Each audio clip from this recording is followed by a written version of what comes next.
Time for the Daily Tip This is like Disneyland for adults. If I wanted to have fun, I was going to go to Disneyland with my kids. with Michael Jenkins. Honestly, you could talk me into just about anything. Like, you want to do shots? All right, let's do shots. You want to put together a 10-leg teaser? Sure, let's put some money on it. In fact, I do a parlay with Champions League soccer and the WNBA. And Chelsea Messenger. Let's try to beat the rest of the network at being degenerates, because maybe, just maybe, we can win in that regard. I do like the idea of a parlay. Hey, Dad, don't forget about me, the dogster. Presented by BetMGM. The sportsbook born in Vegas. Download the app today. Please gamble responsibly. If anyone can be a degenerate, it can be us. Here we go on a Monday. It is a Daily Tip on the BetMGM Network. Hope you're having a great morning. Coming up, we'll get started with a new champion at Wimbledon and a stunning win from the American Chris Gotterup at the Scottish Open. In 20 minutes, when the Browns get some news, it's never very good, and that was certainly the case over the weekend as well, as we will dip into the National Football League at 6:40. Oh, some celebrity news. Why Tom Brady and Sofia Vergara might already be coming to an end, and why. During the 7 o'clock hour, we'll pick which athlete won the weekend when we vote for our Monday MVP. We got the Home Run Derby to talk about. We'll hand out some picks for that at 7:20. At 8 o'clock, we stay on the diamond and bring in Cody Decker, host of BetMGM's Bet for the Cycle. Then we look at Major League Baseball's winners and losers at 8:20. Best Bets, Dogster at 8:40. I'm Michael Jenkins in D.C. She is Chelsea Messenger live in Nashville. Chelsea, how was your weekend? Good morning. What's going on? Yeah, good morning. So this morning's off to a flying start. So I had this thing of powder that I don't have a lid to, and I was trying to put my makeup next to the computer, and I dumped like half of it out. So there is like a mound of powder sitting here, like Scarface style. But maybe I will just have to use it from that pile, because you know this, good makeup is kind of expensive. So I'm like, listen, I could clean this up, but that's like, I don't know, $16 worth of makeup. So maybe I'll just be using this pile of makeup next to me for the next few days. Yeah, you just scrape a little bit off the desk, and then just put it on I mean, you're right. It gets makeup is super expensive. I know. You wear a ton of it, but, from time to time I have to go out and say, all right, I got to replenish this stuff. And if you want some good stuff, you got to pay for it. Yeah, it's almost like when you spill a Starbucks drink and you're like, oh my God, I spilled like $6 worth all over the pavement. Should I get a straw? Because that's half of it. It's expensive. So that's the worst thing when you spill a coffee. Have you ever spilled an entire Starbucks coffee? That's the worst feeling. Oh God, yeah, because you're like, that's $6-7 right there. You got to go back and do it again. I remember the first time I had to wear makeup on the air, because they don't teach you that, in school. I mean, now I don't know if they teach, the first time I went on the air. They don't teach you that on the streets. They don't on the streets. On these streets, they were like, hey, here's how you put makeup on. I was like, okay. And so I had no idea. And then I get on the air. I'm like, oh, yeah, I should probably get some makeup. These lights are really bright. There's a lot of glare on my face. And so I just went down to the local supermarket. And I was like, I want to be tan. I'll put on this dark makeup. Well, guess what? Oh, no. No. It was not. I mean, I was such an idiot. And then someone was like, hey, listen, good effort, but also you go find something that matches your skin tone. So that was the whole thing early on in my career. Yeah, that's cultural appropriation, Jenks. You can't be wearing that deep of a shade. Well, I wasn't going to say it, but, yes, face. it did not look good. It did not look good. Well, I mean, we all have to learn things that we didn't learn in school. I think we've had this conversation before about all the things they don't teach you in school. Taxes should be top of the list. That is something that everybody should know how to do. And balancing your finances, maybe learning to carry 100 groceries from your car without making a second trip. It should be the school of life skills. That should be a class instead of home ec. Do you know how many times I've baked a cake? Oh no, maybe 3. I don't bake a lot, but I do have to carry in groceries and do my taxes and try to find a way to balance the finances. No, I agree. That's all the stuff that you're like, why didn't they teach me this? All that algebra stuff went out the window. Now I need to learn how to do taxes or this makeup stuff that's part of my career. So I totally hear you. How's your weekend? Good? Yeah. I'm trying to think what I did. I don't think I did anything like fantastic. Like it was a normal weekend. Jake was home because his team is on the mend. Apparently he has a bunch of pitchers hurt, so they couldn't go to the tournament this weekend. But they have like a 6-day tournament coming up. I've told you that now the tournaments are lasting more than the weekend. I don't know what these parents do, but they must not work because it's Thursday, Friday, Saturday, Sunday, Monday, Tuesday, Wednesday. Like, that's not a tournament. That's a whole week. No, oh my God, yes. I still can't get over like how much that he is on the road. I mean, I get it. That's the way things work now, but that kind of blows my mind. That's definitely like, I think a generational thing, but I have parents. I'm like, yeah, we're on the road every weekend. It's this tournament. It's that tournament. We're traveling. It's wild. And you know that firsthand. It's so much more intense than it used to be. Even when we were watching the MLB draft, there was a kid that was drafted, I think in the first 5 picks, that was a 19-year-old high schooler. And you're like doing the math. You're like, is this because of COVID?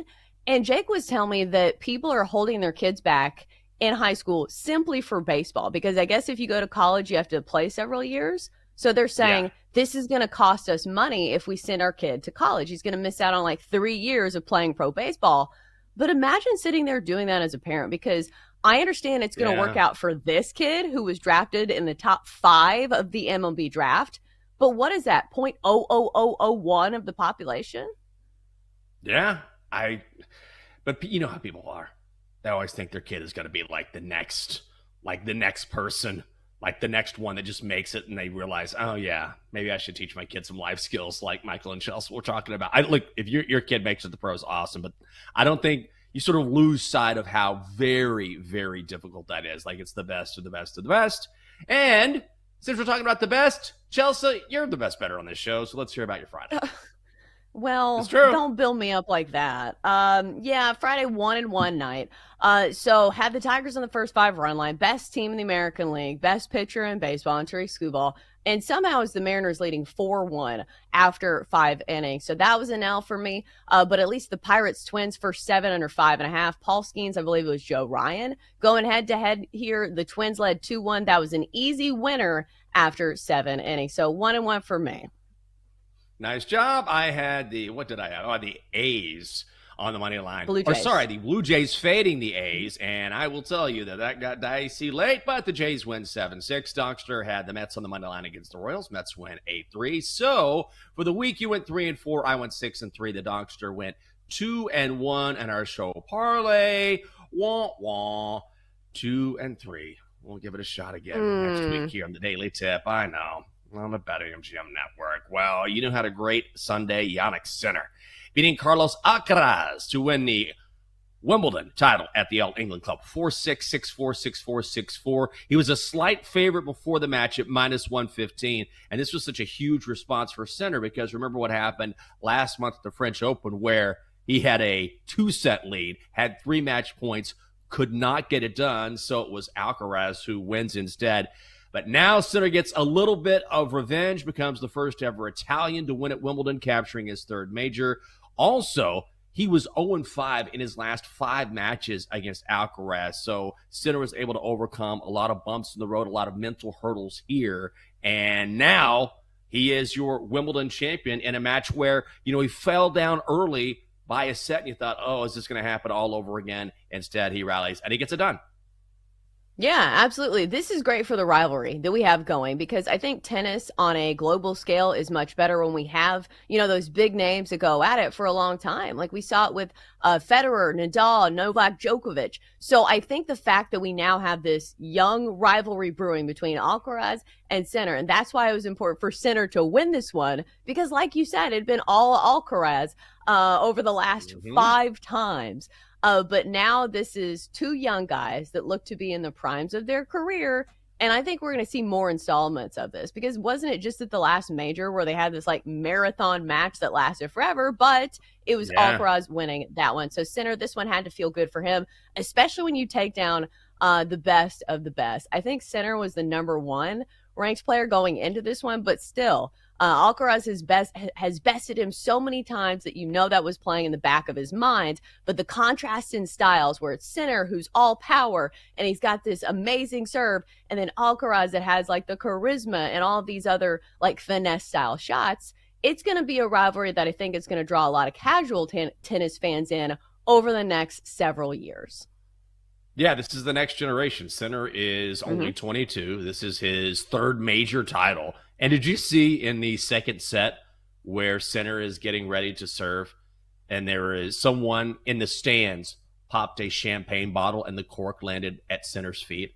Like, you got Prince William and Princess Kate in the stands, along with the King of Spain, King Felipe, I believe. Like, only at Wimbledon. Even Sinner said that afterwards. He's like, this would only happen at Wimbledon, but that's why I love it here.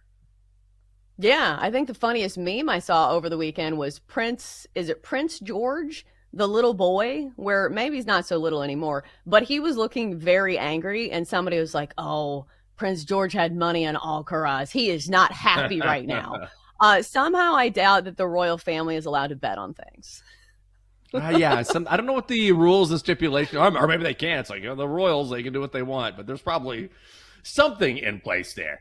I'll tell you what, if you bet on Chris Gotterup over the weekend, you cashed. He wins the Scottish Open at odds of just a little less than 48-1. Outduels Roy McIlroy during the final round for his second career PGA Tour victory. Shoots a final round 66, 15 under par. Wins by 2 strokes with McIlroy and Marco Penge tying at 13 under par. Gotterup only the 6th American to ever capture the tournament title. He had missed 9 cuts going into this weekend, and here he is now automatically qualified for the Open Championship. You talk about an unlikely champion. This is the guy. No, absolutely. And I was ready to make jokes about his name or like whoever and saying like, oh, it's a no-namer winning the Scottish Open. But then I saw the interview after his round and it was so emotional. Like to the point where I almost felt like Amanda Balliona should have gave him like a few seconds to collect himself because it was just like silence and him sobbing. But he was so emotional with this win, and it just goes to show you how important wins are on the PGA Tour. Because I think we just look at it as like, oh, we want to see the big names go back and forth. And if Rory had won this, it would have been, a big deal, but it wouldn't have meant nearly as much as it clearly meant to Chris Gotterup. So to keep his composure throughout that round and go head-to-head with Rory, who, oh, by the way, has been feasting at the Scottish Open. Now it's back-to-back second place finishes. Even before that, he won it. So he's been really good at this event. Of course, it's, back over across the pond on his home turf. So this was a huge win for Gotterup. And if you get his chance, watch his interview after the round. It will make you very emotional as well. So don't do it in public. Oh, okay. That's good. I did not see that interview, so I'll do that privately in my own home. He's only 25, so bright future ahead of him if he can keep this going. He'll go to Royal Portrush next week, which is pretty awesome for him. I did see that someone, because Gotterup led this team from this tournament, I should say, from almost start to finish, like pretty close. Like once he got on the court, got in the lead, it was sort of, catch me if you can. I saw someone on X put $9,200 on Gotterup not to win at minus 450. Would have paid just over $2,000. I know, and they lost. So I was going to ask you, you see this from time to time, which I don't like this market. I'm going to put a lot of money on this person not to win because we see it all the time in golf, right? You have someone who isn't really that well known, and you think they're going to falter. This is an easy win. I'm not a big fan of betting on someone not to win. Do you do this? No, especially in a tournament like this. Like, it'd be one thing if it was maybe a more difficult course, if it was a major, but like still, like, I don't know, at minus 450, I don't know about that. This is similar to, did you see the people who do the no home run parlays? Like, I feel like those are like real tricky because all it takes is a swing of a bat. Like every single person in the major leagues is capable of hitting a home run. So it's just literally playing a game of roulette and hoping it does not land on a certain number. That's all it is, and that's why I don't play it. Also, Cooper Flagg won't be playing for the rest of the summer. The Mavs are shutting him down after only 2 games in Vegas, which makes sense. He's looked good. Went 5 of 21 in his debut against the Lakers last Thursday, but then on Saturday dropped 31 in a loss to the Spurs. He was also facing fellow rookie Dylan Harper, who went number 2 overall. Flagg minus 225 to win NBA Rookie of the Year. Easily the favorite. But look, he can do it in a couple games. Struggled early, then drops 31. If you're the Mavs, you're like, okay, seen enough. Let's wrap you up in bubble wrap and make sure you're ready for the season. Yeah, I don't blame him, especially Yeah. for somebody who's expected to make an instant impact and somebody who is a generational player. Like, nobody is looking to say he needs to play in the summer league. No, we don't need more installments of Cooper Flag versus Bronny James. I feel like his legacy will outlive, the far, cry of what we see during the summer league game. So I feel like nobody is arguing with this. No, not at all. Also, if you're curious about the market, Washington's Trey Johnson is right behind Flag, but he is 9-1. So I don't know if you'll get any better odds on Cooper Flag. He is far and away the guy, and we saw glimpses of that out in Sin City. So we'll see him again once the regular season gets underway. Coming up next on the show. Oh, the Browns are at it again. And that is never a good thing. We are headed to the NFL. It is next on the Daily Tip. It is here on the BetMGM Network on a Monday. Good morning to you.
Welcome back to the Daily Tip, presented by BetMGM, the sportsbook born in Vegas. Download the app today with Michael Jenkins and Chelsea Messenger on the BetMGM network.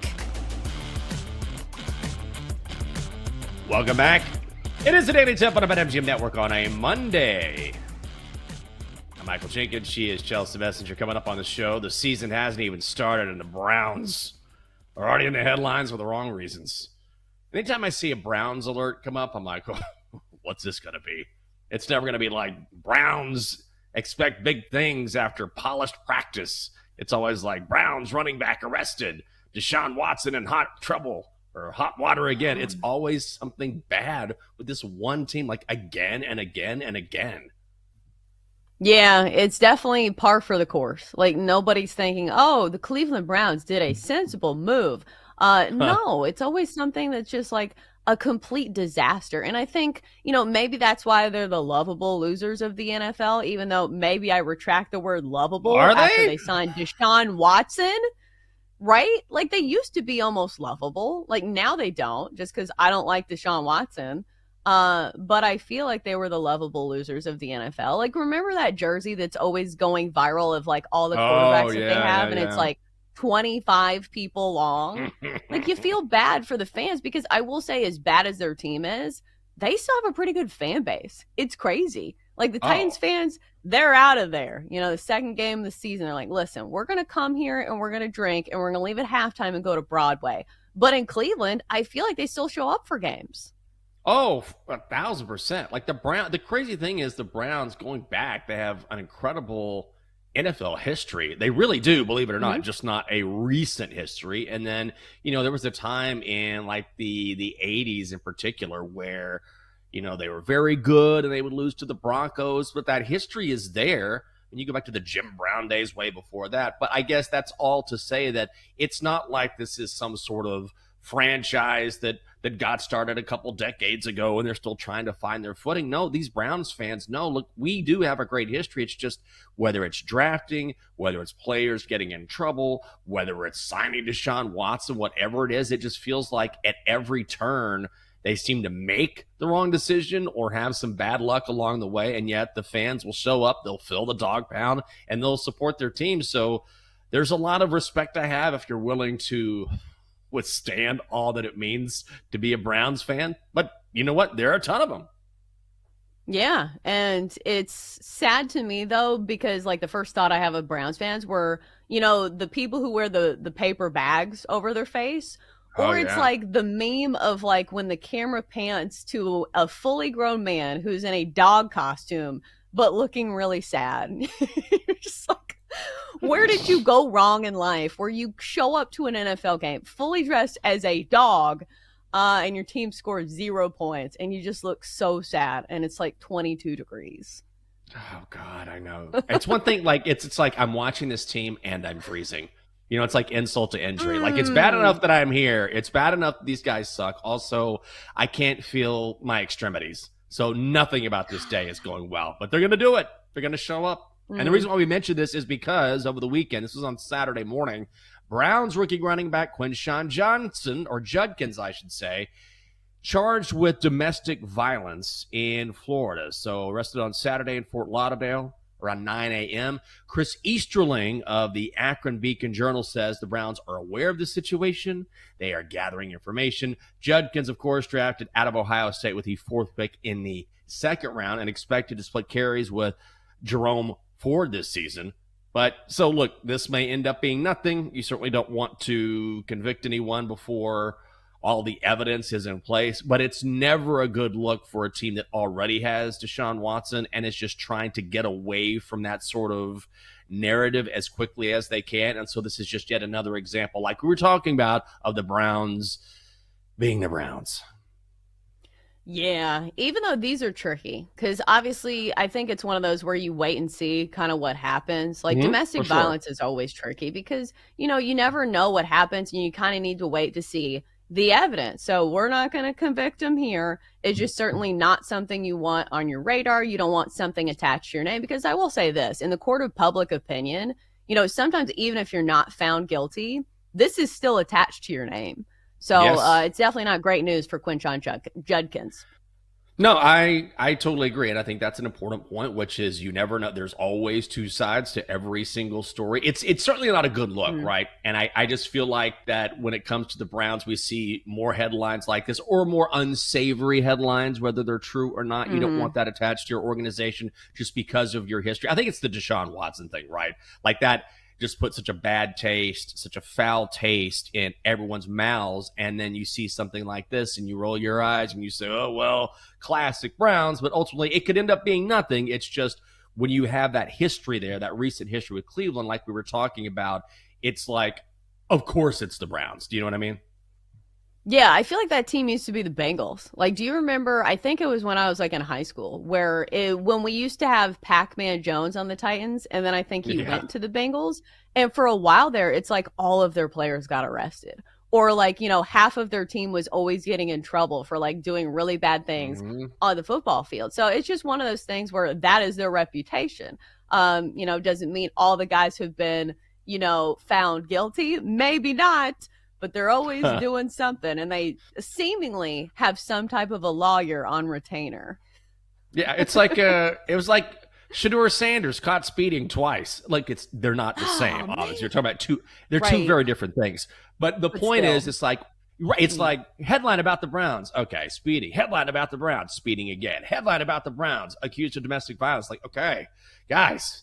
How about a football update? You know what I mean? So even recently, it seems like Cleveland just continues to sort of be Cleveland. Well, so this was sort of interesting over the weekend. And, we had talked about this at the end of last week, which is Lloyd Howell, who is the president of the NFLPA, and what is clearly a conflict of interest because ESPN reported a couple days ago he's also working as a consultant with the Carlyle Group. And you're like, well, what's the big deal there? The Carlyle Group is a big advisor to the National Football League on the other side of the NFLPA. So ultimately, you don't want someone representing you who could be in cahoots with the other side. And we heard sources say they asked Howell to step down. He refused to do so. Well, now Howell and the NFLPA is pushing back, saying this.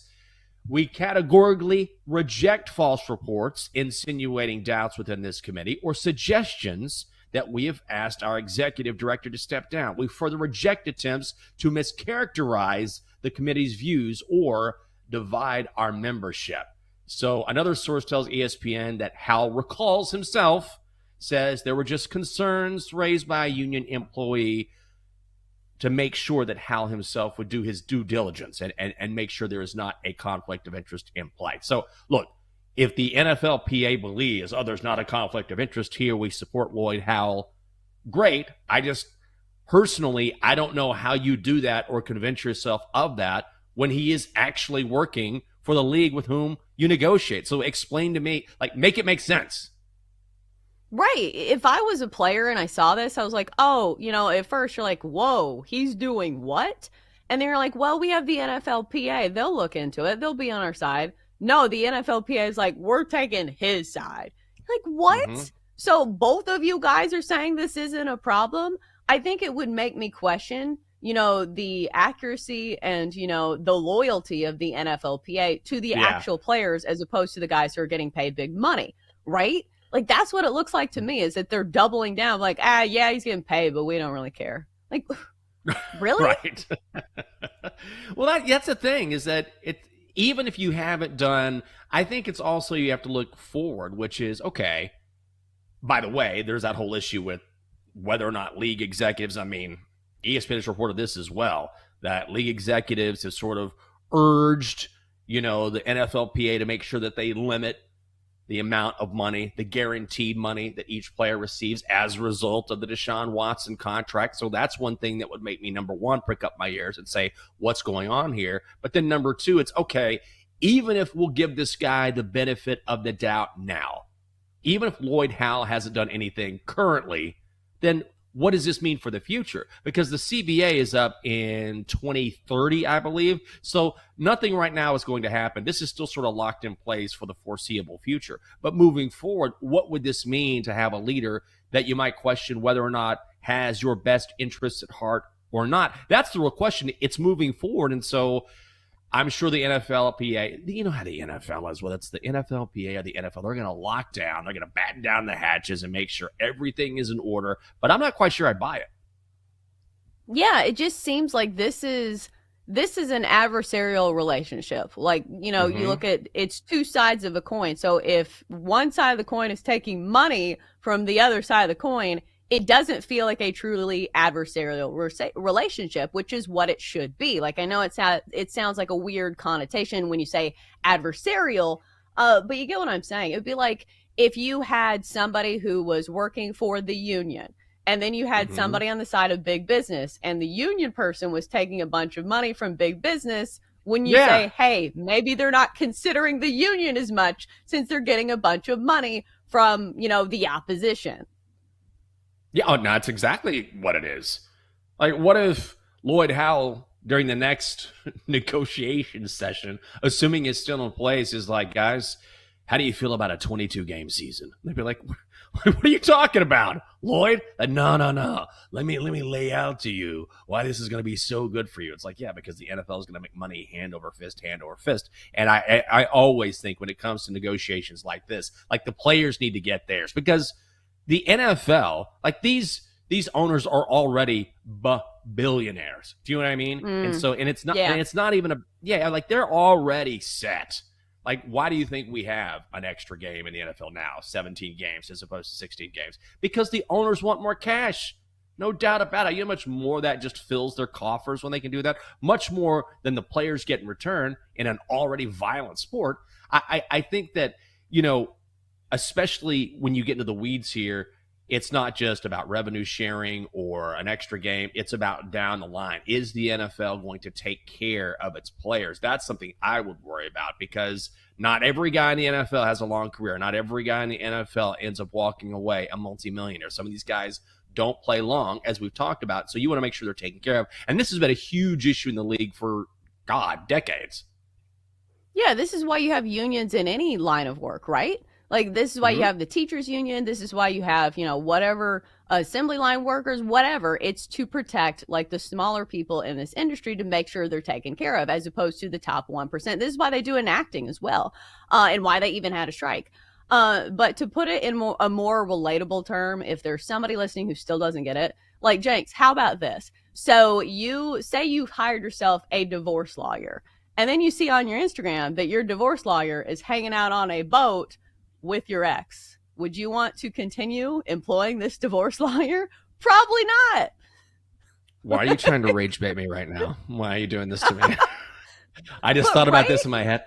No, yeah, you'd be like, are you serious? I made you to do it, and you're hanging out with her? Anyone? I thought we'd work this out. I thought the settlement was going to work out. And now, why is she on a yacht, by the way? You know, you like lose your mind. Exactly. Yes. Yeah, that's a great analogy because now my divorce is long since over, but you'd be like, are you serious with this? Yeah, you have to have someone who you know, even if you don't even have any evidence, you know has your best interests at heart. And right now, okay, you say you do, Lloyd, but, you know, we're going to need to see it down the line. Well, we have seen the end of the career for Ndamukong Suh. Longtime NFL defensive tackle has called it quits, made his official retirement on X over the weekend, and he did it on the first anniversary of his father's death, saying this, actually honored his dad, saying, my idol, my coach, my anchor, and he said he had a conversation with his dad a couple years ago before his father passed, and he said, quote, that conversation stayed with me, so 1 year later, I'm honoring that wish. I'm officially retiring from the NFL. Suh has not played since 2022, former AP Rookie of the Year, 3 All-Pro honors, named to the Hall of Fame, all 2010s team. So, man, what a career he had in the league and probably a Hall of Famer as well. Oh, absolutely. I feel like he's going to go down as one of I don't know if this is the right word, but there's got to be some better iteration of like the meanest defensive players, you know, one of the baddest guys to ever do it. Maybe because of some of the things that he's done that were not necessarily between the lines. But still an intimidating force and somebody who could back it up. And I understand that there is a tough line for defensive players because you want to be that intimidating force, but sometimes you have to toggle the switch off and maybe not stomp on people when they're down, but still an incredible talent and one of the baddest guys to ever do it on the defensive line. Man, I remember, it was 2009 in the Big 12 championship game, and it was Texas and Nebraska. And I remember Ndamukong Suh like ragdolling the entire Texas offensive line. I mean, it was embarrassing. It was like, this guy is like, it's 1-on-5 and he's crushing everyone. It was just men amongst boys, and fantastic career in the NFL. Coming up next on the show, just last Friday, we're talking about Tom Brady and Sofia Vergara might be the new it couple. Took about 48 hours for that to change. Yeah, we're going there. It is next on the Daily Tip on the BetMGM Network.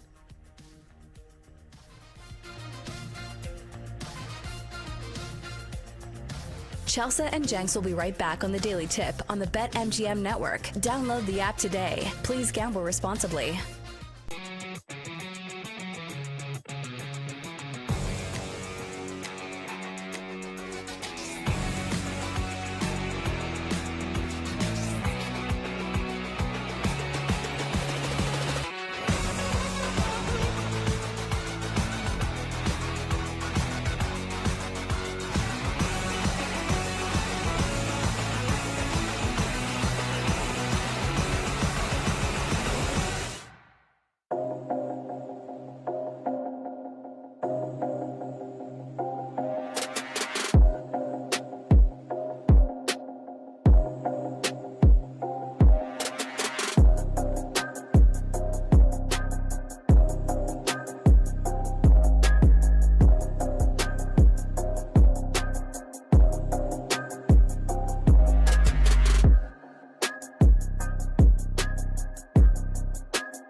Let's get back to the Daily Tip with Chelsea Messenger and Michael Jenkins on the BetMGM Network. Presented by BetMGM, the sportsbook born in Vegas. Download the app today. Please gamble responsibly. Welcome back on a Monday. It is the Daily Tip on the BetMGM Network. Hope you're having a good early morning. Hope you had a great weekend. She is Chelsea Messenger. I'm Michael Jenkins. Coming up on the show, it's a question we've all asked at one time or another. How old is too old? Chelsea, you know what we did this weekend, and it was so much fun, and I cannot believe we have not done this sooner, is that the lovely Catherine and I actually went to play putt-putt over the weekend. There's a little place here in D.C., and it's right here in the city. This has become a really popular thing in the city, right? They have a place called Swingers. Another one is Puttery, where I'm sure you've seen these, right? Like they're indoors and have these huge courses. You can have drinks. You can have food if you want. We played, 27 holes of putt-putt golf. I can't remember the last time I played putt-putt, but it was the lovely Catherine's idea. She was like, let's do something different. And I was like, and so we just threw on some clothes, went down there, had a great time, and the loser had to do shots. It was great. I'd totally do it again. When is the last time you played putt-putt? Well, they have these all over Florida. I think the last time we went, there's one in West Palm, and there's definitely one in Fort Myers, because Tiger Woods has a chain of these called Pop Stroke, where it's like a really nice restaurant. It's essentially like Topgolf, but with putt-putt. So it's like a full 18-hole course, but it's all just putting. And people love doing this because I think anytime that you combine drinking with an activity, it just makes it a more fun experience. Because I think adults, as much as we say like, we just want to sit around, sometimes it's nice to do something.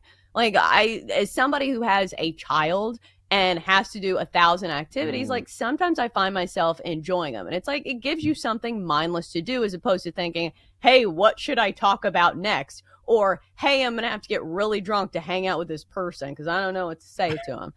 So I think it's a bit of an icebreaker, especially, I know you and Catherine know each other really well, but say if you went on like a double date with people, I feel like that would be a great way to spend a night.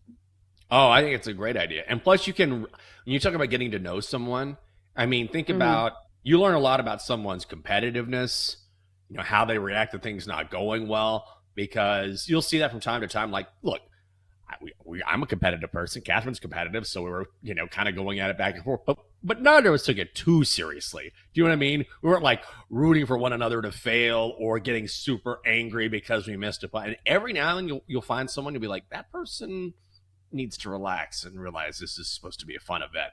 And so if you don't know somebody really well, you might see, oh, they're really fun to hang out with. This is great. Or the opposite, which is maybe this is too much, but I think it's a really good point. Yeah, and as opposed to golf that takes, 4 hours? Or by my husband's standards, 6 hours, because you then have to drink some beers with the boys afterwards. Because, what are you going to do? Not drink a few with the boys? You can't be rude, Chelsea. So at least it doesn't take quite as long. So it's a quicker hobby than playing a full round of golf. Yeah, I think we're going to do it again, and we're going to go to a different place. I think there's 2 or 3 different places like this. We don't want to do the one with the simulator just because Catherine doesn't really want to do that. And I get it, because that's a little more hardcore, right? When you're doing the virtual course and you're swinging the different clubs. Like putt-putt is much more laid back. There's another place here in the city that I think we're going to try here in a couple weeks. We'll give it a shot. Although I love how every single hole is like a par 2. And I'm like, okay, guys, this is ridiculous. Because part of me wants to try and get par. And I'm like, it's going to take 3 strokes just to get around the 8 curves in this hole. Do you know what I mean? I didn't even know there was par on putt-putt holes. I thought you just kept score. Do you know what I'm saying? I thought it was just he took 1 on this. He took 2 on this. I didn't know there was a par, but it's been a while since I've kept score on a putt-putt. So it's news to me. Yeah, and they make it easy, too, because they have these electronic displays at each hole. So you just, punch in your score. So when you're done, you just, boop, boop, and puts it on a display. So pretty cool. Hadn't done that before, even though they've been around here in the city and a lot of other places for a long time. You know what did not last a long time? Well, maybe they're still together, but Tom Brady, Sofia Vergara. Last week, they were spotted on the Ritz-Carlton's mega yacht in Europe. I can't believe that's a thing. Of course, the Ritz-Carlton has a mega yacht posted posted up just probably in the Mediterranean in Europe, and they were seen together. They were having lunch. There was a picture or two. There was perhaps thought to be a romance. Page 6 reported the two were having a summer romance. I love this. This rumor, whatever, this headline came out that Brady said Sofia Vergara is too old for him. Too old. She's 53. He's 47. And then Brady's reps, oh my God, I feel like I'm working for TMZ right now. Then Brady's reps came out and they told people, quote, Tom never said, nor would he ever say anything like this. It's pure fiction. Do you even care? Do you think they're even together? I say no. I think that Tom Brady has a good body of evidence backing the fact that he is not ageist here. Because if you look at the women that he's dated, like, he doesn't have the reputation of Leonardo DiCaprio, who, throws away women at age 25. No, Tom Brady's last, wife, Giselle, is 44, who was age appropriate for him. And then even his last wife, Bridget Moynihan, she's 53 now. So it feels like he's into women who are age appropriate.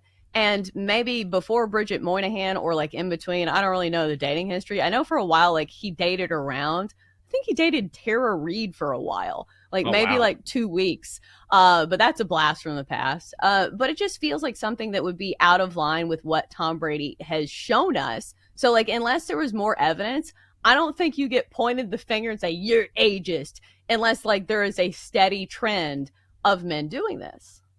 Yes, I agree. I think, having context is always huge in any story like this.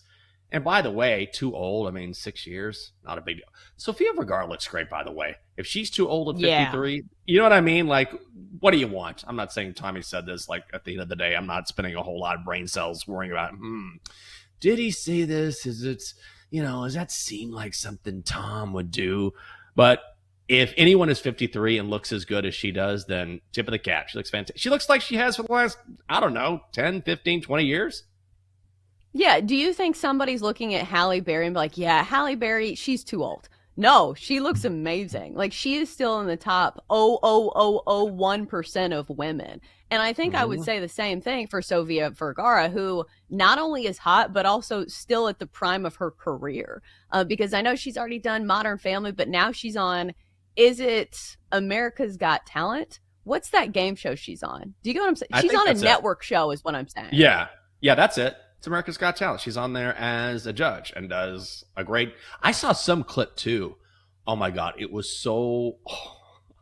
such a boss move where she was on some show. This is maybe a year or so ago. And it was some talk show and someone was making fun of her accent.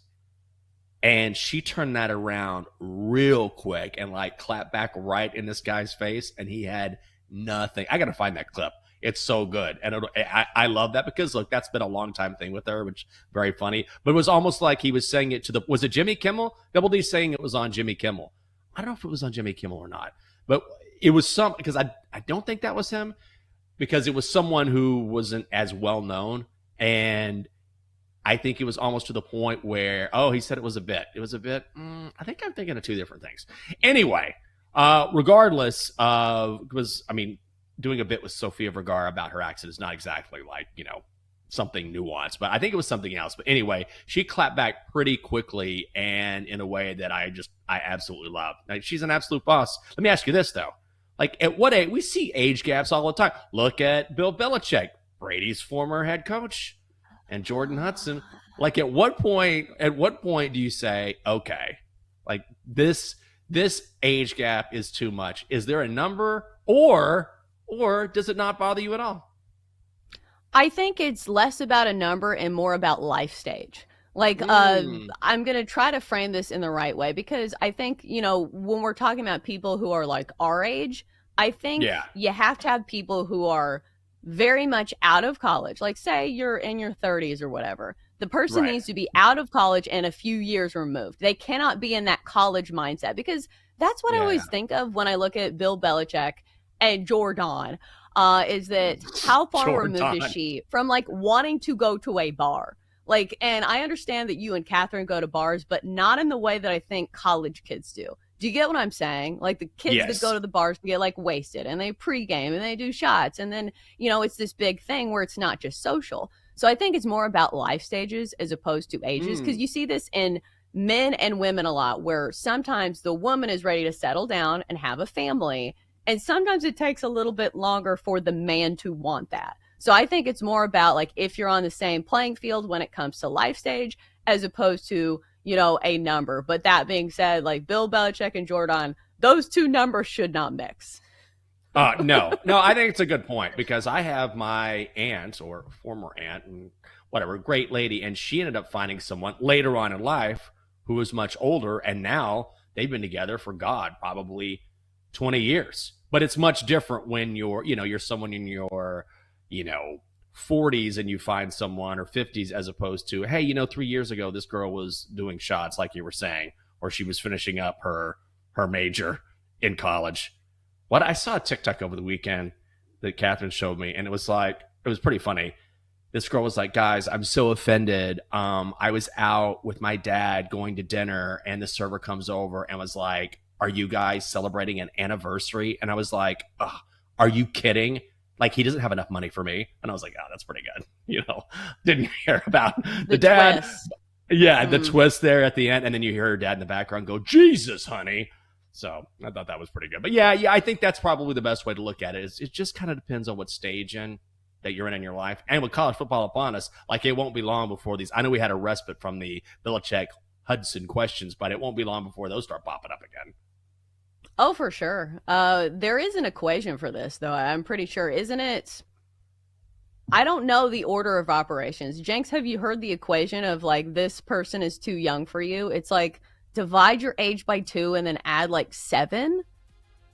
Do you know what I'm talking about? Have you heard of this equation that I'm talking about? No, I haven't. I wasn't told there was going to be math on this show. Okay, we'll look that up. We'll figure it out. Coming up next on the show, hopefully no math, but we will talk about who won the weekend. It is our Monday MVP. It is hour 2 of the Daily Tip on the BetMGM Network. Thanks for being with us.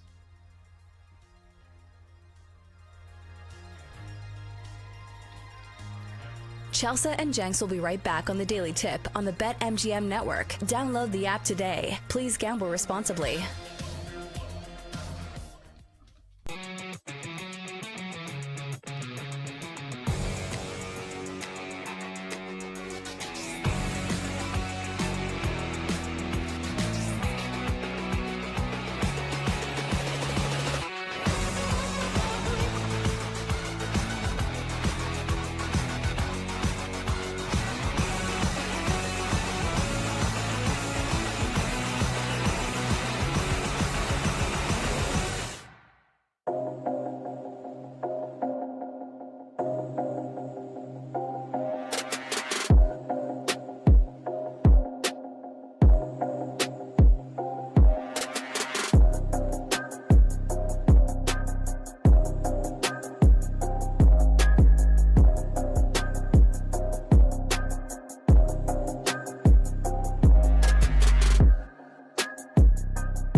time for the Daily Tip This is like Disneyland for adults. If I wanted to have fun, I was going to go to Disneyland with my kids. with Michael Jenkins. Honestly, you could talk me into just about anything.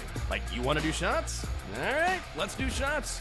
You want to put together a 10-leg teaser? Sure, let's put some money on it. In fact, I do a parlay with Champions League Soccer and the WNBA. And Chelsea Messenger. Let's try to beat the rest of the network at being degenerates, because maybe, just maybe, we can win in that regard. I do like the idea of a parlay. Hey, Dad, don't forget about me, the dogster. Presented by BetMGM. The sportsbook born in Vegas. Download the app today. Please gamble responsibly. If anyone can be a degenerate, it can be us.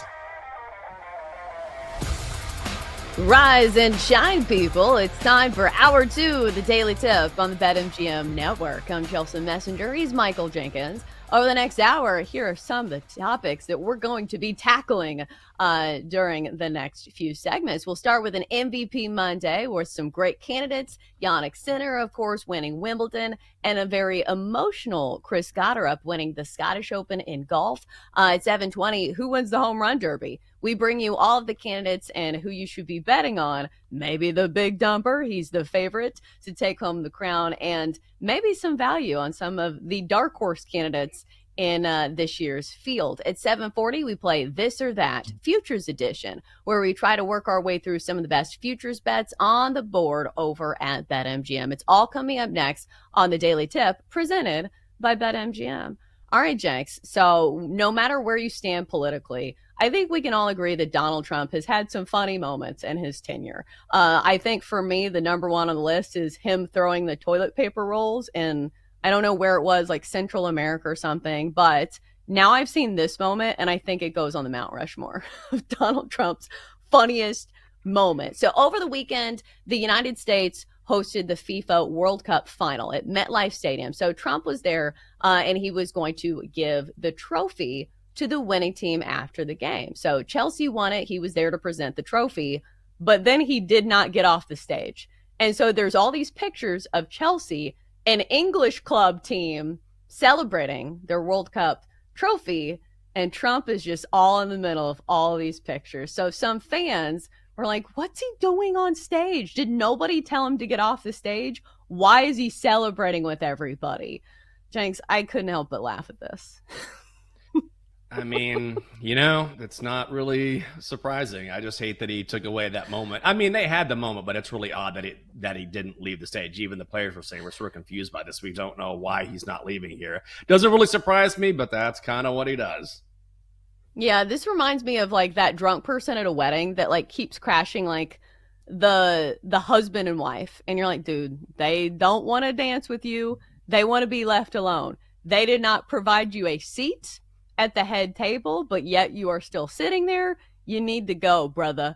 So it's just one of those funny things where it's all about awareness. Like some people just don't have it.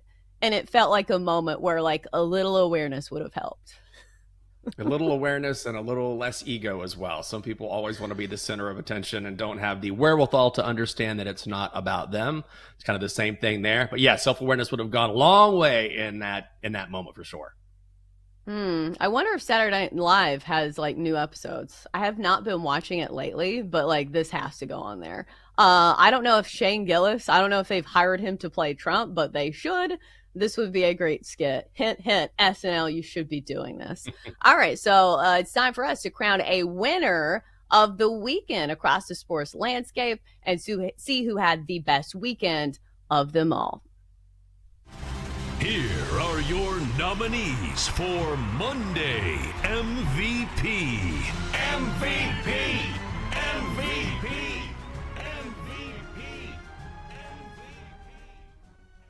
All right, David, who are the candidates this Monday? Well, I can guarantee you one thing. Our president, Donald Trump, is not one of them. So let's get to it. Nominee number one, Yannick Sinner wins his first Wimbledon by defeating Carlos Alcaraz in the men's final 3-1. Nominee number two, Chris Gotterup holds off Rory McIlroy to win the Scottish Open and his second overall PGA win of his career. Nominee number 3, Terry Francona.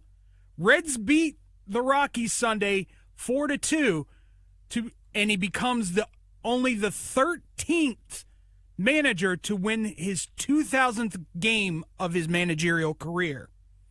And then nominee number 4, Byron Buxton, goes 5 for 5 and homers in his final at bat on Saturday to hit for the cycle.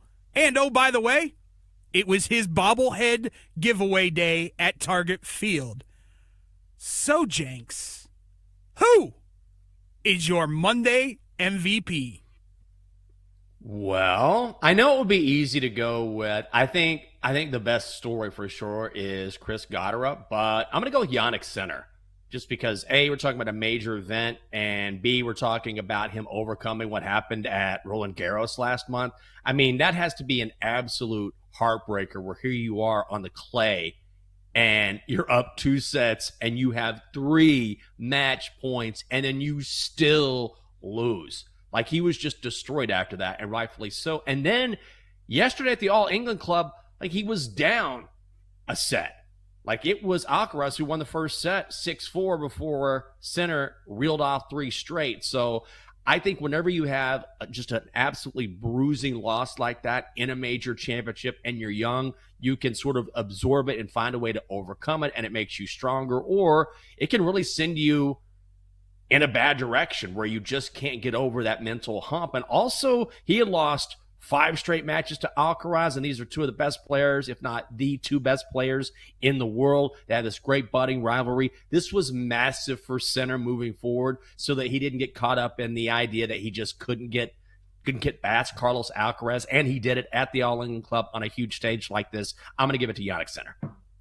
Yeah, it has to be Yannick Sinner here, right? Because if you look at like the level of all of these victories, like they're all impressive. But when you think of tennis, at least for me as a casual fan, like what's the number 1 event you think of? Wimbledon. So I think this is the biggest deal. Whenever you have a future Queen of England handing you the trophy, that is a huge deal. And plus, like you mentioned, Yannick Sinner had been bested by Alcaraz, it feels like, for a while now. So Alcaraz had beaten him 5 straight times in the last 5 meetings. So this was a huge one for Sinner, not only to win a major, but to do it against Carlos Alcaraz. And also, this is a huge win for the viewers and for the fans of tennis, because anytime we have a rivalry that's budding like this, it's great for the game of tennis, because this is what we want to see.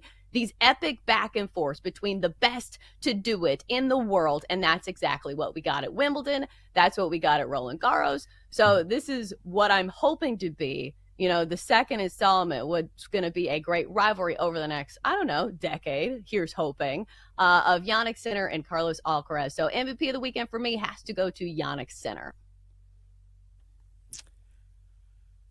We are not going 3 for 3 this week. I'm sorry.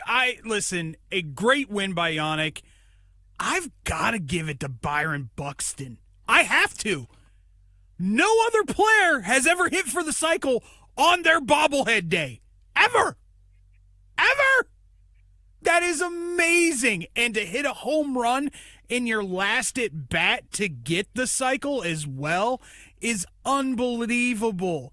So to me, and trust me, I think we could have had at least 8 nominees today. That's how crazy this weekend was, with supreme performances and people doing things, that put them on the map. Terry Francona, honorable mention once again for joining in a very elite club. But for me, hitting for the cycle is one of those things that does not happen very often in Major League Baseball. To do it on your bobblehead day and to get the cycle by hitting a home run in your last at bat, it's Byron Buxton for me. I think that's a cool accomplishment, but like if you ask an athlete, hey, would you rather win a major or do an individual feat on a regular season game? Like that's what it stands out to me, because I think the cycle is one of those things that, like, I'm not going to say like luck goes into it, but say you hit 3 home runs in a day and you don't hit for the cycle. Is that day worse than hitting for the cycle? No, it's just, one of those oddities of baseball that statistically are very cool. So I'm not saying it's not impressive that he did it, I think it's more impressive that he's still healthy. Byron Buxton, please stay healthy for the love of God. But he's a really talented athlete. I covered him in the minor leagues. I remember talking to the scout saying that, like, you should watch him leg out a triple. He runs like a deer. And you're like, what does that even mean? Then you watch him, you're like, oh, it's because he takes these long bounding strides where it looks like he's not even running fast. And you snap your fingers and he's at third base. So I am definitely one of those people who is a Byron Buxton stan, but I'm still going with center. Yeah, I kind of feel the same way, where it's an amazing accomplishment, but it doesn't stand with winning a major title. Like, and I know it's different because you're talking about a team sport as opposed to an individual sport, but still winning Wimbledon, it just has a completely different gravitas to it. You're right, Charles. The fact that he's healthy and an all-star. I mean, I think I was just so excited just to see him on the field, being healthy, doing what he does, being this amazing five-tool player, doing it all, and finally getting some headlines for not being injured and finally making the All-Star team like I talked about. It was an amazing moment, and that's something that he'll always have. But I think ultimately when you're talking about being the best of the best in the world at something and you beat another player who's considered perhaps the best of the best to do it, just makes him rise above to me. So I got to stick with center here. Yeah, I almost, thought for a second about going Chris Gotterup because after watching that interview, you're like, wow, this means so much to him. But, like, it's still the Scottish Open, and it's still known as, like, the tune-up for the Open Championship. And ain't nobody going to care if Rory finished in second at the Scottish Open if he wins the Open next week. So a great win by Chris Gotterup as well. He definitely deserves to be mentioned in the candidates, but it's nothing like winning Wimbledon. Isn't Wimbledon like the Super Bowl of tennis? Like, is that a fair comparison? I would say that's a good question. Is it the biggest one? I would say it's probably I would say it's the most prestigious of all the four majors because of the history, because it's Wimbledon, because it's the All England Club. A major is a major is a major, but of all the four, if you're gonna win one, I think Wimbledon is it. Yeah, that's what I'm saying. So, as a casual fan, I'm like, oh, Wimbledon, that's like synonymous with tennis. And so that's the one you want to win, and especially the way that they won it. Do you think tennis is now on track to increase in popularity? Because like I said, it is more fascinating when you have two guys to go head to head for a long time. And we've been kind of spoiled in that regard, where we've had, Federer, Nadal, we've had Novak Djokovic, who's kind of maybe in the twilight years. So now to have this new rivalry on deck, like, it's a great feeling for people who are fans of tennis to know, hey, we're in good hands for the next 10 years. Oh, absolutely. I mean, we talked about Sinner and Alcaraz, and then you have, Francis Tiafoe, who's from right here in the DMV area. Then on the women's side, you have Swiatek, who's been awesome, and Coco Gauff, an American. So there's a younger generation of stars on both sides, which I think is definitely necessary. Like Djokovic and Federer and Rafa have been incredible, and they've dominated the headlines, and it's been like an amazing run for those guys because they're all also, it's special because they're all friends with one another, which you rarely see, right? Like, they all have such tremendous respect for one another, and they have such a bond. So that's been amazing to watch. But now, like, it's time for a new generation, and now we're seeing how talented that new generation is again on both sides, whether it's the men's side or the women's side. So yeah, I think this is great for the sport because not only are we talking about younger players, like, they're really talented. It's high level tennis. Yeah, and plus you have the added je ne sais quoi of, like, the super celebrity fans, because doesn't it feel like Wimbledon is like the upper crust of, like, sports fandom? Like, it's royalty who are watching you in the stands, which I'm not saying people who watch NFL games are not royalty in their own right. We certainly have a lot of rich people in America. But it just feels like that old money. You know how that's like a big discussion on, like, social media? It's like how to look old money versus new money. And people are super enthralled with this idea of old money. I feel like tennis is the embodiment of old money. Oh, yes. And not just old money, like a lot of money. Like, you ever want to see a ton of cash, just watch a tennis match. I mean, the way from not just being there is expensive enough, but how people dress. It's almost like watching the Derby in that way. It's like, not only do you have to have a lot of money to be able to attend, you see people wearing, it's almost like a fashion show in some ways. You don't just show up. Like, you're not going to put on your Djokovic Stan T-shirt and jeans and go to Wimbledon. Yeah, like you're putting on some fancy suit, or everyone looks fantastic, and yeah, it's just it's next level old money and a lot of money. I would love it if the Princess of Wales showed up in like one of those old school like airbrush t-shirts you used to get at the beach with like Yannick Sinner, and it showed like a picture of him like doing that. That would be so cool. But I know princesses can't wear graphic t-shirts. At least I have not seen her in one yet. All right, coming up next, we switch gears a bit. It's time to bet on the Home Run Derby. Who do we think wins it all? That's next on the Daily Tip presented by BetMGM.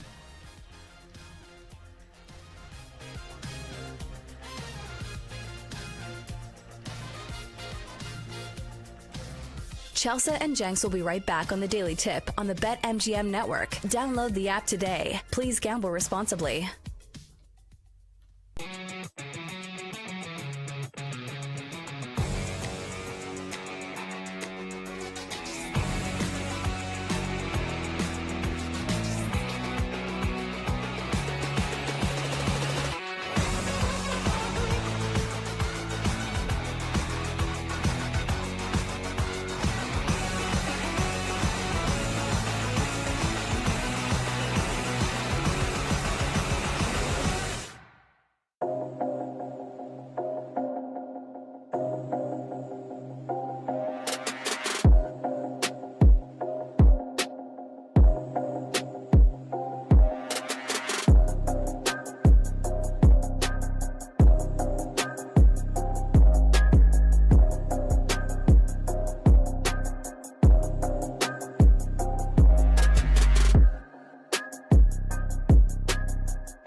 Welcome back to the Daily Tip, presented by BetMGM, the sportsbook born in Vegas. Download the app today with Michael Jenkins and Chelsea Messenger on the BetMGM network.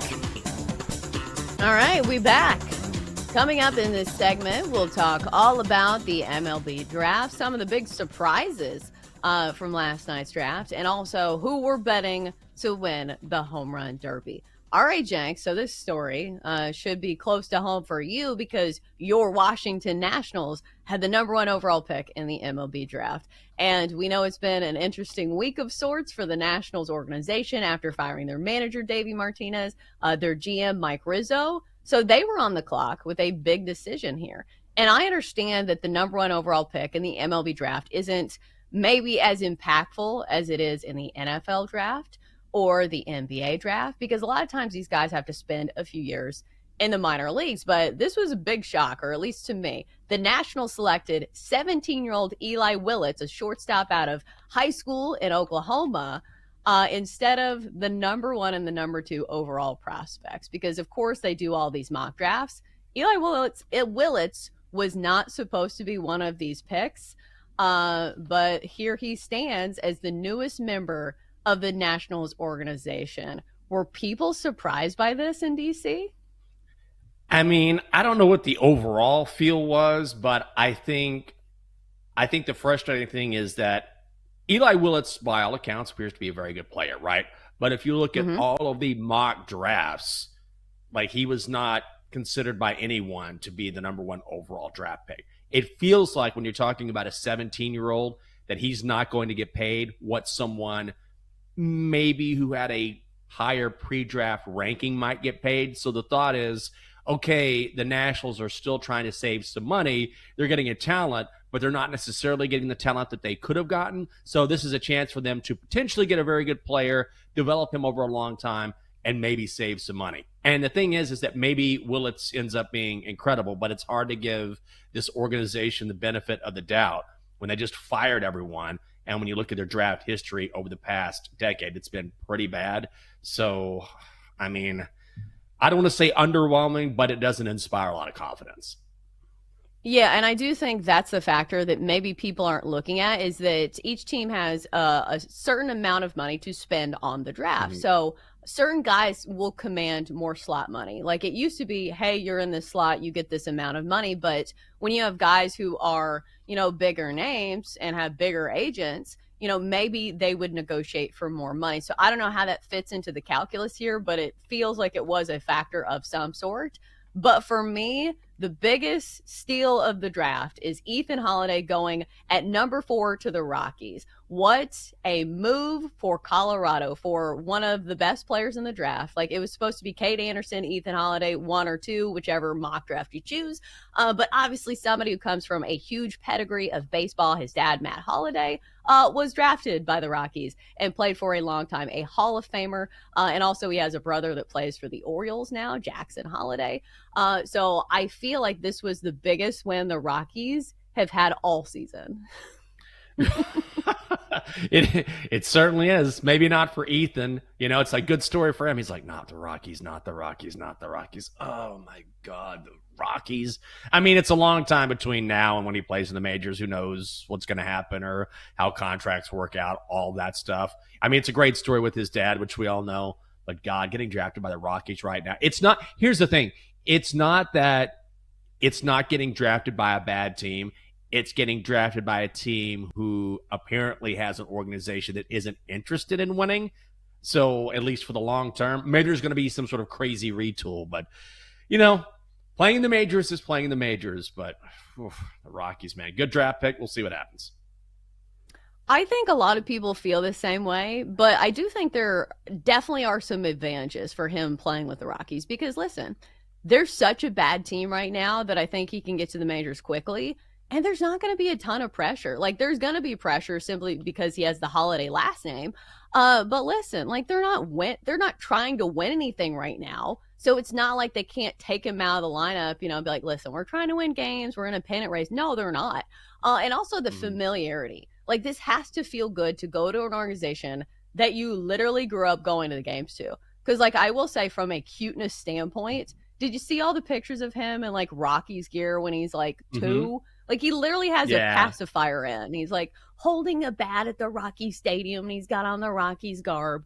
Like it's just really cute and it's a full circle moment. So like if anybody had to go to the Rockies, I feel like Ethan Holiday was a good fit. But I feel like that was pretty much the biggest story of the draft. Like the Nationals getting Eli Willits. Some of the other picks, the Angels took Tyler Bemner, a right-handed pitcher from UC Santa Barbara, who was not supposed to be one of the top prospects either. Not sure what the Angels are doing. Maybe they're following suit with the Nationals there and trying to save some money. And then Cade Anderson, the standout pitcher from LSU, goes to the Mariners. I thought that was a great pick. I feel like, some of these college pitchers are a more polished product.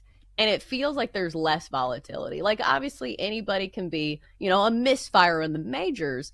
But still, Cade Anderson looked really good coming out of college. So I thought it was a great pick for the Mariners. Well, good for the Mariners. I don't know a lot about him, to be honest with you. But Cade Anderson. I mean, he was considered by many people to be. I thought you were talking about Arquette for a second. He went to the Marlins, but Cade Anderson was. They had to be thrilled to get him at 3, right? Like a lot of people thought the Nationals might take him at number 1. So when you're getting a guy of that caliber who was just unbelievable during the College World Series as well, then the Mariners have to be like, dude, good job, Nats and Angels taking a shot. We get this guy at 3. Yeah. And like I said, like LSU's had a pretty good pedigree and a pretty good track record with pitchers. Cough, cough, Paul Skeens has been pretty good in the majors. So we'll see how he pans out in Seattle. All right. Well, now it's time to talk about the home run derby because listen, chicks dig the long ball, don't they? All right. So home run derby odds up at BetMGM. Cal Raleigh, big dumper, is your favorite. Plus 275. O'Neal Cruz plus 350. James Wood 4-1. Matt Olson, who was a late ad because Ronald Acuna Jr. passed on it. He's going to be the hometown guy for the Braves. And then Brent Rooker of the A's plus 850. Byron Buxton 9-1. Junior Caminero 10-1. And rounding out the candidates, Jazz Chisholm at 14-1, who I will not be putting my money on simply because I feel like he is too skinny. I want to take somebody who I feel like has a lot of power, like the guys who profile as like the quote unquote donkeys. And of course, we got to start with the favorite in Cal Raleigh, who is nicknamed Big Dumper because he has a big, powerful backside. And of course, leads the majors in home runs right now. But I think when you're handicapping the home run derby, it's not just about power. It's not just about swing. Sometimes it's about the guy pitching to him. So here's the big red flag that I have for Cal Raleigh. Unfortunately, it's going to be his dad throwing to him at the home run derby. And I will say his dad does have, a track record of baseball in the family. He was the former head coach at the University of Tennessee, but still he's not throwing batting practice to him every day. So I understand why Cal Raleigh is the favorite. But Jenks, I feel like this field is pretty wide open. I feel like you could go further down the list and find some value. And I think this is usually the case with the home run derby. Like when Pete Alonso's not in it, I feel like there's a lot of guys that could win it this year. Oh, I do too, which, doesn't necessarily have the star power of previous home run derbies, but like it's so wide open, and I understand why Cal Raleigh is the favorite, and I get that, but Matt Olson's quietly having a good year, and Brent Rooker is a guy, like we've seen some money coming on him. I mean, he's playing for a really bad team, but over the past few years, he's been one of the most consistent home run hitters in the game. So Jazz Chisholm, no thanks. I'm glad you're here. Enjoy your time. You're too skinny. You're 5'11". I don't think so. You got some big dudes in this event, but it's really wide open.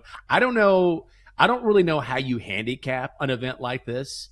Truly, I mean, really get into the numbers. I'm sure there's some people who can do that. I don't think I'm qualified to. I think I'm trying to find the right mix between someone who clearly has a lot of power, a big guy, and maybe get some value at the same time. But I like Byron Buxton. Not enough for me. Jazz Chisholm, not going to work. I put some money down on James Wood yesterday and got him at plus 450. Now he's shortened at 4-1. He's the Nationals guy. He's a huge guy. He could absolutely win it, and I wouldn't be stunned. So that's where I'm going. Well, I think when it comes to betting on the home run derby, like this should be like a fun bet. Like I know there are people who will try to manipulate the stats and like this guy has like a barrel rate or whatever. But remember, it's not major league pitching. It's different. Like, you can't be like, this guy strikes out a lot. He's not going to strike out at the home run derby. Like, it's just a different thing. So for me, what I'm looking for is, the big, powerful guys who don't need a lot of effort to hit the ball out of the park, because some of it is endurance. And how many times can you fire away, hit after hit and hit that many home runs in a format that's going to be like this? So maybe I'll explain the format just for the people who need a refresher course. So what they're going to do is all 8 candidates are going to hit for time in the first round. And whoever has the most home runs, the top 4 candidates will be advancing. Then you'll have the semifinal with the top seed facing the 4 seed, 2 seed facing the 3 seed. But let me give you some candidates that I think maybe would be good play. So I'm going to start with Matt Olson. He is the only player who has actually competed in a home run derby before. I feel like this is really important because he kind of knows what's going to happen and kind of knows some of the nuances of how to strategize for this event, because it's different, obviously, than hitting in a normal game. He is 8-1. He's also the hometown guy. He is born and raised in Atlanta. He is a Braves player playing at his home park. So I think this is a good one. And also he has a Brave coach throwing to him. So there's familiarity there. So you go further down the list. And the other thing I was looking for is who hits the ball the furthest, because you need like the raw power. Obviously, you need the smooth swing. You need somebody who can take it out easily. So if you look at the top 10 longest home runs this year, Byron Buxton has the second longest home run in baseball this season, second only to Mike Trout, who's not in the Derby. Byron Buxton, also a Georgia native, born and raised in Georgia, and he hit it 479 this year. So we know he has the pure power. The only red flag I have on Byron Buxton, however, though, is because he is so consistently hurt and on the injured list that I feel like if he gets tired at all, I don't think there's going to be like that little voice in the back of his head that says, oh, keep going, keep fighting through. Because we know the biggest deal for Byron Buxton is to play a full healthy season. But there are other ways you can bet on this. I think the best bet for O'Neal Cruz is you can bet on the player who has the best exit velocity, which is a thing. So like whoever has the hardest exit velocity, he's plus 145 in that category, which I know are short odds, but this guy is a StatCast hero. He is 100th percentile in exit velocity. He has hit the hardest home run in the entire existence of StatCast. So if you're asking me who's going to hit the hardest home run, I think I'm going to go with O'Neal Cruz. He's 6'7", a huge guy, and plus he has the track record of absolutely dominating exit velocity, and that way you don't have to pick him to actually win the thing. He just needs to hit it really hard. Well, and also you're getting value on the guy. First of all, you're getting plus money there, so I like that quite a bit. Also, it's funny to me, which is absolutely correlated, that the biggest guys are the ones who are at the top of the betting list. I mean, not only have they hit mostly the most home runs, but O'Neal Cruz, you mentioned, he's 6'7", 240. Cal Raleigh is 6'2", 235. James Wood is 6'7", 234. Matt Olson is 6'4", 225. Jazz Chisholm is 5'11", 184. 5'11", 184. Like, and from a physical perspective, like if you're smaller like a Byron Buxton or a Jazz Chisholm, like one of those guys, you're just naturally going to get worn out because you're smaller. Do you know what I mean? Like, it's not a knock. If it's one swing during a regular season game or playoff game, that's different. But over and over and over again, when you're trying to hit these home runs, that obviously gives the advantage to the bigger guys, which is why these guys are at the top of the home run derby list if you're looking at the odds. I think I might put a sprinkle. I'm going to put a sprinkle on James Wood, Cal Raleigh, exact outcome at 9-1, just for fun. I mean, these things are impossible to win, right? It's almost like picking the one winner of a golf tournament. You have to find creative ways to bet it, but I'm definitely betting on Wood to win it all. I got that at plus 450. I'll do Wood versus Raleigh at 9-1 just to have some fun. And who knows, O'Neal Cruz could slip in there. I will say, though, Brent Rooker, said it earlier, I mean, nobody's paying attention to him, but the money has moved where I believe Byron Buxton had shorter odds than Rooker, and now that's switched where now Rooker is at plus 850. Don't sleep on him. He's definitely the sleeper here. Well, I think a lot of this is odds dependent because I'm not sitting here and thinking that Cal Raleigh can't win it. It's just at what, plus 250, plus 275 for something that's this volatile. Like the home run derby it doesn't feel like a super sharp bet to me. So I'm going to go further down the board for that reason. So I think the reason that you're getting some value on Brent Rooker is simply because he plays for the A's. Like, how many people have even heard of Brent Rooker if you do not follow baseball? Probably not a lot of casual fans. Yeah. Same goes for Junior Caminero, who I will say this. He is one of the longest odds on the board at 10-1. I will say, from a scout perspective, when they were scouting him coming up in the minor leagues, he got an 80 grade out of 80 for raw power. So the guy certainly can hit the ball a long ways. Should be fun. I'm definitely watching it. The odds for the home run derby are currently up at BetMGM. Go place your bets now. All right, coming up next, we got to talk futures next on the Daily Tip.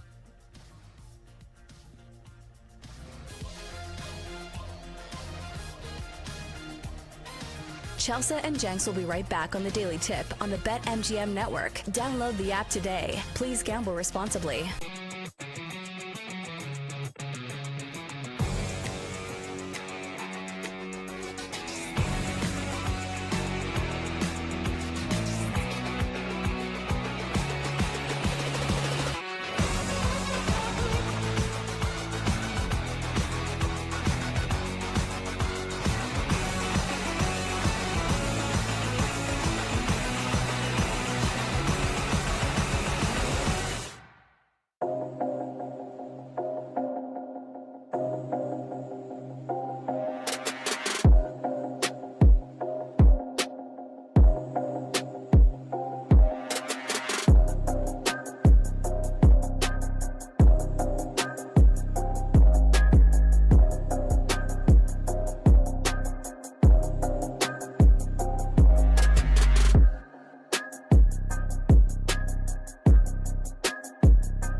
Let's get back to the Daily Tip with Chelsea Messenger and Michael Jenkins on the BetMGM Network. Presented by BetMGM, the sportsbook born in Vegas. Download the app today.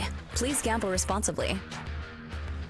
All right, we're back for more here on the Daily Tip presented by BetMGM. In a few minutes, we'll play this or that Futures Edition as we scan through some of the best futures bets available right now over at BetMGM. So the best of the box office this weekend was clearly Superman, soaring to $122 million, the third biggest box office opening of the weekend in 2025. So, Jenks, I knew there was a narrative surrounding this movie for a bit where some people were mad that I think it was the director came out and like said it has like political undertones or like something about being an immigrant.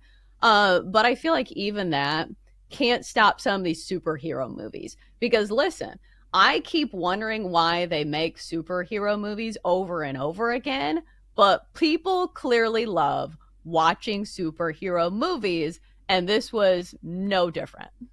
Oh, yeah. We can't wait to go. We almost went on Saturday, but we went to play putt-putt instead. But we waited like way too late to get tickets. Like all of the movie theaters in D.C. were full, unless you wanted to go and like, sit at the very front and have to look straight up into the air, which we didn't want to do.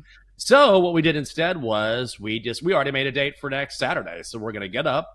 We're going to go to brunch in Georgetown here in D.C., and then we're going to go watch Superman in IMAX. So we're a week late to opening weekend, but we're already excited. We have our tickets, and we're ready to go. We almost made it happen this weekend, but yeah, we're super pumped. I feel like I no longer subscribe to like the need to be on time to things. Like as far as like, I don't need to see it this weekend. Like if I can have a better experience like in a week, I feel like it doesn't matter. Maybe it's like the streaming mindset where like nobody watches things at the same time anymore.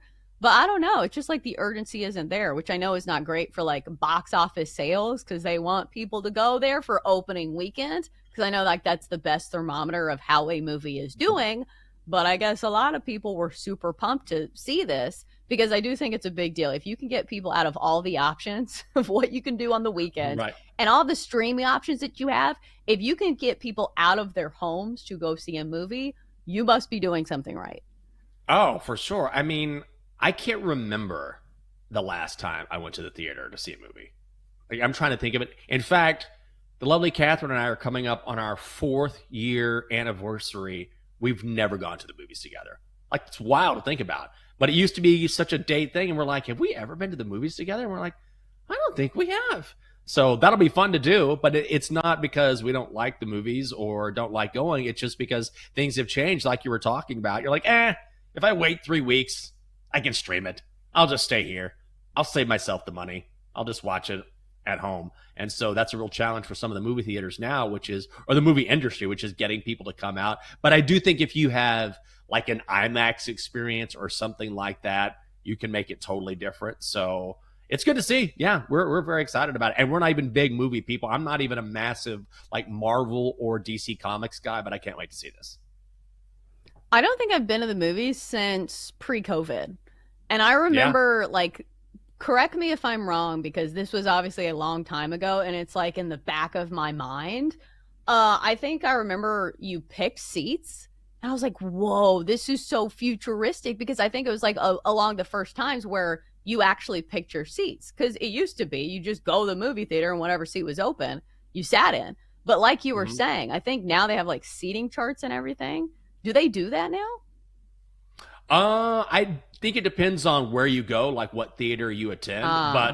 But the one that we're going to absolutely has a seating chart. So yesterday or last night before I went to bed, I picked out our seats.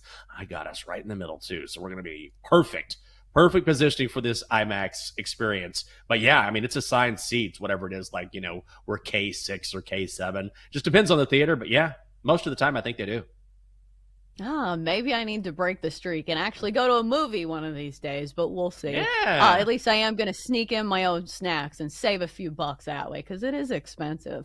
All right, so as I mentioned, it's time to get our futures bets in, and the way we're going to do it is play this or that.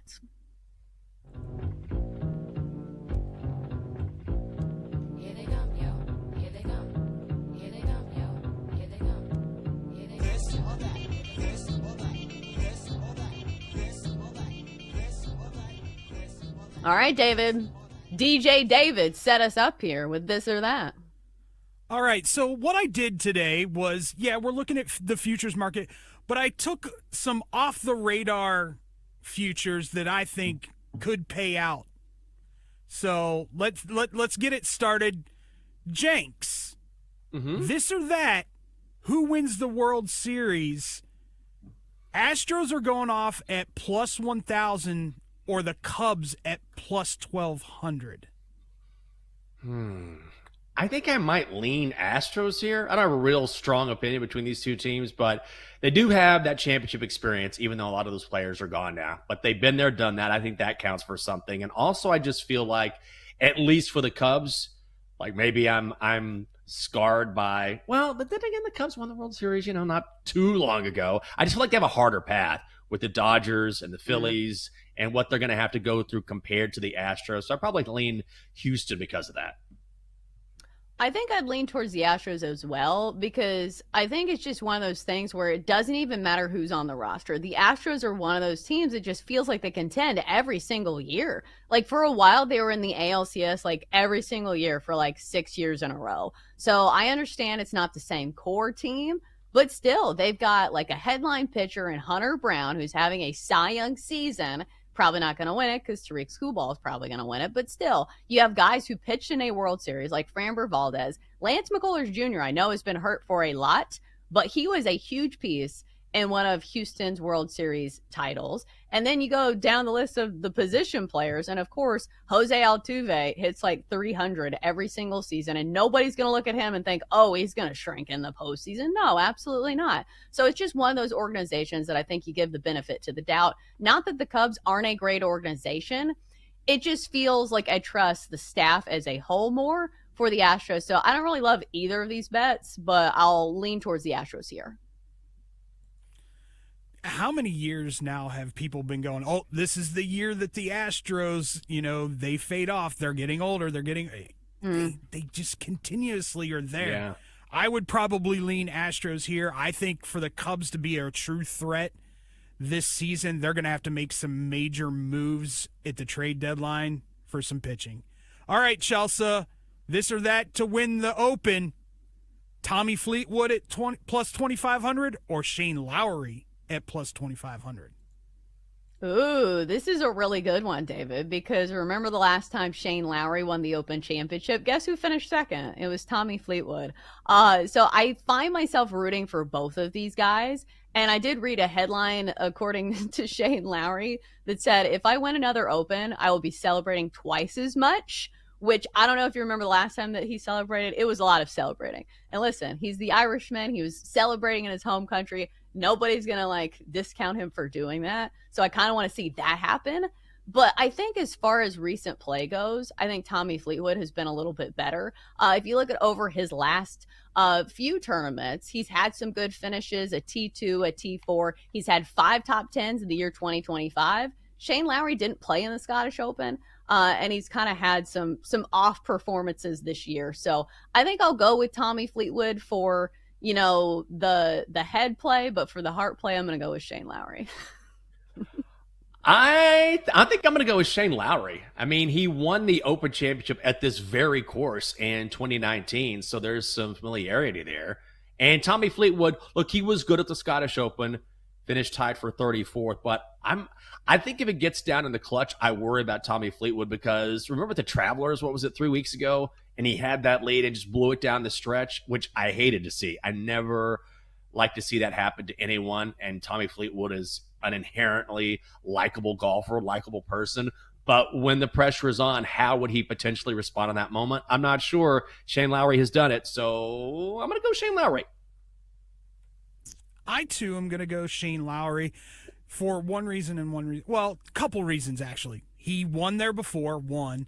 Two, he actually took this past weekend off at the Scottish Open to focus in and prepare for the actual Open.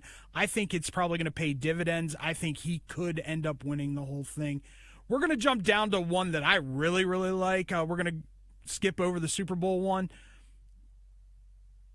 To win the NFL MVP, Jared Goff at plus 3,000 or Baker Mayfield at plus 3,000 Jenks.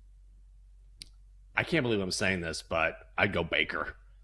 First of all, the Rams lost both coordinators. We know this, right? And that could be a huge issue for them. Happened to the Eagles a couple years ago. Took them a season to sort of recalibrate. And also, look, Baker has played great football. They play in a weaker division. They still have Chris Godwin. They still have Mike Evans. And look who they drafted.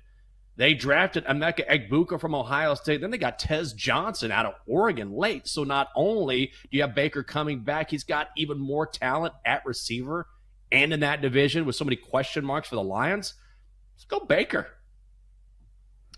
I think that neither of these guys really stand a chance, just simply because this award is more of a narrative award. And we have seen guys who are put in similar positions as this, because I look at Jared Goff and I think, he can put up really good numbers. Like, I'm watching quarterback right now and they're reliving the game where he had the perfect game, 18 for 18, like 400 some yards, had this great statistical game.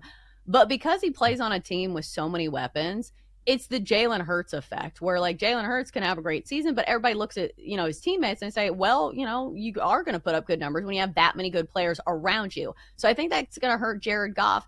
Baker Mayfield maybe has a case, but I feel like nobody from Tampa Bay. Like, look at Mike Evans, like generational receiver. I feel like he still doesn't get the credit that he deserves. So Baker Mayfield may put up some great numbers, but I still don't think either of these guys really stand a chance. I actually love the Baker Mayfield NFL MVP, and I've actually sprinkled a little something on it. I think he may have one of those years where he's putting up statistics that nobody can ignore, even in that division. So it would be Baker Mayfield for me. I just don't think he's going to have the rushing numbers to complement it. Because, like, if he has the same numbers as, like, Lamar Jackson or Josh Allen, who do you think's winning that award? It's not Baker. I'm sorry, Baker. But he doesn't have that added dynamic of being a runner like some of these other guys. So I feel like, Josh Allen and Lamar Jackson would have to get hurt. Or, oh, by the way, Patrick Mahomes still exists too. So I understand it's a value play, but not for me. All right, coming up next, hour 3, we kick it off with Cody Decker, former MLB player, to give his best bets for the Home Run Derby.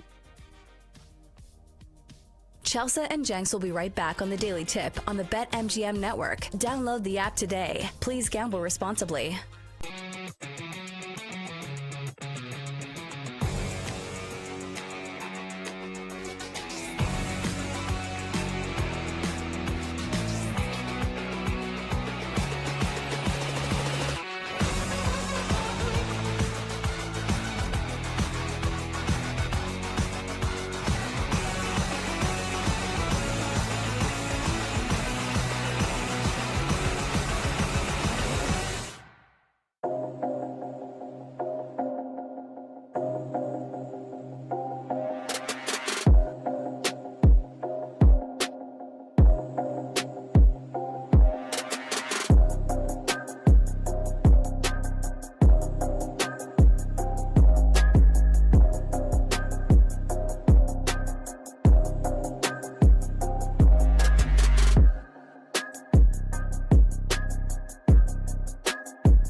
from the BetMGM Network. It's time for the Daily Tip This is like Disneyland for adults. If I wanted to have fun, I was going to go to Disneyland with my kids. with Michael Jenkins. Honestly, you could talk me into just about anything. Like, you want to do shots? All right, let's do shots. You want to put together a 10-leg teaser? Sure, let's put some money on it. In fact, I do a parlay with Champions League soccer and the WNBA. And Chelsea Messenger. Let's try to beat the rest of the network at being degenerates, because maybe, just maybe, we can win in that regard. I do like the idea of a parlay. Hey, Dad, don't forget about me, the dogster. Presented by BetMGM. The sportsbook born in Vegas. Download the app today. Please gamble responsibly. If anyone can be a degenerate, it can be us. And we are off the final hour of the Daily Tip on the BetMGM Network.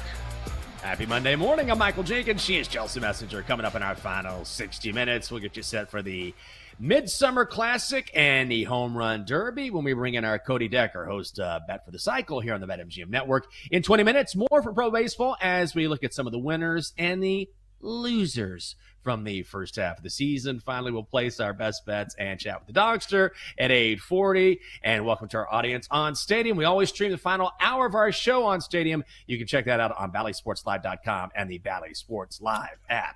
Chelsea, before we get to Cody, now you're a baseball gal. This is your time of year. Do you get jacked up for an event like the Home Run Derby?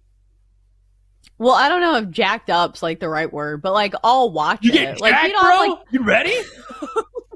You ready, bro? I'm like Let's such a- go. I'm such a low energy person. I'm like, yeah, I'll watch it. But like for me, that's a lot. Like for me, committing to watching something is a big deal because we've had this conversation. There are so many options where you can stream things. You can be scrolling on your phone. But for me, I think this is going to be, well, I almost committed to a single screen experience, but I don't think that will be. I'll probably be tweeting during it. So it will be a dual screen experience. Well, I mean, I will say events like this, I feel like are built for two screens, right? Because getting commentary when it comes to something. Yeah, for social, when it's, some regular game, it's like, okay, fine. Everybody's got an opinion on every particular play. But here it's such a unique experience, with each individual player doing his thing that I feel like this is sort of built for getting commentary at the same time. Well, and also it's something people will be watching live as a group because we just don't get that many events anymore. Like, I'm trying to think of the last show that, like, we as a nation watched together other than sports. I think it was, like, Game of Thrones. Like, and that's been a while. So I think sports is, like, the last, like, thing that you can live comment on. I guess maybe you could put, like, the presidential debates, but, like, I don't do politics. So I am excited for that regard because these are the nights in which X, Twitter, whatever, those are the nights when, like, it really shines for sports fans. I totally agree with that.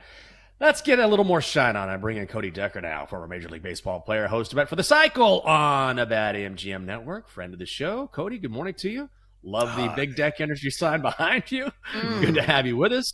What are your thoughts on the Home Run Derby? I feel like this is one of the areas that Major League Baseball has done a really nice job curating, but we've lost a little star power this year. Just your thoughts in general. Are you a big fan of it? Yeah, well, yeah. I mean, are you worried about this? Where's the star? I'm looking up and down this list. This is no one that anyone's. You got one maybe star out of Seattle that no one in the country knows about because ESPN and Major League Baseball is desperate not to talk about Seattle for some reason. It's wild to me. The guy has 38 home runs, one shy away from the single-season first-half record held by Barry Bonds, yet no one wants to talk about this cat. Yet everyone wants to take a look at the MVP odds. Well, it's clearly Judge's. Are we devaluing the catcher position? The guy's doing this at the catcher position. He's going to set the record for most home runs in a season by a catcher, a record that's been around, I don't know, forever. The guy is an absolute monster and no one will talk about him. I appreciate the infusing of young stars. I love O'Neal Cruz. I think he's going to be a lot of fun. James Wood is a star. I'm glad we're getting some names out there. Brent Rooker. Okay, Byron Buxton. He's been around for a couple of years, but he's been injured for so many years that the mainstream audience still doesn't know who Byron Buxton is. Amazingly, I can't believe I'm saying this, the biggest star is Jazz Chisholm. No one knows who Jazz Chisholm is outside of New York, even though that guy was on the cover of a video game 2 years ago. Right, but he's also very small. And similar to the sign behind you is that's kind of the energy I want for the home run derby. So when you look at some of these candidates, we do have some big donkeys, to use a term that I've heard some baseball players throw around. It's not just me making it up. Starting with O'Neal Cruz. Like if you're talking about somebody who's going to hit the piss out of the ball, hopefully I can say that, it's going to be O'Neal Cruz, who has recorded the hardest hit home run in StatCast history. So this is an actual bet you can make over, I don't know if it's a BetMGM, but it's plus 145 for O'Neal Cruz to hit the hardest home run. Let me ask you, are there any of these other type of bets that you've seen? You're like, hey, that's interesting. Maybe I'll bet on this as opposed to like a pure winner, or are you just betting on a winner? I like round by rounds, especially in the first round, especially somebody who's got a little juice and a little energy to him. I love the O'Neal Cruz hardest hit ball, absolutely. That being said, for him to win the tournament tonight, he's currently at plus 350. I think that's a fool errand right there. I think that's just, they're dangling that in front of you because of that exit velocity. You're telling me a guy with that's as max effort as O'Neal Cruz is going to swing max effort over and over and over again. Take it from somebody that has tested out this system for Major League Baseball myself multiple times. 3 years ago, I was at Dodger Stadium doing round after round after round after round.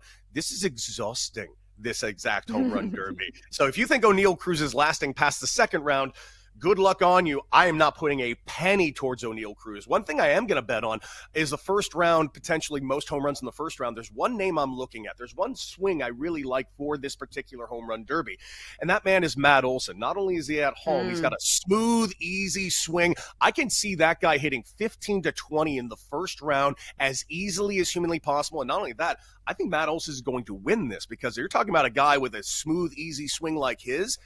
It absolutely plays in a home run derby like this because he's going to be the least exhausted of all the exhausted hitters.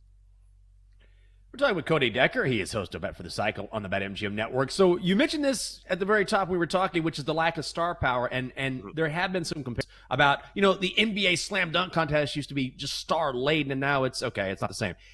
Is there a potential here down the line for this becoming the same for baseball? It's a great event, but ultimately people in an event like this, they want to see superstars. That's all they want to see, for lack of a better phrase. And it's not that the home run derby isn't fun. It's still fun. It's just, I'm not going to lie to you. As a baseball guy, someone that lives and breathes baseball, did it for a living for 11 years, have spent my entire life doing this, again, have helped Major League Baseball myself with the home run derby. I don't want to watch this. And it's nothing against any of these players. It's just, are we pretending that this is not a star-studded type of event? It is. Acuna Jr., losing him definitely hurts. The fact that Judge isn't in there, Giancarlo Stanton not in there. Last year's winner, Teoscar Hernandez, isn't even in this. I don't understand the point. I love the inflection of new stars and new players, but I don't know that this is exactly the showcase for them. It worked for Josh Hamilton 15 years ago, but look at all the players that were surrounding Josh Hamilton. He was surrounded by superstars, and it lifted up his ship. Here, where is the superstar where we're lifting up all the other boats? Aaron Judge, what are you doing, man? We need you in this. But I do feel like it's a good launching pad for like the casual viewer to see some of these players that they don't normally get to see, because if you don't have the MLB package, you don't get to watch a lot of these guys. So I feel like for me, that player is Byron Buxton, who I feel like I keep telling people who don't watch baseball, I'm like, listen, this guy would be a generational player if he could stay healthy. He is so supremely talented, one of like the prospecty type guys coming out of high school. And it should be noted, he is a Georgia native. This will be a special experience for him. What would you tell the casual fans about Byron Buxton? Why should you be paying attention to him? When I say five tools, I know that's a phrase that we've just gotten so used to saying out loud. But as much as we love saying five tools, no one really has five tools. There are some that have the five tools. Yeah, you got like Fernando Tatis Jr. out there who's got five tools. You got O'Neal Cruz who's got the five tools.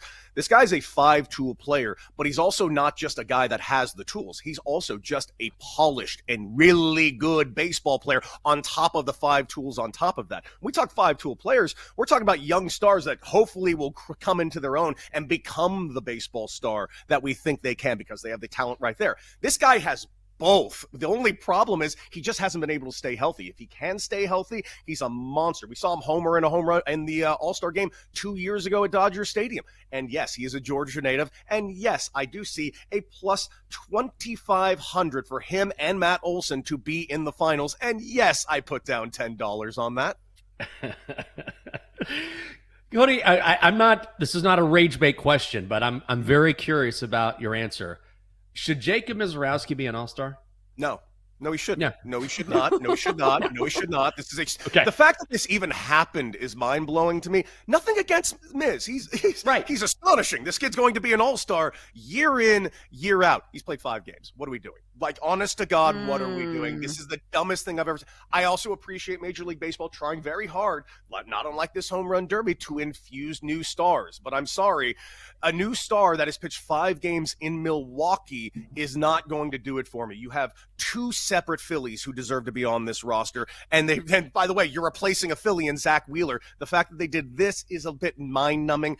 Once again, nothing against the player Mizorowski. This kid is a stud and will be a perennial all-star. He just shouldn't be after 5 games. What are we doing? What is this, banana ball? Wasn't that the quote? They said, what is this, the Savannah Bananas? And I had to double check to make sure it wasn't a fake quote. But that's what they actually said, and deservedly so. It shouldn't be a popularity contest because it waters down the meaning of being a true all-star. So let me ask you about Clayton Kershaw being named an all-star. I get it. He is a legend. But, like, I feel like that was kind of a reach as well. Like, Same thing. What are we doing? Again, it's Major League Baseball trying to figure out a way to infuse young with old stars. And this, again, just isn't it. It's either an all-star game or it's a popularity contest. It's an all-star game. And I want to use that phrase again. All-star game, or it's just a run-of-the-mill thing that you're just trying to showcase new talent. We already have the Future Stars game. I'm going to have to watch it in 2 days, and I never enjoy it. The All-Star game is not the Future Stars game. Well, along those same lines, I guess this story, I missed it a few days ago, that Ranger Suarez was told by Major League Baseball, you're an all-star, we need you to pitch. He said, I want to rest. And they said, well, then you're not an all-star. Like, then what is an all-star? It feels so arbitrary right now. It really is. I don't know. Can somebody explain to me what an all-star is? It's like what we deal with every year with the MVP. What exactly is an MVP? Yeah. What exactly does the word valuable actually mean in the context of sports? Because no one has been able to accurately define it, and I'm just assuming they want to keep it that way so everyone can make stupid decisions like these and justify it. Yeah. Let me ask you about the MLB draft. And I'll only ask you about like one of the bigger stories. So Ethan Holiday, obviously a Nepo baby of sorts, but obviously he is very talented, going to the Rockies at number 4 overall. I have seen a lot of people saying, oh gosh, what a disaster going to the Rockies. But listen, like, he's very familiar with the Rockies organization. You get to be a position player that's hitting at Coors Field. I don't feel like this is all bad for Ethan Holiday.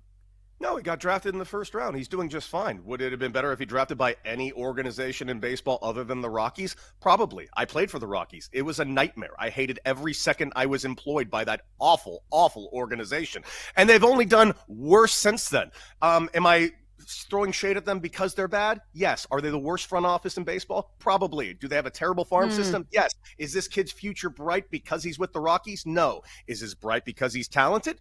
I hope so. We will wait and see. But honest to God, look around for every move that the Rockies have made in the past 12 years. Name the one good one, and I will be waiting here until I'm dead. Well, what happened to Cody? Well, he was waiting on the Rockies to make a good move, and that's how he wanted to go. He's our Cody Decker, host of Bet for the Cycle here on the BetMGM Network. So you're going to watch, not even going to watch the Home Run Derby?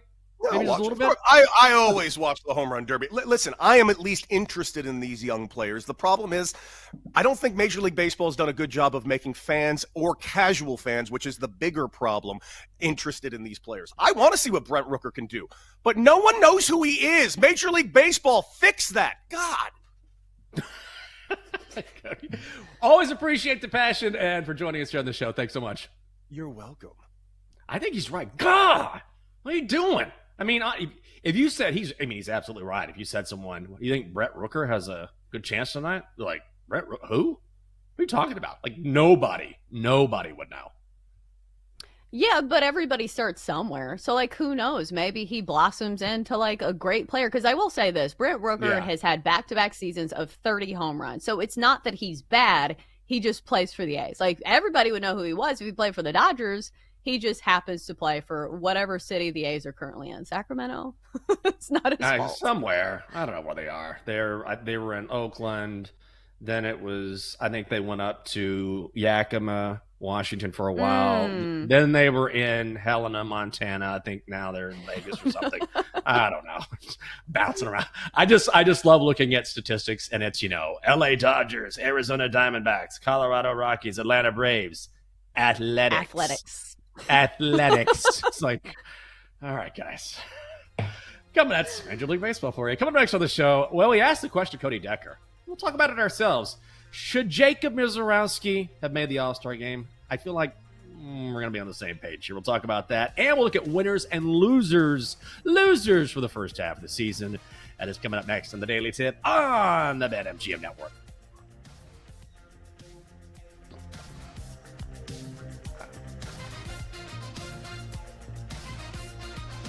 Chelsea and Jenks will be right back on the Daily Tip on the BetMGM Network. Download the app today. Please gamble responsibly.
Welcome back to the Daily Tip, presented by BetMGM, the sportsbook born in Vegas. Download the app today with Michael Jenkins and Chelsea Messenger on the BetMGM network. Welcome back. Oh, wait. What is that I hear?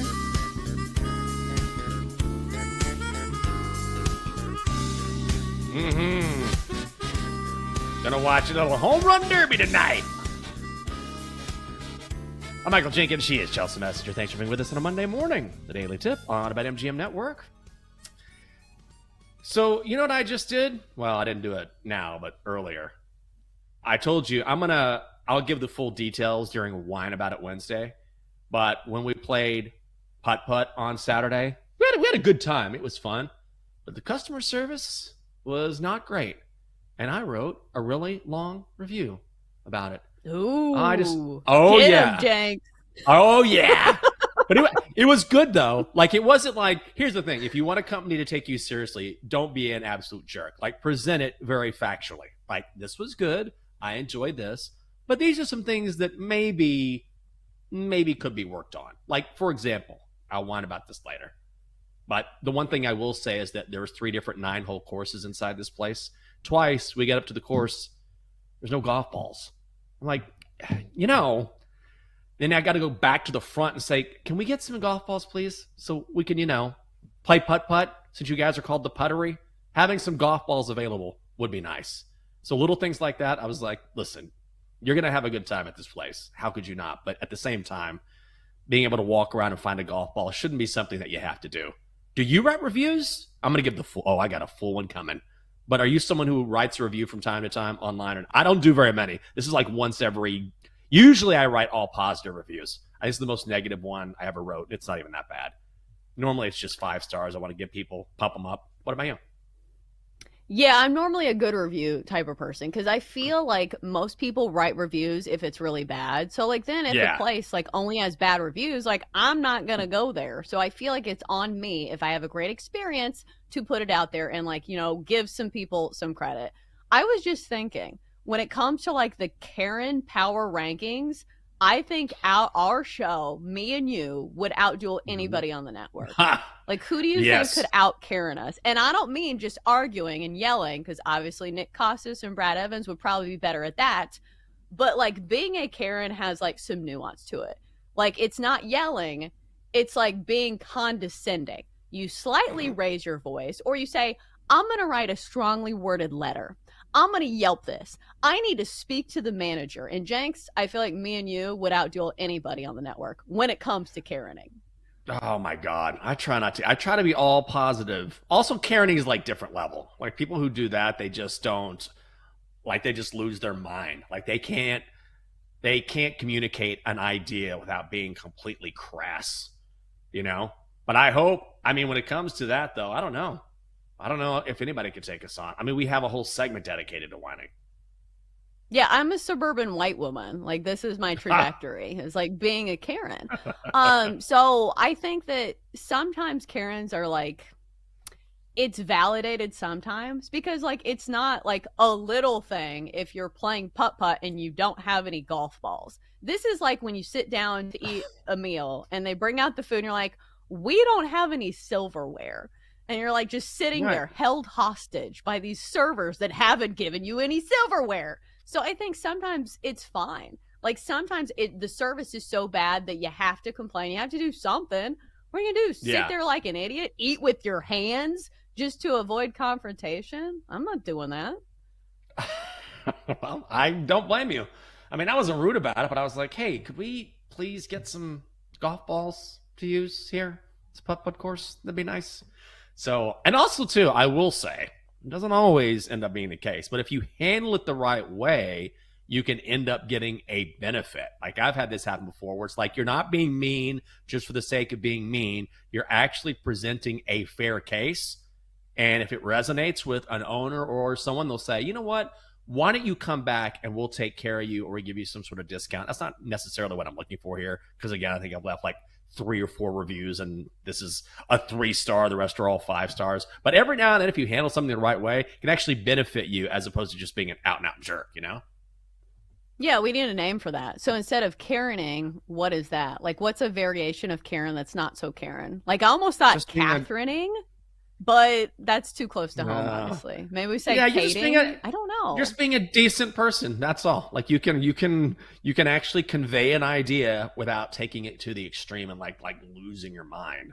So we'll see. Oh man, I'm getting fired up thinking about it though. I got a good one. It's a good one because I got a lot of examples. But we still had a good time. So I don't want to overload it too much. But we are gonna try a different place as well. So Chelsea, we touched on this a little bit with Cody Decker in the previous segment, and I think most people are sort of on the same side here, which is that Brewers pitcher Jacob Misiorowski is now in the All-Star team. He's made 5 starts, and look, as Cody was saying, this guy's 4-1, 1.83 ERA. He struck out 33 batters over 25 2/3 innings. He's made 89 pitches this season that have reached at least 100 miles an hour.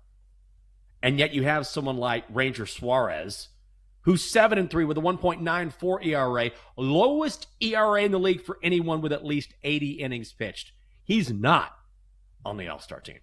So do you have an issue with this? Because nothing personal, but I kind of find this, once again, Major League Baseball just randomly deciding who they're going to add with no real rhyme or reason outside of, let's just add a bunch of people that people are going to talk about, that fans will talk about, but we really don't have any sort of standard protocol here. Yeah, when I saw the quotes from the Phillies players, I thought that it was fabricated. Like, I thought it was like from The Onion, because they said, what is this, the Savannah Bananas? Which, if you don't know, the Savannah Bananas are all about ratings. It's like TikTok famous, whatever. It's not about like level of play. But you know what? They're kind of right here. Because listen, Jacob Misiorowski, and again, it's not personal to him. It's saying, okay, this guy has only thrown 23 innings. And we're going to look at these guys who have been pitching most of the season. Like, even look at Christopher Sanchez, has a 2.50 ERA, has pitched 115 innings.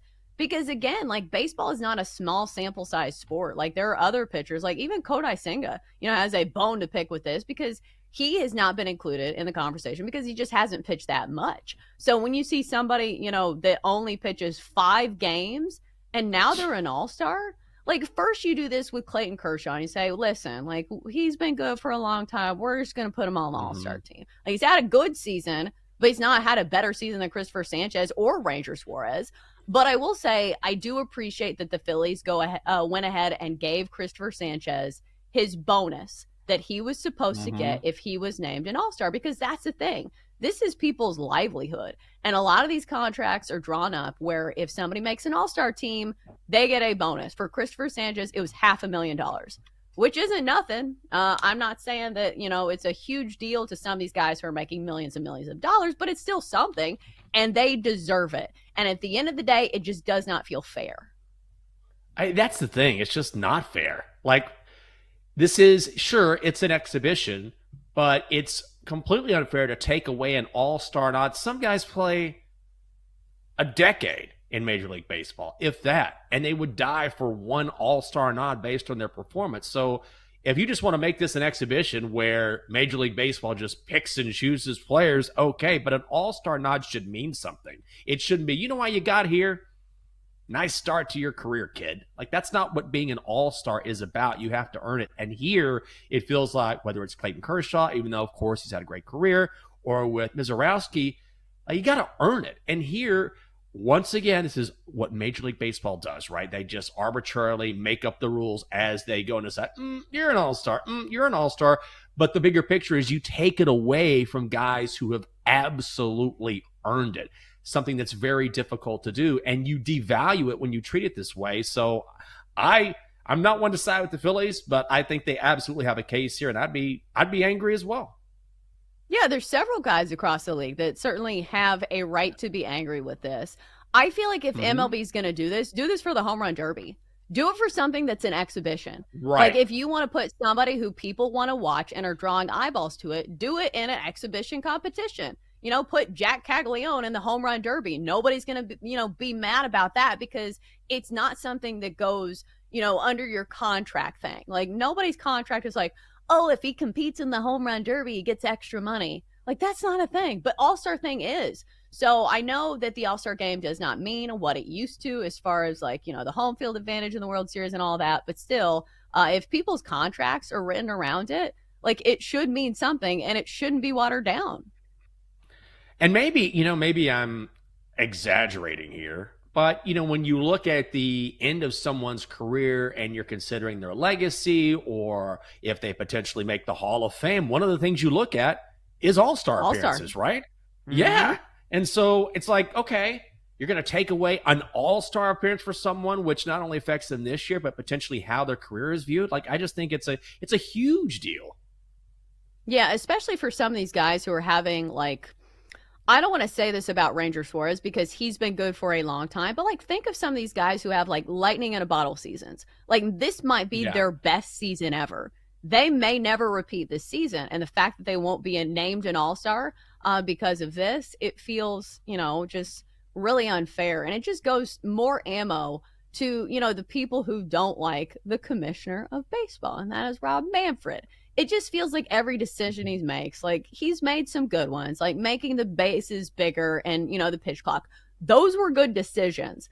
But like some of these for the All-Stars, especially when you get the players fired up enough to like say these quotes that are so like inflammatory that you think they're fake. Like this is not good when your own players are saying things and saying like, hey, we're really mad about this. That's not great if you're the commissioner, but I don't think Rob Manfred cares. No, he doesn't. I mean, I feel like this guy just lost his juice a long time ago. And so instead of maybe at the end trying to rebuild his reputation before he walks away, he's just like, whatever, the die is cast. So here we are at the All-Star break. And I mentioned winners and losers, and we don't have to go in depth here. But is there a team? Is there a player? Let me ask you this. I'll make it nice and simple. What is the biggest thing that has surprised you in the first half of the season, for better or worse? Is it the big dumper? Is it the Blue Jays? Is it how bad the Rockies are? Like, what's really stood out to you, or maybe something you didn't anticipate? I think Cal Raleigh is a big surprise for a lot of people, simply because, Aaron Judge has been the home run king, and obviously he is still the favorite. Or maybe he isn't. I need to double check that. But, if you look at the second half of the season, a lot of people are saying, oh, Aaron Judge is going to take it over because he always does. And especially because Cal Raleigh plays in a pitcher-friendly park. So it just makes it all that more impressive. I think the biggest surprise to me, though, is the AL East in general. Like, how many people looked at the AL East and said, oh, the Yankees aren't going to be winning the division? And I think maybe some people say, oh, the Red Sox, they're going to be the team. No, they're 53-45. Like, they're above 500. But it's been a four-way tie among the Rays, the Red Sox, the Yankees, and the Blue Jays. Right now, the Rays 5.5 games back. So maybe not as close as it was, because the Rays were leading the division. But it just feels like a bunch of mid. Like, the AL East usually is one of the best divisions in baseball, and this year it just hasn't been. So I think the Yankees go up there as one of the more disappointing teams. Like, again, they're 53-43, but relative to expectations, with as good of a roster as they have and as much money as they are spending, they should probably be better than this. And how crazy is this division right now with the Jays leading? And then look at the Red Sox. Like, they have been on absolute fire. Like, unbeatable. And here they are. The Yankees are 2 games back of the Jays. The Red Sox are 3 back, and the Rays have been really good. They're only 5.5 back. I think the Yankees maybe win the division, but I don't know. I did not anticipate that division being this competitive, at least in the first half of the season. I thought the Yankees might start to pull away, but they got a battle on their hands. Not only do the Yankees have a battle on their hands, Aaron Judge has a battle on his hands with Cal Raleigh, whom we were just talking about. So that's going to be really interesting to watch in the second half of the season. That's just a small storyline. Yeah. Even though for the Yankees, it's all about the World Series. Like, the division crown is great and it sets you up for success further down in the postseason. But for teams like that, like the regular season, it matters. But like, looking at the Dodgers right now, they have a good record, 58-39, 5.5 game lead in the NL West. But like, nobody cares if they win the division. It's World Series or bust for teams like that. And I think if we're sticking in the American League, man, have the Tigers been good. I don't know if this is a surprise, but sometimes you see these upstart teams and you say, hey, they're maybe a year away, and then they kind of fade. Like, look at the Pacers. Like, they just went to the NBA Finals, and now they're probably going to be back in the mid to bad category. The Tigers look like the cream of the crop. Tariq Skubal has really taken over the leadership role of that team. Looks like he's going to win the Cy Young. So maybe the Tigers. Like, I didn't think that the Tigers would be maybe winning a World Series before the Lions would win a Super Bowl, but it might happen. Yeah, it absolutely could. And my God, look, the Pistons are getting better. They have a lot of potential now. The Tigers playing well. Lions, obviously very good. Man, sports in Detroit all of a sudden on the come up. Coming up next to the show. Not a whole lot to bet on tonight, but maybe we'll throw some cash at the Home Run Derby. That's Chelsea. I'm James. We're going to wrap things up on the Daily Tip on the BetMGM Network when we come back. Coming up, Jenks and Chelsea give out their best bets here on the BetMGM Network. Presented by BetMGM, the sportsbook born in Vegas. Download the app today. Please gamble responsibly.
BetMGM Network. Presented by BetMGM, the sportsbook born in Vegas. Download the app today. Please gamble responsibly.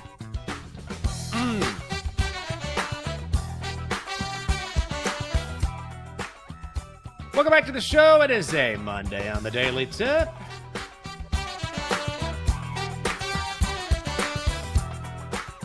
Great to have you along with us. Michael Jenkins, she's Chelsea Messenger.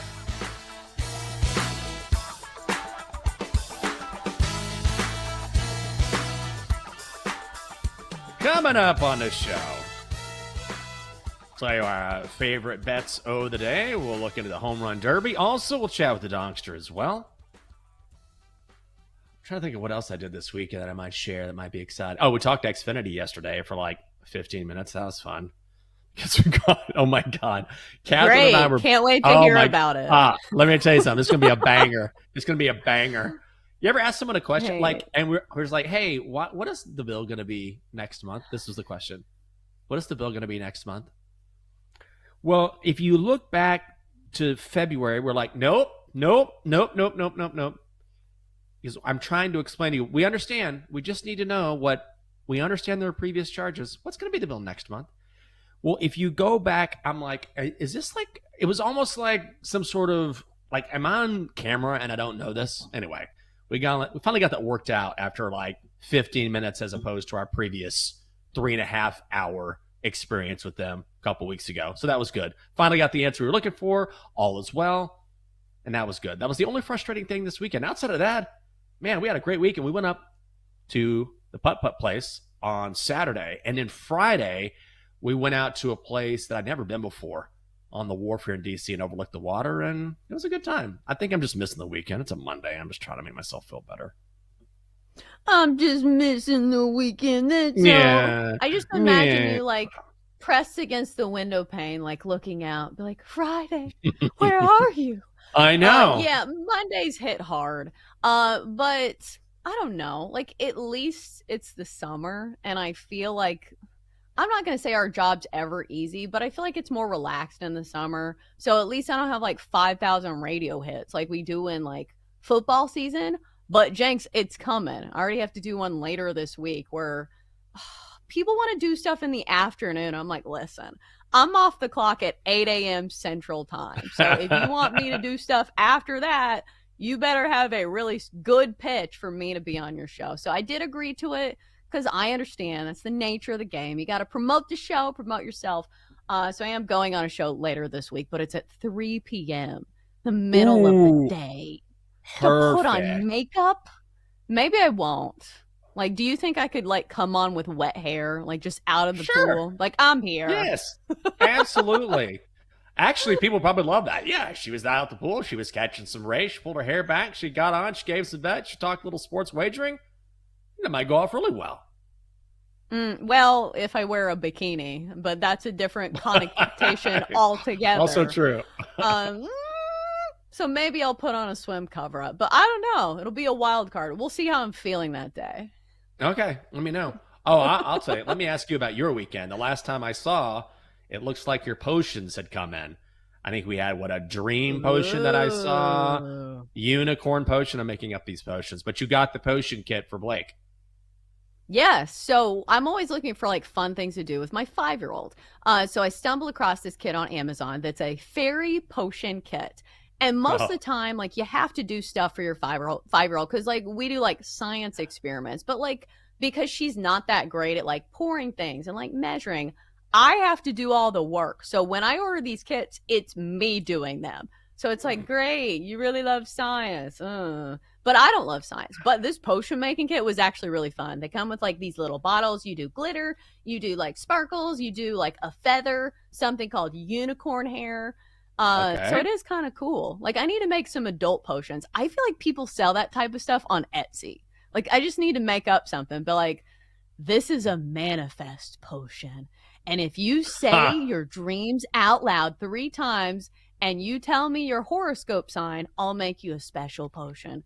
I bet somebody would buy that. Some idiot. Yes, you should absolutely make that. People will buy that. I guarantee you. A manifest potion, you know what? You make it like Manifest Potion Lotion, right? So it's good for your skin, okay? It hydrates. Your skin is going to look supple and young. And also, not only does it smell great and does it have a great use for your skin, while you're putting it on, while you're rubbing it in, you think about things that you want. You put them out into the world, and this potion lotion helps you manifest those things. It sounds crazy, but in 2025, something like this would probably sell. Yeah, if you get an influencer to start hawking it, and you're like, listen, you take the Manifest Potion Lotion, and then you enter the room, and then you take all four corners of the room and you put them in your pocket, and you say to yourself, this is the day that I'm going to make it all happen for myself. And then the podcasters are like, oh my gosh, you are so right. Nobody's ever said that before. So maybe there is hope for me in that area. I think you give it a shot. The potion lotion. That's it. You ever see? I mean, this happens on Etsy. You start an Etsy store, the potion lotion store. Okay, every lotion has a different potion, and then then you do the motion potion lotion. Put your life in motion. Oh no, you're like, ew, what does that mean? It sounds like something the Donkster would use. Yes. Well, you can also get that at Spencer Gifts. So maybe you shouldn't do that. Maybe you shouldn't. I don't know. Okay. Well, what's coming up on Bet Sweats? You never know. You just never know. I know. Oh, Kate's going to be on the show. I see Kate logged in right now. So I'm sure they're going to talk about the home run derby. I'm sure they'll get you ready for the All-Star game. And who knows what else? We'll ask Kate about that ourselves. But before that, it's time to hand out our favorite plays of the night. And yes, we're going to the derby ourselves. Let's do it. Time to place your bets. All right, Chelsea, what do we have? Yeah, so it feels like there's not much to bet on today. So we're going to go with the home run derby. I feel like picking a winner is kind of like choosing at roulette, so I'm not going to do that. But I am going to hone in on who hits the hardest home run according to exit velocity, because we do have a StatCast hero on the board here in O'Neal Cruz. The Pirates slugger here has been one of the best players in exit velocity over the course of his time in the big leagues. In fact, he's 100th percentile in exit velocity, and he's hit the hardest home run in the history of StatCast. So there's actually a bet out there where you can bet on the highest exit velocity on a home run tonight. O'Neal Cruz is your favorite at plus 115. I feel like this is my favorite bet. I know that plus 115 is pretty short odds, but O'Neal Cruz mashes balls. So I'm going to go with that. Highest exit velocity, O'Neal Cruz, plus 115. All right. I didn't put a whole lot of analysis into my pick. I mean, this is kind of how it goes with the home run derby, right? I'm going to go James Wood to advance to the semifinals at minus 145. He is one of the favorites to win this event, right behind the big dumper, Cal Raleigh. So O'Neal Cruz is actually the favorite right now. Then it's Raleigh, then James Wood. But all we need is for Wood to get to the semis here. And a lot of this is based on pure size and power. I mean, he has 24 home runs in the first half of the season. He's 6'7". He's 234 pounds. He's a mountain of a man. His legs are made of tree trunks. This guy's a stud, and he's a Washington National, right? So that's my guy. It's minus 145. I don't know if he wins a thing, but he can get to the semifinals. Let's grab him to show out tonight in Atlanta. Yeah.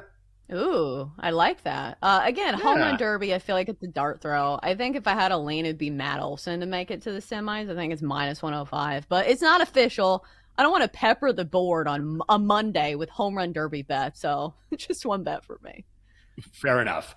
Well, I am not in studio today because Denton is off, but I'll be back in studio tomorrow. However, the Donkster is always in studio, ready to go. Let's bring him in.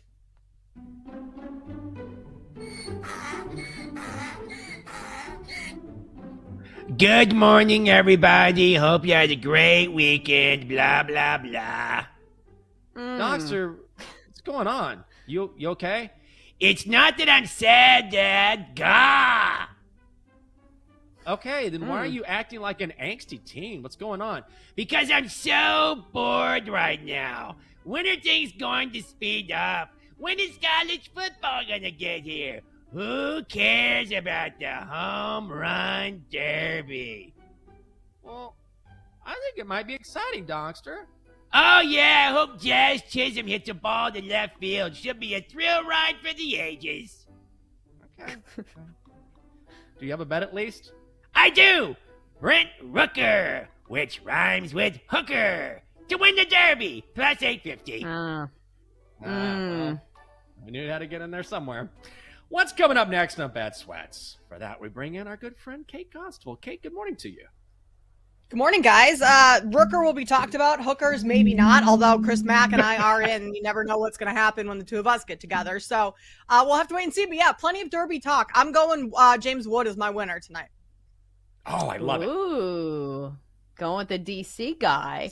Oh, yeah. So I'm trying to see if there's WNBA stuff. I feel like you're pretty dialed into the W. Have you been betting on the WNBA? I have been betting on the WNBA sporadically. Not as consistently as I would like. So I feel like I go a good week of being like totally locked in, and then I take a day or two off and I feel like I have no idea what's going on. But there are games, I believe today. Yes, the Lynx and Sky play today. Good rematch of over the weekend. Lynx beat the Sky, which was a massive the Sky beat the Lynx, which was a massive upset. So a little rematch today. It'll get interesting. But yeah, we're locked in on the W for the most part. Oh, that's exciting. Do you think Caitlin Clark's going to get her stroke back soon? I mean, she was great, and she's been talking about sort of guiding the offense. Has done a great job for the Fever, but hasn't been shooting great just overall. No, she really has not. But like she talked about, Damian Lillard goes through shooting slumps. Steph Curry goes through shooting slumps. None of it's mechanical. So yeah, I have faith in my my Iowa girl CC to get her shot back soon enough. The All-Star break might be that's coming up here, so that might be a good time to take a step back and then post All-Star break, get it going again, and bring the Fever hopefully to the playoffs. Their record isn't great, but they're still a playoff team in my eyes. No, that's a good point. And also she's healthy and kind of trying to get back in the flow. It's hard to do when you're in and out like she has been. Kate, good to see you as always. Have a great time with Chris and enjoy the show on Bet Sweats. Thank you. We'll see you soon. Good. All right, sounds good. That's going to do it for this edition of the Daily Tip on the BetMGM Network. Chelsea Messenger, I'm Michael Jenkins. Thanks for being with us and starting your week here. Have a great Monday. You've been listening to the Daily Tip on the BetMGM Network. Download the app today. Please gamble responsibly. If you missed any of the show, listen back anytime on the new and improved Odyssey app.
This is Bet Sweats on the BetMGM Network, sponsored by BetMGM.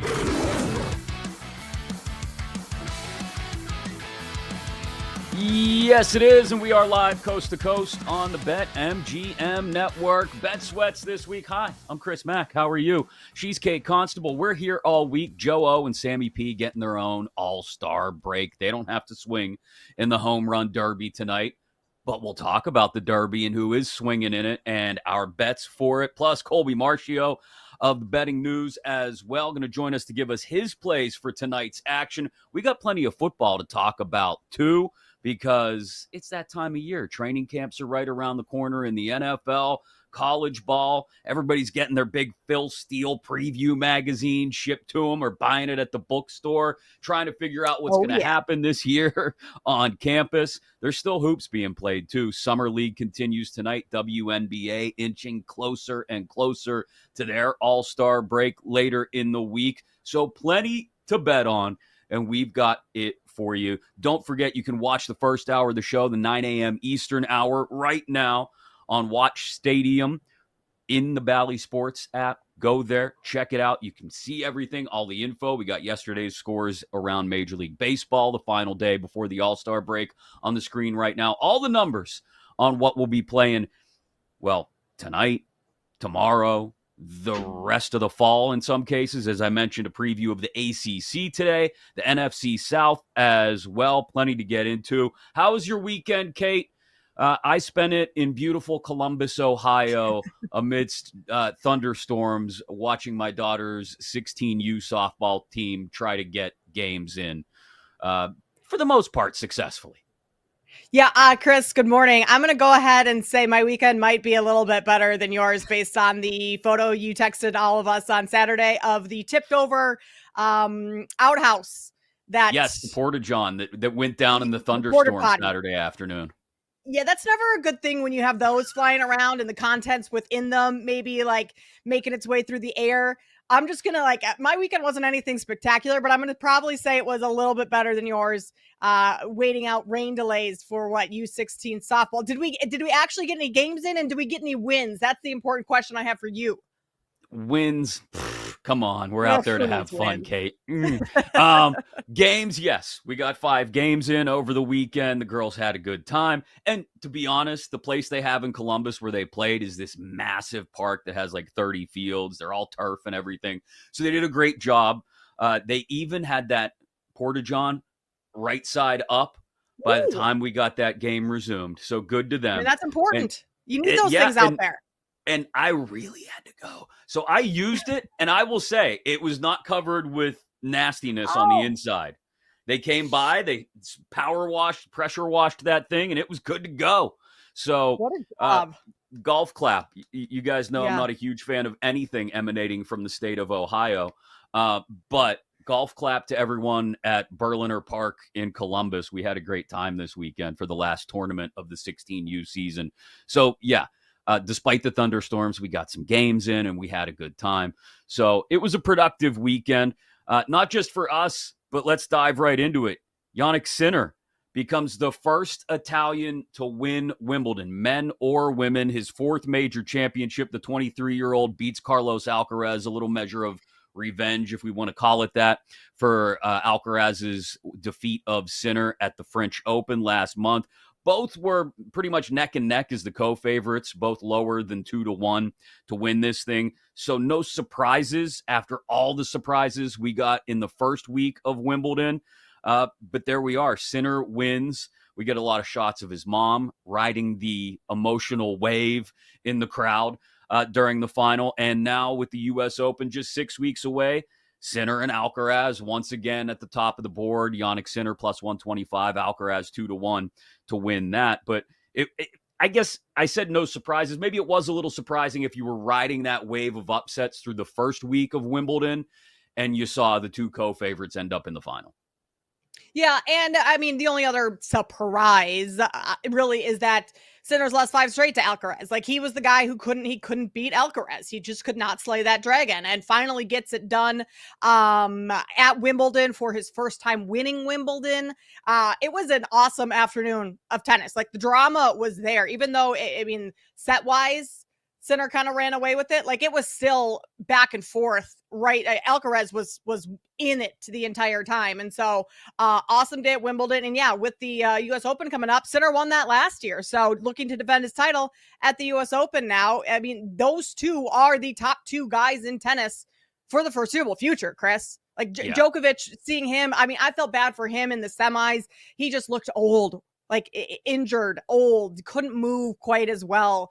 And so obviously Sinner got past him there, but Alcaraz and Sinner, that's the future of tennis. I mean, they've been here, that they have been the future, but I feel like Wimbledon just kind of almost reinforced that a little bit more. Yeah, for the folks that only pay attention to the majors or maybe only pay attention to Wimbledon, really, because it's in the middle of the summer every year, it may have been a little jarring to see, like you said, Djokovic look a little older and slower, to see Roger Federer in the crowd applauding rather than out on the court. I mean, that page has fully been turned now. We were definitely past the Federer-Nadal era and in the Djokovic era, and now we are firmly in the Sinner-Alcaraz era as the top 2 men to keep an eye on, like I said, as we turn the page towards the U.S. Open about 6 weeks away. I know we talked about the Home Run Derby, but Major League Baseball, to their credit over the last few years, has made the draft a big part of All-Star Weekend as well. That went down last night in Atlanta as well. The Nationals end up taking Eli Willits from Fort Cobb Broxton High School in Oklahoma. A lot of prep players in the first round. He goes number 1 overall. He is the 3rd youngest first overall pick ever taken in the MLB draft, behind just Tim Foley, who was first overall in 1968. And, some guy named Ken Griffey Jr., who was just 17 years and 193 days old in 1987. I want to say 23 days older, Eli Willits. And really, I think the story of the draft, again, is that a lot of prep guys taken early in the first round. A lot of guys announced as shortstops. This was not one of those drafts where everybody walked in and said, okay, this is definitely a Paul Skeens year, for example. That guy has to go number 1. This was a draft where teams could maybe take someone out of a group of players, maybe save themselves a little bit of slot money for end of the first round, second round, third round. That's something that we usually crush teams for, but it has become a part of the strategy over the last few years at the MLB draft.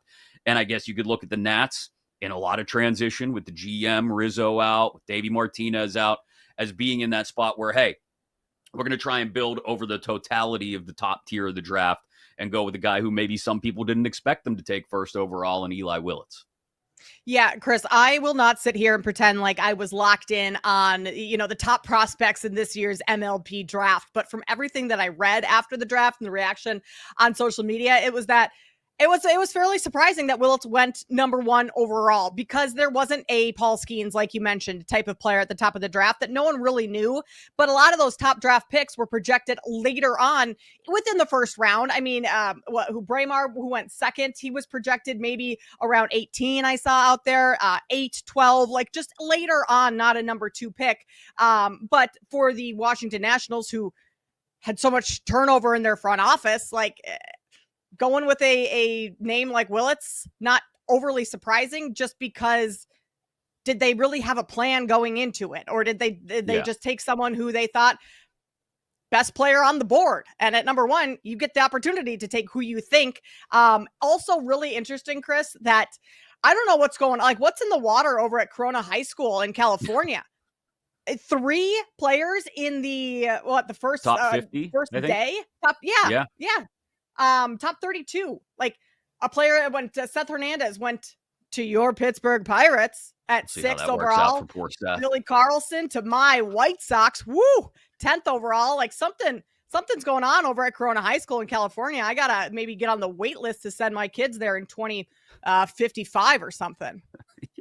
Yeah. Congratulations. You guys are members of a history-making high school class, and you get to go to Pittsburgh in the south side of Chicago. Hope that works out for you.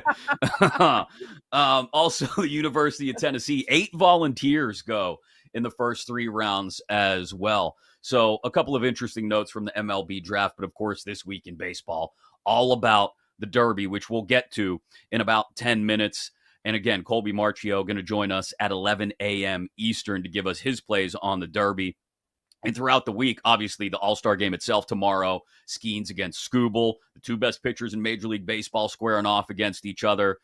Will be plenty to talk about tomorrow. And like I said, throughout the week, plenty to talk about as far as maybe second half bets as well. As for the first half, the Red Sox go in on a 10-game heater, Kate. Brian Bayo gives up just 1 earned run over 6 innings. Cedric Rafaela homers again, his 14th of the season. And the Red Sox now within 3 games of the top of the East, and Toronto just 1 game back of the second place Yankees, 2.5 ahead of Tampa. And this is interesting. Only the 4th team in Major League history to enter the All-Star break on a double-digit winning streak.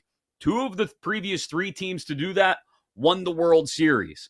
The 35 Detroit Tigers and the 75 Cincinnati Reds. Last team to do it, the exception, the 2022 Seattle Mariners. So, we can maybe get into this in a little more detail later, but the Red Sox are red hot, and the question now is, can they keep it up? Yeah, they're still 6-1 to win the AL East, Chris, which is Yankees are still the favorites, -130, Blue Jays. And I know that is very compact up at the top of that division, but I feel like 6-1 to win the AL East for a Red Sox team that is as hot as they are. And maybe this All-Star break slows them down. Like maybe the All-Star break's coming at a bad time for the Red Sox, but I still think that's a decent price there. I mean, prior to trading Bregman, they were 10.5 games out of Bregman. I'm sorry, Devers. They were 10.5 games out of first place in that division. About a week later, they trade him.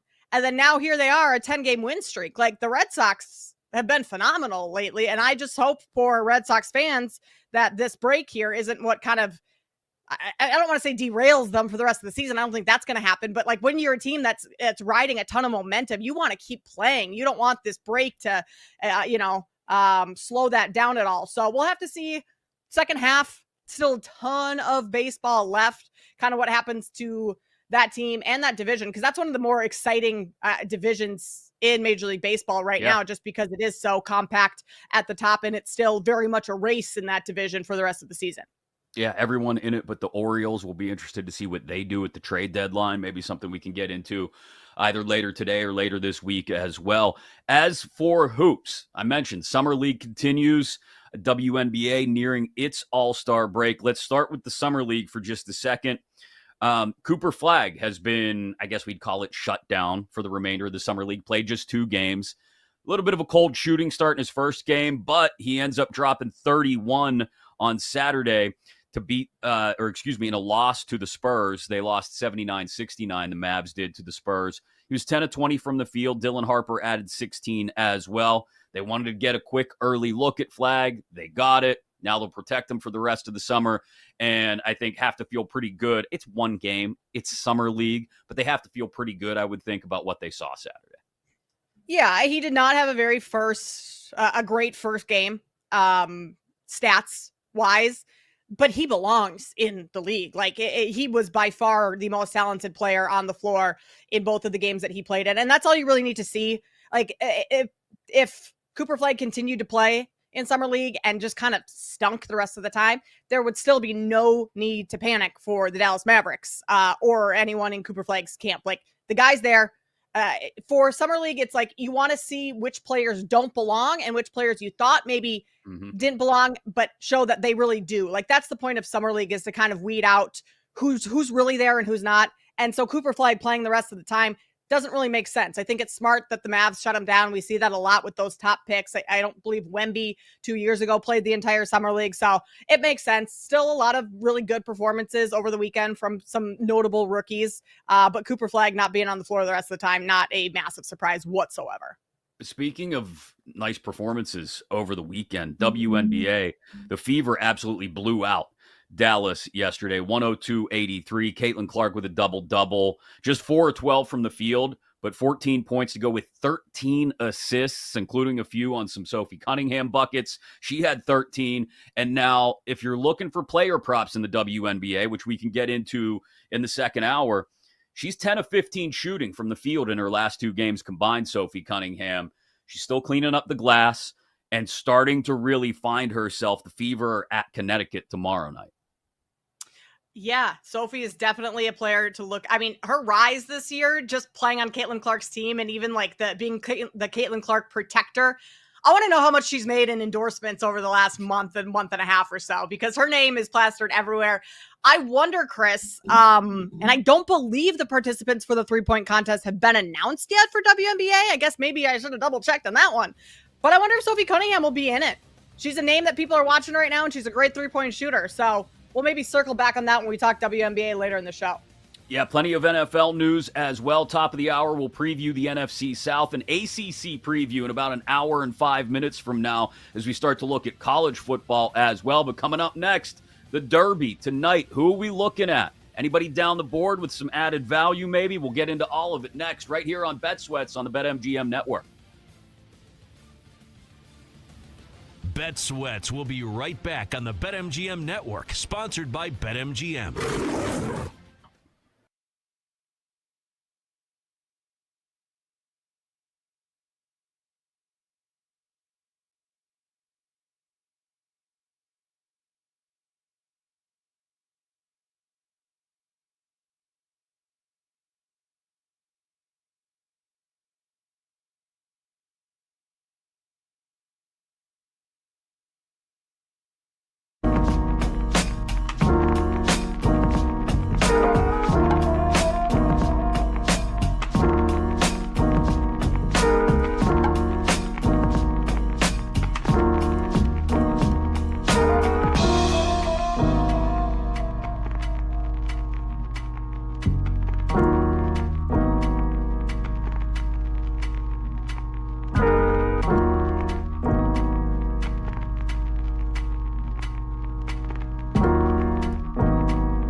Whole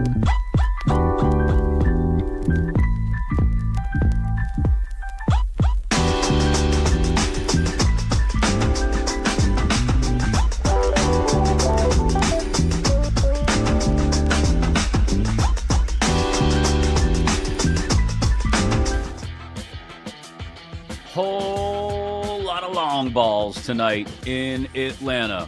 We'll break down the home run derby from just about every angle in a moment here on Bet Sweats, live coast to coast on the BetMGM network. Don't forget, always with you inside that free Odyssey app, AUDACY. Top of the hour, we're going to do division by division previews this week. I'm Chris Mack alongside Kate Constable, in for Joe and Sam as they get their own all-star break. And we'll start with the NFC South at 10 a.m. Eastern. So the top of the second hour here on Bet Sweats.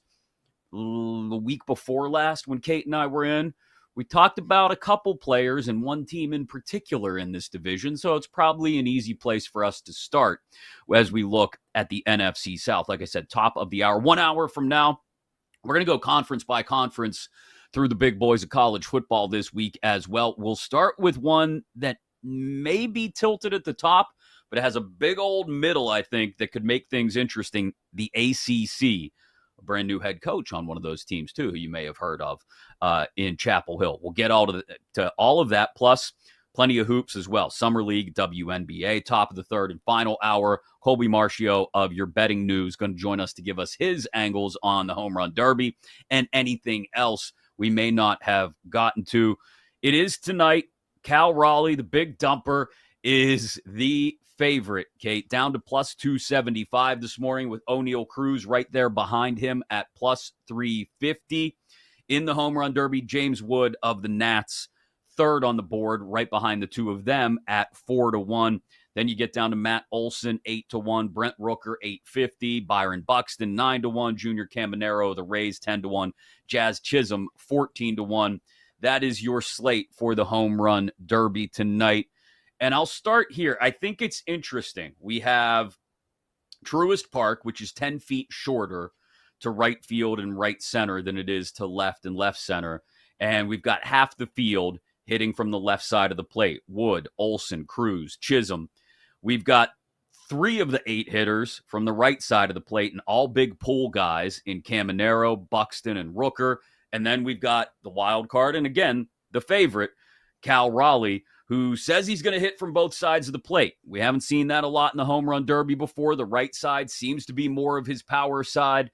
That might be one of the reasons, despite all the numbers that we'll get into, fly ball rate, hard hit rate, all the other metrics that you can break down when going into a home run derby and figuring out how you're going to bet it. Even though he's near the top in all of those lists, if not at the top in some of them, I still wonder about Raleigh trying to hit from both sides of the plate and whether that helps him or hurts him tonight in the derby. Well, all I keep hearing about Cal Raleigh is that he's a catcher, and catchers have never won the home run derby before. And playing that position, it's pretty incredible that he's doing what he's doing during the regular season in terms of home runs. And yet here he is moving into the top of the odds board this morning, where O'Neal Cruz for most of, since all these names were announced, O'Neal Cruz, your Pirates guy, Chris, was at the top. And so I'm not totally sure I'm in on Cal Raleigh, and the switch hitting and going on both sides of the plate is going to be sustainable. Especially, you got to take into account, this is in Atlanta. It's going to be hot. It's going to be humid. I think fatigue is going to come into play for a lot of these guys. And if there's anyone that may be a little bit quicker than others, maybe it is Cal Raleigh with the position that he plays as catcher during the entire regular season. So I'm not on Cal Raleigh tonight. I'm looking a little bit further down the board. I actually really like Matt Olson coming in and replacing Ronald Acuna Jr., obviously a hometown guy playing for the Braves, and this being at Truist Park.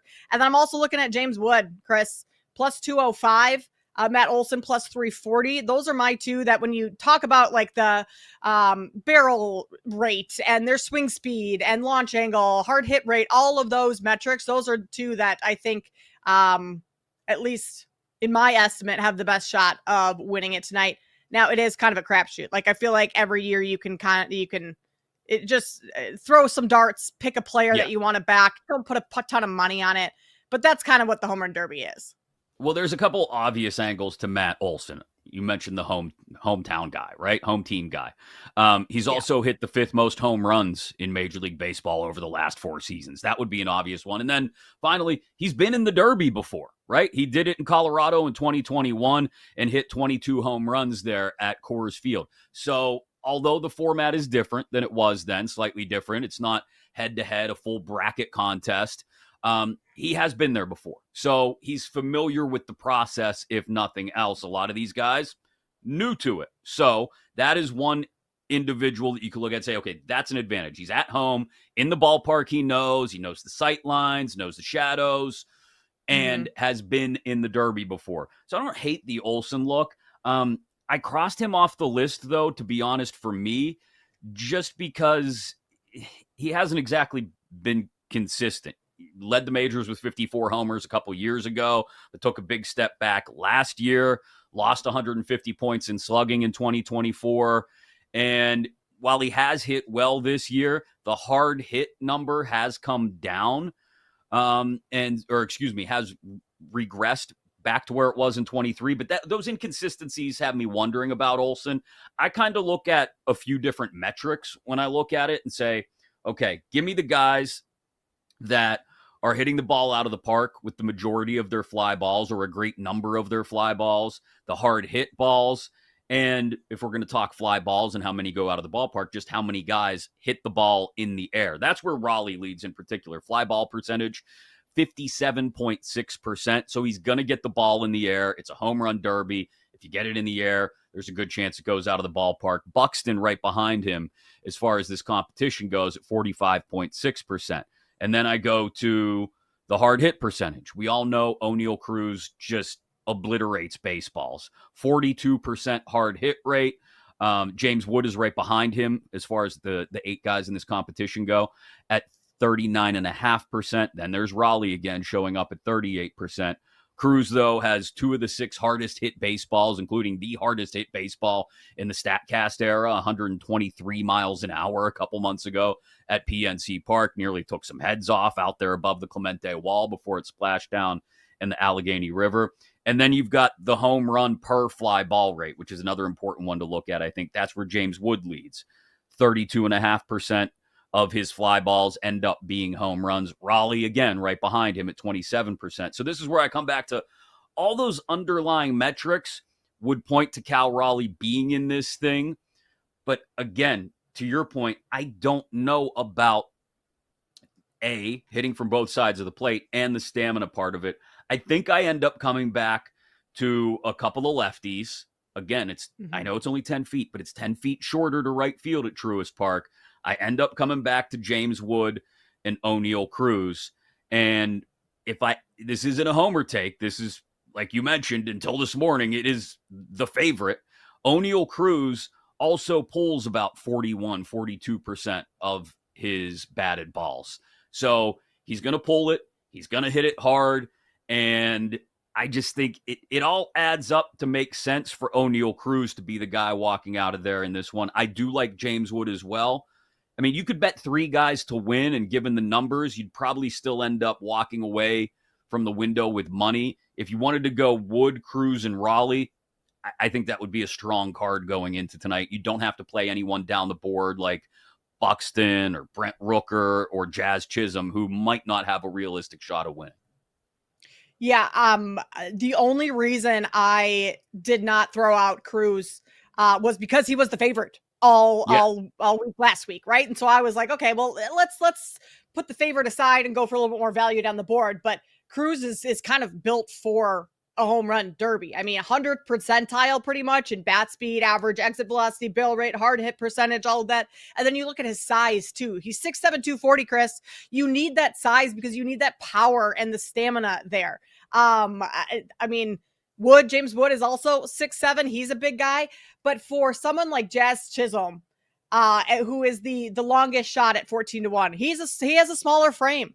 And what have we seen in home run derbies in the past is that a lot of times those smaller guys, they just don't have the stamina for round after round, because it's not just like who's best at hitting home runs, who has the most home runs on the season. that really doesn't matter coming into this all that much because you're swinging so differently at the home run derby than you do at a normal at bat where it's just like ball after ball after ball coming your way and you're swinging as fast as you possibly can to get as many opportunities as you can. So I'm with you. I think O'Neal Cruz is a great pick as well. Have you looked at any of the other markets within this of like to make the semis or name the finalists or even player to hit the longest home run? Byron Buxton is someone that I like in that category. I don't expect Buxton to go far. I don't even know if he makes it out of the first round, but to hit the longest home run, like, can he get a piece of one really good and just send that one flying? Second longest home run in majors this season, hit against your Pittsburgh Pirates, Chris. And so that's something like plus 425 on that to take a little flyer there. I'm not spraying the board with home run derby bets today. I might have one or two on the winner, but for anyone that wants to put $5, a little coffee money on a couple of these, I think Byron Buxton to hit the longest home run is a way to back that player. Whereas I don't see him doing a whole lot other than maybe getting a piece of one or two really good and sending that one deep. Yeah, what, 425? That's a good number on him to hit the longest homer. I think the over-under number on longest home run at 479.5 feet. It's a little juice to the over at minus 120 at BetMGM. But look, it's a home run derby. Someone's going to get a hold of one and mash it 480, 485, 490. It happens, especially with guys like Cruz and Wood in this thing. I think there's a good chance, a very good chance, if you wanted to place a bet on that you'd feel good about getting at least one ball over 479.5 feet. You can pick the finalists if you want as well. Now, a reminder, this is not the strict bracket that we had for many years in the home run derby where you had 4 matchups in the first round, 2 in the semis, 1 in the final. All 8 will swing in the first round, but not against each other. Technically, no matchups, and they'll take the top 4 then into the semifinals and seed them 1 against 4, 2 against 3, and then get to the finals from there. So, like, you can get Wood against Raleigh as the finalists at 9-1 at BetMGM. You can get Wood and Cruz, who I've already mentioned. I like those two, at 8-1 as the finalists. That's a pretty good return on a bet that, look, if I think there's a clear line of demarcation between the top 3 guys in this competition and everybody else. If you even wanted to just bet each of those, James Wood against Cal Raleigh or James Wood against O'Neal Cruz, one at 8-1, one at 9-1, that's one I might look at. But I think a lot like you, I'm probably just going to go in with a couple of winner bets and have 2 or 3 guys to root for and then feel good about it if, 2 of those 3 end up going to the finals and I know I'm going to cash a bet. Yeah, I think that might be the way to do it, Chris, is just sprinkle it on a couple for winners and at those prices. Still pretty good. I mean, to be a finalist, if you don't want to go for the lottery ticket of like the exact results to name the finalists, you still have some plus money on O'Neal Cruz plus 152 to make the finals. James Wood, pretty much 2-1. I think those are decent looks as well. In terms of like park factor here, I mean, in Seattle a couple of years ago, like that was a very hitter friendly park, if I'm remembering that correctly. Is that right? Or is that pitcher friendly? I think now that I'm saying that out loud, if it's still called Safeco, it is usually more pitcher friendly. I can't remember how it turned out for the Derby, though, to be totally honest. I can't either. Terrible example by myself here, but like, I mean, I don't think the Truist Park is a super hitter friendly park, like kind of in the middle of park factor. Yeah, for older baseball fans, we all remember the old launching pad at Atlanta Fulton County Stadium. It's not that. It's not even what Turner Field was, I don't think, as far as park factors go for balls launching out of there. You mentioned the heat and the humidity. That always helps, I think, especially the heat in getting baseballs going.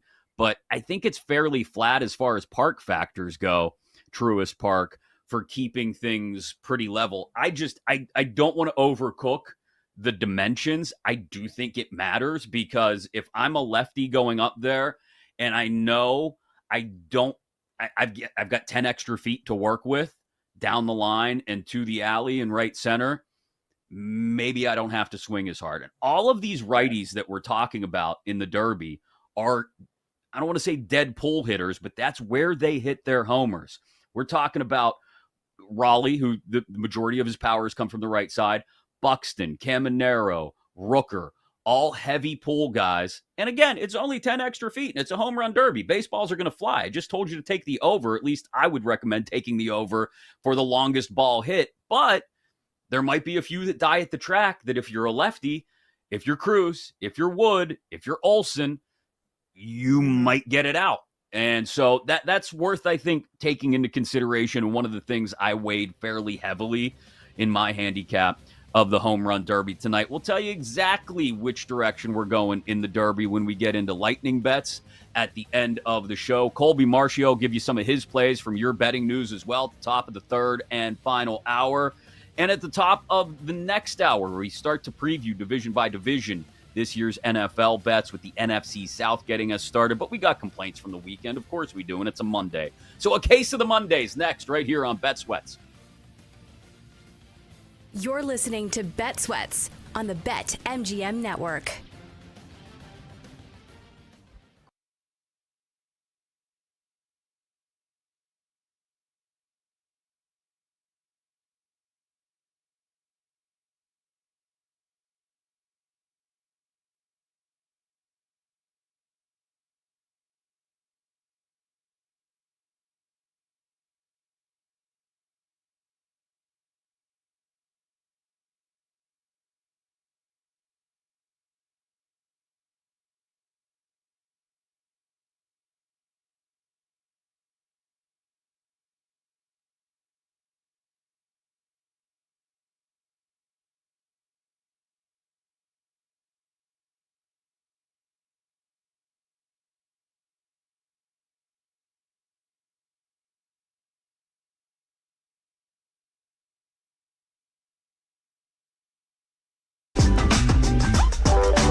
I gotta get out of here. I think I'm gonna lose it.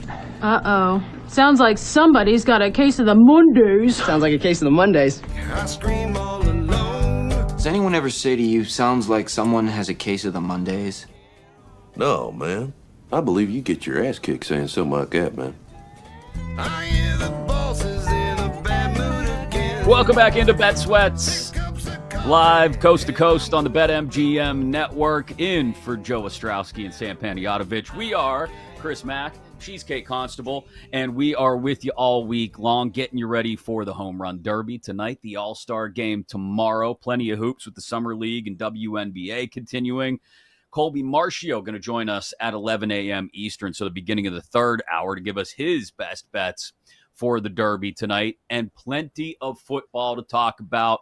We're going to go through division by division in the NFL this week and conference by conference amongst the big boys of college football as well. Second hour, we'll preview the NFC South as well as the ACC. So we'll get you your pigskin fix all this week as we start to look ahead to training camps opening all over the country over the next couple of weeks, both college and NFL-wise. But it's a Monday. And even though I think we both had decent, productive weekends, there are still things we must air out, grievances we must let you know about, things we have to complain about and get off our chest so that you know you're not the only one dealing with a case of the Mondays. So, Kate, what do you have? What do you want to get us started with? Well, Chris, it was a rough night in my household last night. I had a nightmare, and it's affecting my Monday morning. Oh. Me and Travis Kelce were fighting crime. We were, he was basically Superman. No one knew about it. And somehow I got involved with it, and we were killing people all night. So I was murdering cold blood in my dream with Travis Kelce to the point where I woke up in a cold sweat so bad that I had to lay a towel down on my bed. I was sweating so bad because Travis Kelce and I were killing people. No one knew, like literally no one in the world knew about it except us two. And we had to hide it from everyone to the point where he dropped me off at my house, at my parents' house at 4 a.m. I was getting married the next day in this dream. And so I had to sneak into my parents' house at 4 a.m. after killing people with Travis Kelce. So I woke up in a cold sweat this morning. And I can't quite shake the feeling of like being a killer. This is amazing. And not only being a killer, but being a killer with Travis Kelce. And I can't tell anyone about it. Right. Yeah, it's stressful. That's why you woke up in a cold sweat. In the nation listening. Yeah, me and Travis Kelce fighting crime. So many questions. Let me figure out where to start here. First of all, are your dreams usually this vivid that you remember that many details? They only are if I wake up in a cold sweat, which kind of happens more than you would think, more often than you would think. Because usually, no, it's like I just remember like a general idea of what I dreamt about. But no, this one was so vivid. 2 nights ago, I dreamt my brother was in jail, but the jail cells were underground. So you had to like, in order to go visit them in jail, you had to knock on the floor of the cell. Then he would open it up, like coming out of a coffin, basically. So I don't know whenever I eat ice cream before bed, I get these, and I ate a pint of ice cream last night. And so I'm kind of just like off my game. I feel a little this morning because of how my night went last night. See, I almost never remember dreams. I don't know why. I don't know if I'm not getting good quality sleep, and I don't, maybe I am. I don't know. But I am not one of those people that every once in a while, maybe once or twice a year, I'll wake up and go, oh, that was a weird one. And I'll have some vague recollections, very foggy memories of whatever was in my dream. But this is so detailed. That's what fascinates me about it. So like, were you like an old school Starsky and Hutch style crime fighting team? Or like, did Kelce have a pair of aviators that he would whip off David Caruso style? So we did have a very fast car. That's all I remember is like Kelce was just cruising through the streets and we were going way, way, way over the speed limit, but like no one could catch us. We were so fast. And I was sitting shotgun. He was driving the whole time. And we were like, I don't know, just going around and anything that would pop up, we took care of it. No questions asked. And there, we left 0 trails too. So like, wow, it was not coming back to us whatsoever. Taylor Swift didn't even know about it. Did she make an appearance at all in this dream? I do remember her name at some point, but like she never made an appearance. But I remember like hearing, I don't know, do you hear in your dreams? How does that all work? Yeah. But it was prior to the start of the season. So like this time it was the off season and he didn't have any football obligations. So we were just out there, making the world a better place. Vigilante style, like taking out hardened criminals. Okay. Was there ever a point where like there was a slow motion shot of you like busting a cap in some criminal and all of a sudden karma cuts in the background? And like, was it like full motion picture style or was it like, no, it was just kind of like, we just took care of things.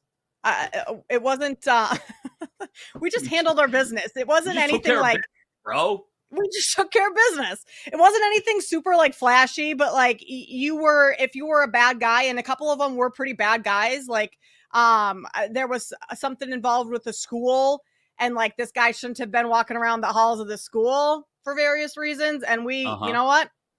We had to protect the children. And that's kind of the extent. So yeah, I mean, it's messing me up on this Monday. It's all I can think about. I feel better knowing that the dream world is being policed by the team of Kelsey and Constable, which does sound like an 80s drama, cop drama. I mean, like maybe I pitch it to Netflix. Yeah, when Kelsey retires, we go Kelsey and Constable fighting crime. And just the two of you back to back posing with your guns like this. Yes. Oh, I love it. That's yeah. That's amazing. It's a hell of a way to wake up on a Monday morning too, with that vivid of a dream. It really was. It really was. I woke up at 4:30 and I almost moved to the couch because I just needed a different setting. Otherwise, like if you go back to bed, the dream's just going to happen. Like you're just going to dive back into it. So I almost moved to the couch, decided not to, but yeah. How about you, Chris? What's going on your Monday morning? Nothing that compares to that. Can you top that? No. Don't forget you can listen to Bet Sweats and anything you may have missed, including our home run derby bets a couple minutes ago on Apple Podcasts, Spotify, wherever you get your podcasts, download things. Again, Colby Marcio at 11 a.m. Eastern to give us his best plays for tonight's derby. This is going to sound so petty. It really is. So I mentioned the softball tournament that we were at in Columbus over the weekend, right? And in travel softball, and I imagine it's this way in baseball too, but our son doesn't play. But travel youth sports, really any youth sports, they usually have a time limit on the games, right? I don't think my daughter's team played a full 7-inning game, maybe once or twice all summer. Now, again, credit to the people in Columbus who put together, they call it the North American World Series or whatever. There was like 160 teams there in their age group. So they have the longest time limit of any tournament we played all summer. It was 90 minutes, finish the inning. So, there were a couple 6-inning games we got in, which is good. But I would say there were so many games we played this year at tournaments that had like a 70 or 75 or 80-minute time limit that, there were a couple times we played like 3 and 4 inning games. And so what ends up happening is if you get down at all, you're in a tough spot, right? Like if the other team has a 3-run first inning, I don't want to say you're cooked, but you're in trouble if you didn't bring the bats that day. And it's hard to sort of scratch and fight and claw your way back. And I'll just be totally honest.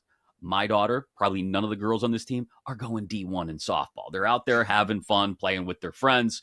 The whole point is, hey, go out and enjoy yourself. Yeah, we want to win games, but go out and enjoy yourself playing the game that you love to play. But it's tough, like when you're also trying to impart the lessons of sports on kids of, hey, always keep fighting, keep working. And it's like, we're down 5-0 after 2 innings. We're basically cooked.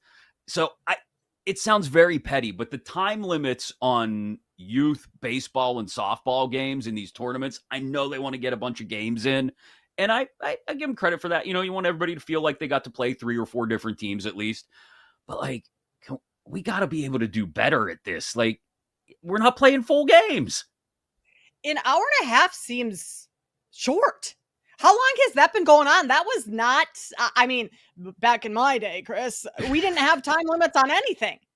Is this a fairly new my daughter's been playing youth softball for 5 years now, I think. So it's always been a thing because they want to keep the brackets moving. And, and look, I understand sometimes you have weather involved, so you got to shorten the games a little bit. But like, dang, what are we doing, guys? Like, there were games getting counted. Because again, I sent you guys the picture of the toppled over porta potty from the thunderstorm that we had to dodge. There were games that got counted as full games after playing like 2.5 innings because the home team had the lead in the bottom of the third when the Lightning came.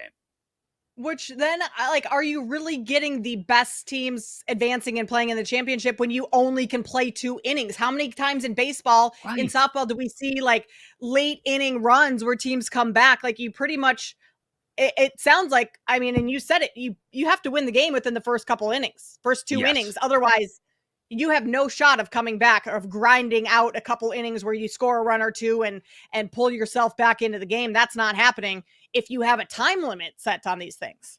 Exactly. Like, I would much rather go to a youth baseball or softball tournament and play 2 full games, right? Softball, 7 innings. Youth baseball is usually 7 innings too. Play 2 full 7-inning games than 4 or 5, like 4 or 5 inning games. I guess when you add up the innings and everything, like, it makes more sense but whatever. I'd rather play 2 or 3 actual full length games than 4 or 5 compressed games. Because again, my daughter's team, nobody is going D1. Nobody's going to be at Oklahoma or A&M or Stanford. But the couple times they did play longer games because they had clean innings and nobody really had a huge inning at the plate, they ended up coming back and winning games in some cases, or, having big innings where they nearly came back. I don't know. Like I said, it's a very petty complaint because otherwise it was a fun weekend and they did a great job running the tournament.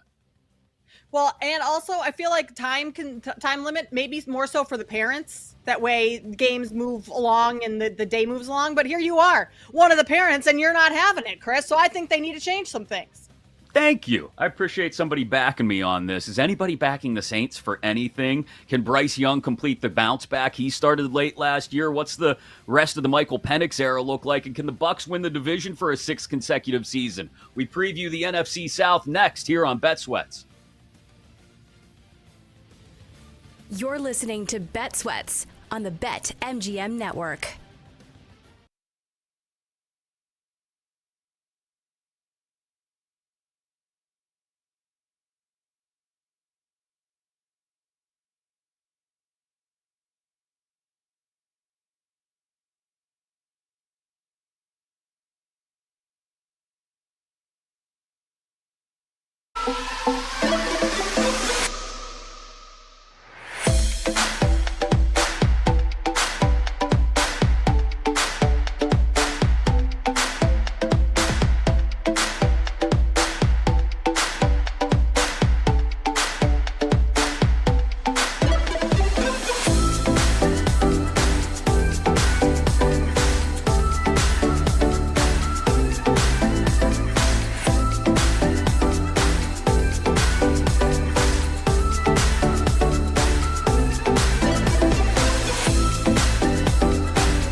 Bet Sweats on the BetMGM Network.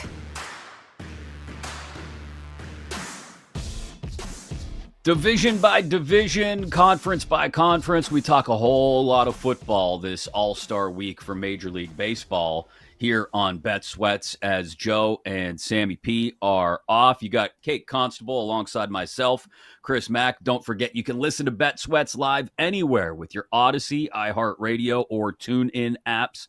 Don't miss a thing as we preview, like I said, division by division, conference by conference this week.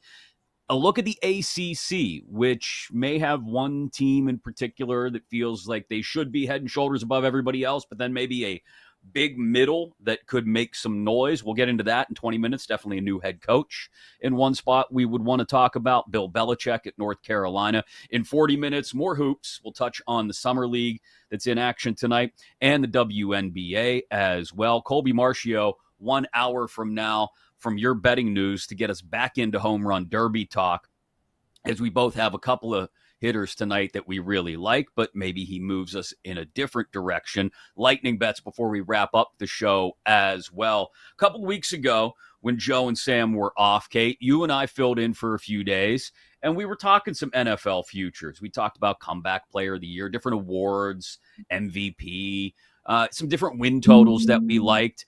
And there was one team in particular that we came together on. We can get to that in a minute because they reside in the NFC South. But let's work bottom up maybe on the NFC South because there's plenty of bottom to talk about in the NFC South. New Orleans, 11-1 to win the division at BetMGM, 14-1 in some spots, plus 550 to make the playoffs, 150-1 to win the NFC. Their win total, just 4.5. This feels like a bottom out year for them. I know they drafted a quarterback, but I don't know how much of a belief there is in Tyler Shuck being the guy at the NFL level. A lot of people might theorize that the Saints wouldn't mind having the first overall pick next year because there's a last name that carries a whole lot of weight in that city.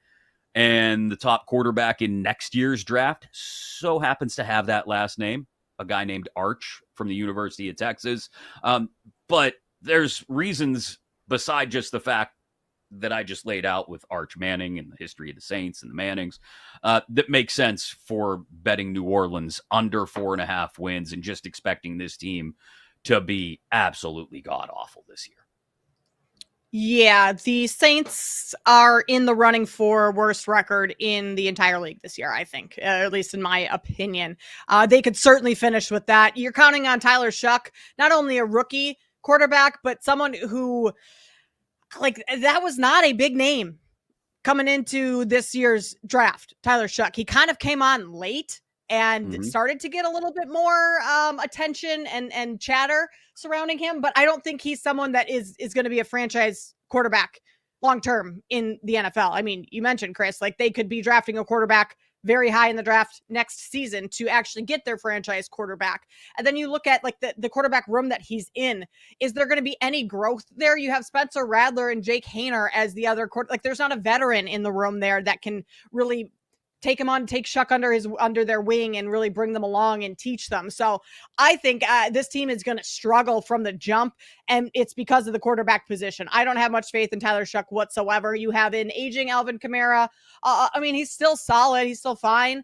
But I just don't see this team having, you also have a rookie or first year head coach, right? So there's just so much turnover, so much change, and you would need everything to really click all together very early on, and I just don't see that happening for the Saints at all. So they are 11-1 over at BetMGM to win this division for a reason, and it's because their roster just flat out is not very good. And yeah, I don't see them having any success. Yeah, under 4.5 would be an easy look. Yeah, I think you mentioned the quarterbacks, and the quarterback room is at the heart of this. It feels like a 1 year roll the dice on what they have there. And an eye toward, well, if it doesn't work, maybe we end up with a top 5 pick, right? Maybe first overall. I know that's a theory that people put out there. And no, I don't think any NFL franchise, I want to be clear about this, plans to go 3-14. They don't, the players certainly don't want to be that team. But an organization looks at it and says, like you said, got a brand new head coach. We got a couple of lottery tickets at quarterback and Shuck, and we've seen Rattler to an extent, but maybe he gets some opportunity this year as well.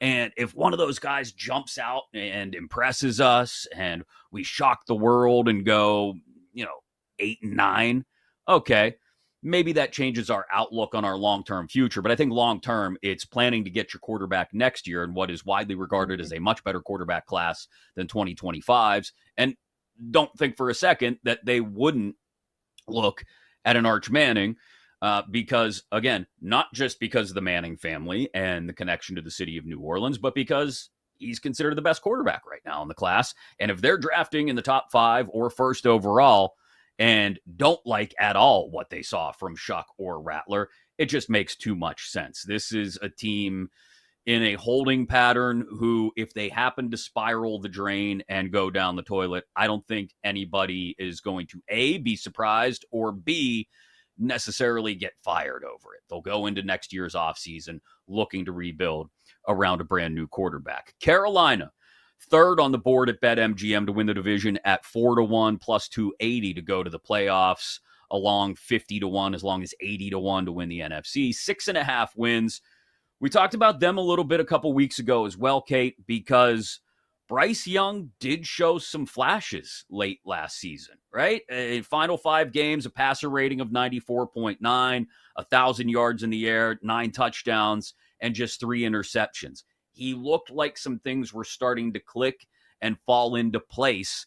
I think we even talked when we talked Coach of the Year a couple weeks ago. Maybe Canales is an outside look in that market. But Carolina as a whole, look, they still didn't really add much on the defensive side of the ball. There's a lot of work left to do there.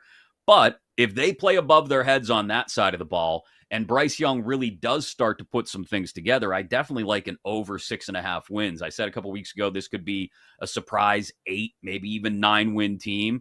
I don't know about plus 280 to make the playoffs, but I think that would take absolutely everything going perfectly for them this year. But again, in the NFC South, softer schedule because South plays South this year in the interconference play. There is an opportunity, I think, for them to win 7 or 8 games, and 6.5 is the win total. I think I would lean over here and think about placing the bet. I would lean over here as well. I think they can get to 7, 8 games this season. I mean, everything you just mentioned of building on the momentum last year, like for Bryce Young to be benched early on in the season and then come back and still be able to play at a high level and maybe live up to the expectations that he had as the number 1 overall pick. That's probably not quite what we've seen yet, but like he got back on track and started playing really well at the end of the season. And now you add Tetro McMillan to that receiving core. Like he's got a decent, I want to say Xavier Legette should be pretty good this year. Adam Thielen, I mean, he's been in the league forever. He's reliable, but he's getting older. Like what is he going to bring this year? How much does he really have left in the tank? But I think you have a fairly strong offense if Bryce Young can pick up where he left off last year. And I do think Dave Canales is a good head coach. It took him a little bit of time to get going, figure things out, so to speak. But again, you're playing in this division where these teams are beatable. We talk about strength of divisions all the time, and the NFC South is time and time again one of the weaker divisions in the league. And so, I mean, even having the Saints twice this season, like I think you could chalk both of those up as wins for Carolina. I'd have to look at exactly where they are in the schedule and, if people are coming off buys, things like that, rest spots.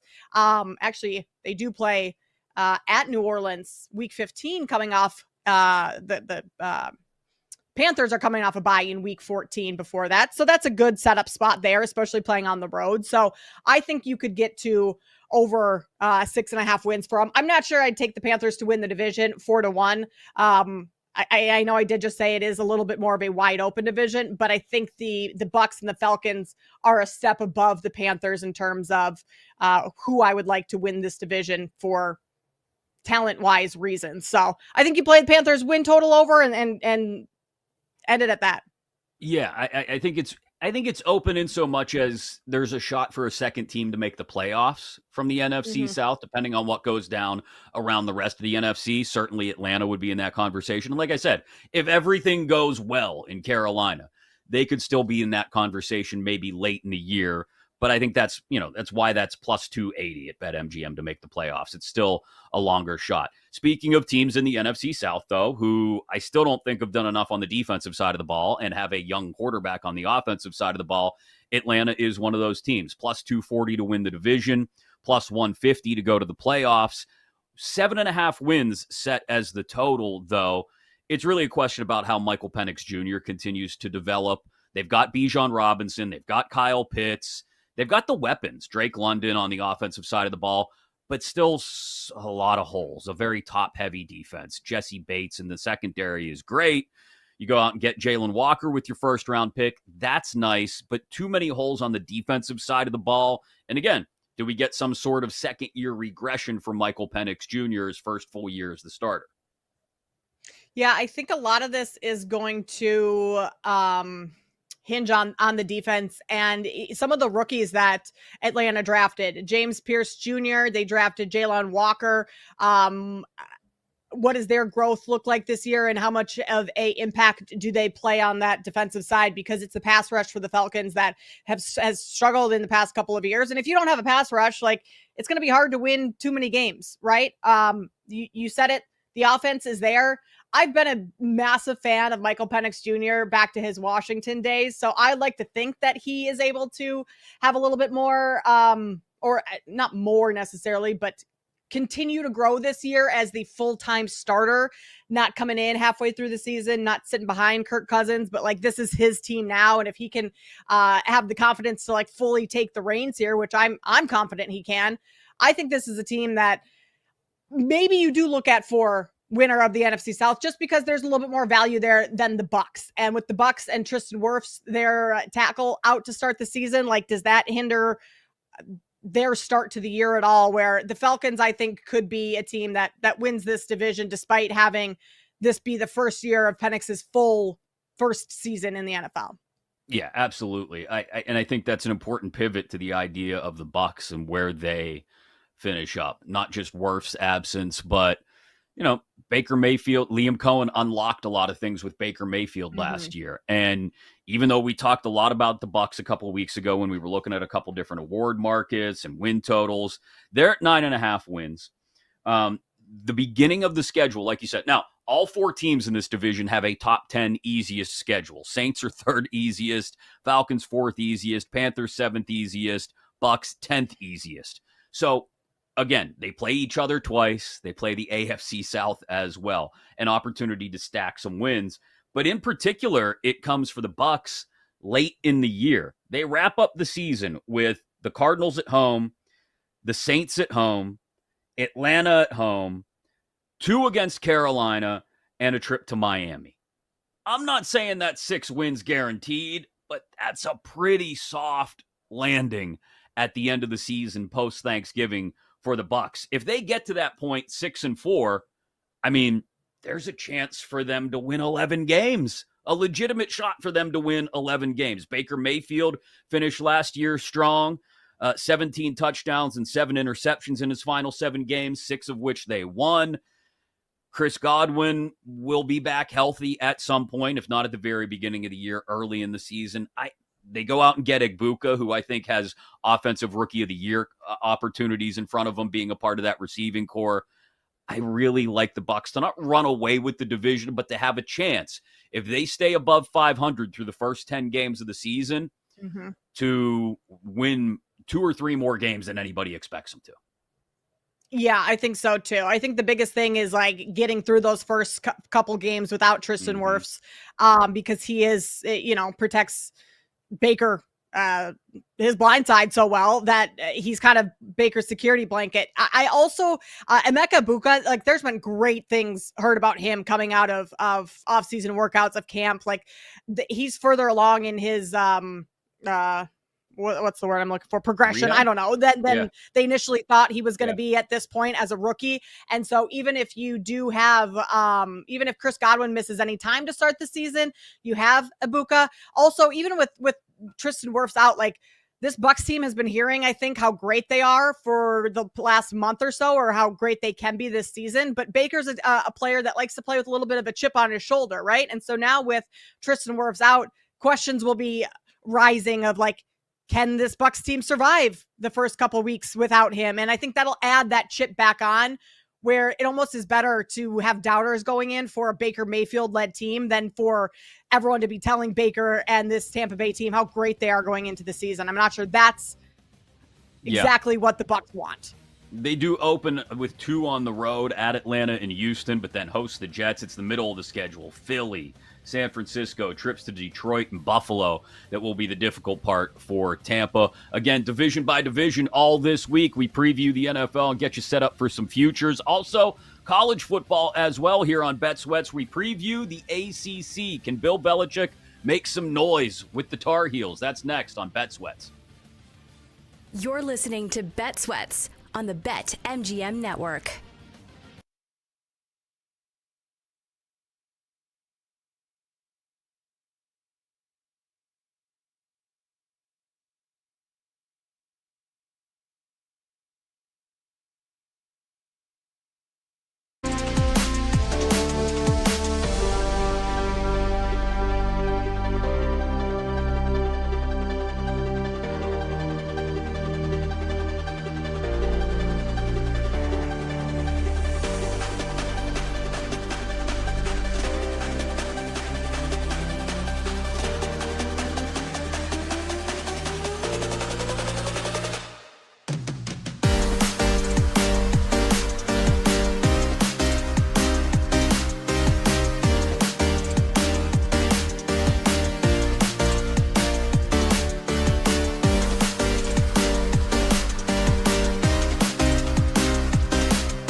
Welcome back to Bet Sweats on the BetMGM Network. In for Joe O and Sammy P all this week here on Bet Sweats. I'm Chris Mack alongside Kate Constable.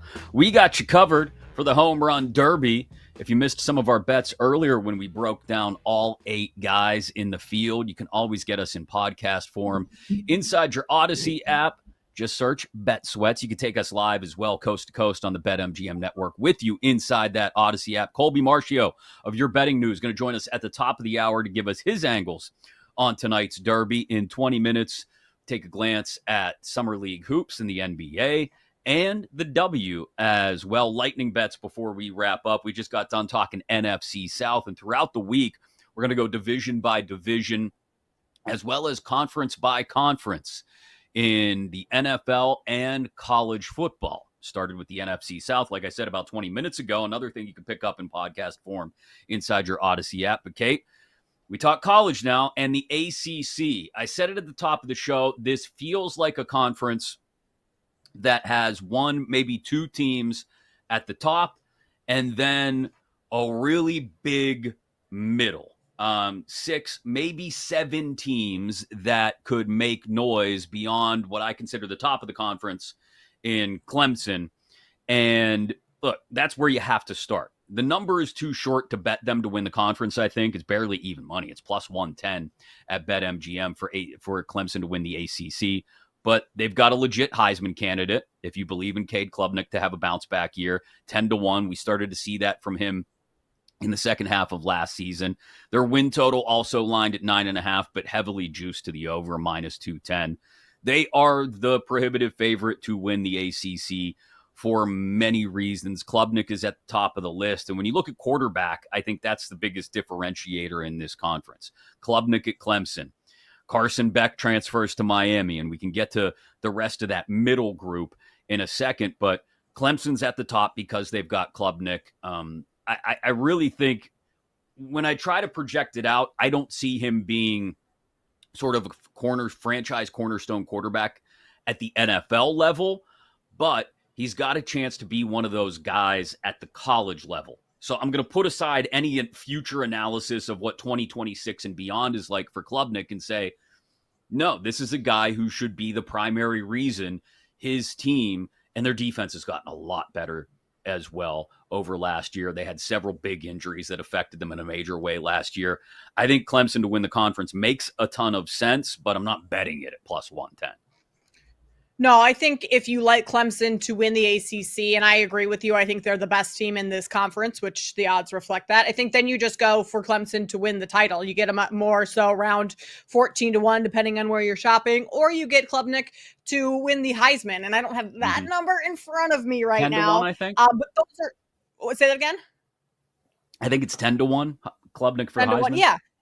So you get better prices that way. So I think that's the way that you bet on Clemson, just in other markets, because you're right. Plus 110 to win the ACC, not exactly the price, a value price there by any means, but they do have 16 returning starters. You have a favorable schedule. You have 5 players that are projected as first round picks next season, according to a lot of, already out there mock drafts for the 2026 draft.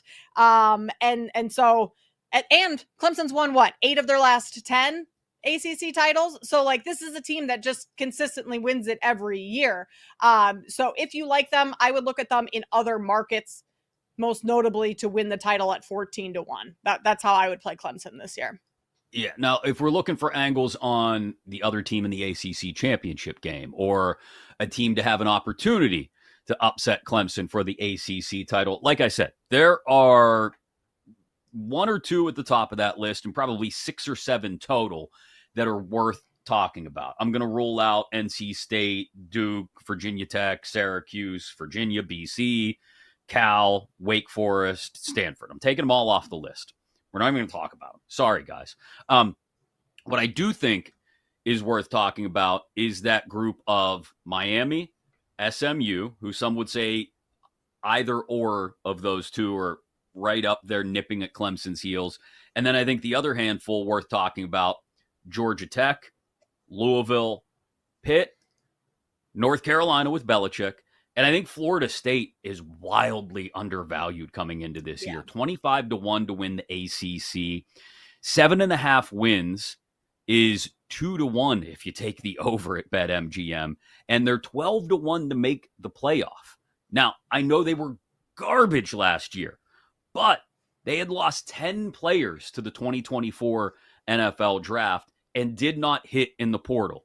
That's the bad part of the portal. If you don't hit, it can be a mess.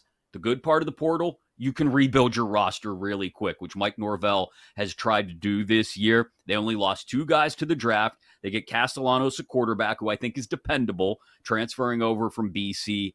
And I think every part of this roster, we're going to end up looking back, I think, at 2024 as a blip on the radar for Norvell and the Noles.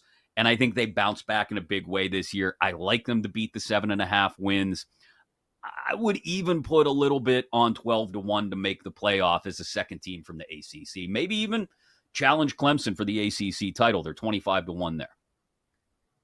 Yeah, when you have back-to-back seasons and not counting last year, so what? That was the 24. So I'm talking 22 and 23 season. 23. Yeah. Very good years for Florida State. Like everything kind of went wrong for them last year in terms of the talent they lost, not hitting in the portal. Schedule was fairly tough. Your quarterback, DJ Uiagalelei, not panned out the way a lot of people thought he would in college. Like it was just kind of the snowball effect of all these things going wrong. I'm not sure, Chris, I'm going to go as far as saying that they can win the ACC or make the college football playoff, but going over their win total, I think they fly over that. I think they're one of the more underrated teams, or have the biggest improvement. Maybe that's the way to put it, is they improve the most of any team in the ACC this year from their previous year. And I guess that's not all that hard when you're had the record they had last year, but I think there's a lot of positives to this Florida State team. There are just a few other teams that I like ahead of them to challenge Clemson for the ACC outside of the Seminoles. And they open against Alabama. Obviously, they get Pitt at home, but they've got to go to Clemson in November, and of course wrap up at Florida in the Swamp. So there are some landmines on that schedule for Florida State. From the rest of that middle that we talked about, or include Miami and SMU if you want, where else are you looking in the ACC? I am looking at Georgia Tech. I like what's going on in Atlanta with Georgia Tech. You have Haynes King as quarterback. He's coming back. He was great last year. You have Brent Key in his first full season as head coach. He's 4-0 against ranked ACC teams. And last season, the Yellow Jackets faced 5 of the top 6 teams in the ACC. They had just 3 ACC home games, and they still went 5-3. This is a team that doesn't typically lose at home either. And so they're a team that I'm looking at this year. They're further down the board, so you get a good price on them. I'm shocked that they are 10-1. I thought they would be a little bit closer to where Louisville is at 7-1. So Georgia Tech to win the ACC, or at least rival Clemson for that. That's something I'm looking at. I also think Louisville is a solid look just because Jeff Brom has been so consistent there. You bring over Miller Moss, the quarterback from USC in the transfer portal. If he's able to look like the early Miller Moss through the first when he played in those bowl games, I think what was it for Caleb Williams when he sat, like he was great through the first couple games and then just dropped off a cliff and really struggled. I think Jeff Brom can get some good stuff out of Miller Moss. Plus Louisville is the second, although I thought I had written down in my notes second easiest. They do have the second toughest ACC schedule. So that might be where Louisville comes undone, is that the schedule is not so favorable. Yeah, those are the two things that jumped out to me. I'm not sold on Miller Moss. And that ACC schedule is not easy for Louisville. Juice to the over at 8.5. I might look under their win total. 7-1 to win the ACC. I'm not on. But I think it's worth keeping an eye on Louisville this year. Georgia Tech, another team with a notable week 1 game. They're at Colorado against Deion Sanders and the Buffs, who we'll talk about when we preview the Big 12 later in the week. I love Georgia Tech. Maybe not 10-1 to win the conference, but over 7.5 wins, although that number is heavily juiced. If you can shop it somewhere and find better than -145, I'd advise that. But you mentioned it. Haynes King back at quarterback. Jamal Haynes back at running back for that matter. Very difficult schedule last year. 2 of their losses were without Haynes King available at quarterback. I like Georgia Tech to be one of those teams from the middle that is challenging for a spot in the ACC championship game. And look, conference championship games may not mean as much as they used to, right? We're going to take the top 4 regardless and give them the buys in this year's playoffs. So maybe an opportunity for Georgia Tech to go up against Clemson in the ACC championship game. And if Clemson's undefeated at that point, maybe that game just doesn't mean as much to them. I don't know. But I think that's something to worry about later when we get to late November. Georgia Tech is a team I would definitely have an eye on. I think SMU Chris, is one. One more note on Georgia Tech, Chris, if you don't mind. They're scheduled. They avoid Miami, they avoid Louisville, and they avoid SMU. They play Clemson at home. They play Pitt at home. And I'm not concerned about anyone else on their schedule. I guess they do play Georgia late in a rivalry. Yeah. So that one would be, that's another tough one. But in terms of ACC play, very favorable schedule. Teams you don't play and teams you play at home versus on the road. So that sets up great for Georgia Tech as well. No, it's a really good point. SMU, I started to mention, I'm not as high on this year. I think they had a little bit of a Cinderella run last year. Yes, Kevin Jennings is back at quarterback. That's a good thing for them, I think. But they only return 11 other starters aside from Jennings. I don't like SMU being less than a double-digit team to win the ACC at 9-1. Miami, I even have my questions about. They're up near the top of the board at plus 375. Mario Cristobal has yet to show us that he can get it done there at Miami. A lot of decisions last year that had us shaking our heads and wondering what the hell he was thinking. They lose Cam Ward. Yes, they go out and get Carson Beck, but Carson Beck didn't impress me a ton the back half of last year at Georgia before he got hurt. So maybe over 9.5 wins because it's plus money at plus 130, but I'm not racing to the window to bet that. The other 2 teams I think we should talk about, one is Pitt. Their win total's only at 6.5, plus 115, and they get Eli Holstein back, a sophomore quarterback who missed several games down the stretch last year when Pitt went in the tank and their offense became Desmond Reed and nothing else. I don't like a ton of what they have at wide receiver. There's not a ton of talent there, but their defense is always solid. They're always going to get after the quarterback. They have those sharks at linebacker who can do that, who can create chaos in the opposing backfield. And, 7 returning starters on defense. They always have a decent secondary. There's plenty of experience there as well. So Pitt's one to keep an eye on as far as win total goes for me. We can't talk ACC without talking Belichick at North Carolina. 7.5 wins, plus 135, 25-1 to win the conference, which is probably priced too low simply because of Belichick's name. But they do have the second softest conference schedule in the ACC. I just have the question. We started talking about quarterbacks with Klubnik and Beck and Haynes King and Kevin Jennings. Gio Lopez, who's a transfer from South Alabama, is their starting quarterback. I don't know if Bill Belichick necessarily makes him the Tom Brady of college football in year 1. I'm with you. I'm not quite sure that name is going to be at the top of people's Heisman ticket, but Bill Belichick, that name means something, right? And we have not seen or heard, at least I have not, a whole lot of Jordan Hudson lately. So maybe that stuff is kind of taken care of and we're fully focusing on football. The thing that makes me believe that North Carolina could go over their win total is Belichick against rookie quarterbacks in the NFL. Like, he dominated against those ones. Essentially, you're going up against a rookie quarterback most times, or a rookie talent-wise quarterback most times in college football, right? Like, a lot of these quarterbacks are not even going to make it to the NFL. And Belichick dialing up that defense against these young quarterbacks that don't have a ton of experience in this conference, like, I think he can win plenty of those games. And so that would be the reason I think that North Carolina could go over their win total. Whereas I'm not, the reasoning for that isn't necessarily because of the offense or the quarterback or anything like that. It's more so Belichick and leading that defense against younger, more inexperienced quarterbacks because of the success that he had in the NFL. Obviously, NFL caliber defense is a little bit different than what he has at North Carolina, but the principle is there. Yeah, and again, the schedule, they open up against TCU on Labor Day. And then you get all the way to, I want to say it's week 6 when they host Clemson. So they get Clemson at home for what that's worth. But then really no other landmines on the schedule. I mean, maybe the rivalry game at the end of the year at NC State could be a hiccup, but there's not a lot of tough games on this schedule. A trip west maybe to Cal on a Friday night, but that's even off a bye. We know what Belichick can do with time to prepare.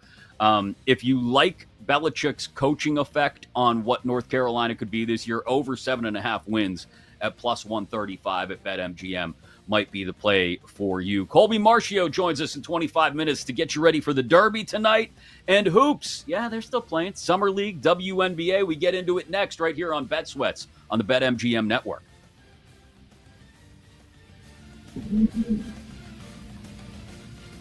You're listening to Bet Sweats on the BetMGM network.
Welcome back to Bet Sweats on the BetMGM Network. Plenty of hoops to talk about. NBA Summer League continues. Trey Johnson continuing to tear it up for the Wizards. 21 yesterday. Drew Timme, Gonzaga legend, 30 points for the Nets last night in the Summer League as well. WNBA continues to hurtle along towards their All-Star break as Caitlin Clark had a double-double and Sophie Cunningham dropped 13 for the Fever in a blowout victory over Dallas. We'll get into tonight's two games in just a couple of moments. And like I said, Summer League as well, if there's anything out there worth mentioning. Top of the hour, Colby Marcio of Your Betting News going to join us to talk Home Run Derby and whatever else may come up, which could be anything with Colby, let's be honest. Lightning bets before we wrap up as well. Alongside Kate Constable, I'm Chris Mack, in for Joe O and Sammy P. Don't forget, if you miss anything, we're always available for you. Listen to Bet Sweats in podcast form on Apple Podcasts, Spotify, or wherever you get your podcasts. We had our own breakdown of the Derby earlier that's worth going back and listening to, and we'll continue to preview different NFL divisions and college football conferences all week long. Just wrapped up the ACC, an angle or two on North Carolina, Florida State, Georgia Tech, Louisville, and of course Clemson. The NFC South we did at the top of the hour with some looks at the Bucks, as well as, yes, a bet or two you might be able to place on the New Orleans Saints. Here's a hint. It might not be for them to beat their win total. Anyway, all in podcast form, wherever you get your podcasts. Make sure you are subscribed to Bet Sweats. Before we get to the hoops, real quick, there is breaking news about a wide receiver in the NFL, which means instantly, as a Steelers guy, I get tagged by Steelers fans, Kate. It's like clockwork. A wide receiver requests an extension or a redone deal or a trade if the deal isn't going to get done, and Steeler fans go, ooh, all we got is DK and 36 tight ends. We could use that guy. Wide receiver Juwan Jennings of the 49ers, according to Adam Schefter, who's scheduled to make $7.5 million in the final year of his deal this season, wants a new contract or a trade, according to Schefter's sources. They just extended Jennings' deal last year, but Ayuk, of course, rehabbing an injury. Jennings probably feels this is the time to strike in the final year of his deal and says, pay me or trade me. Hilarious little excerpt from Adam Schefter's article that he wrote over on ESPN. It says, Jennings is not expected to be a training camp holdout, but he is not expected to be happy either. So, like, that's just kind of how it is in the NFL. These guys either they get what they want or they pout a little and they're not so happy. So Jennings is expected to be at camp, but he will not be happy that he is at camp. But I mean, to your point, like Ayuk is banged up. Debo is no longer on the team. He probably feels like this is the time where the 49ers are most vulnerable. The front office, that is, in terms of Jennings getting what he wants if he asks for it. And I feel like they'll get a deal done. They do need him. Their receiving core needs him. With Ayuk banged up going into the start of the season, 49ers, like their downfall last year was all of their injuries and lack of depth. And so I think that they will end up paying Jennings. Just can they get to a point where it's enough for Jennings, or will he just be unhappy all season long? Ricky Pearsall to the moon on your fantasy draft boards. That's what I anticipate the immediate fallout of this being. Something to keep an eye on as training camps approach.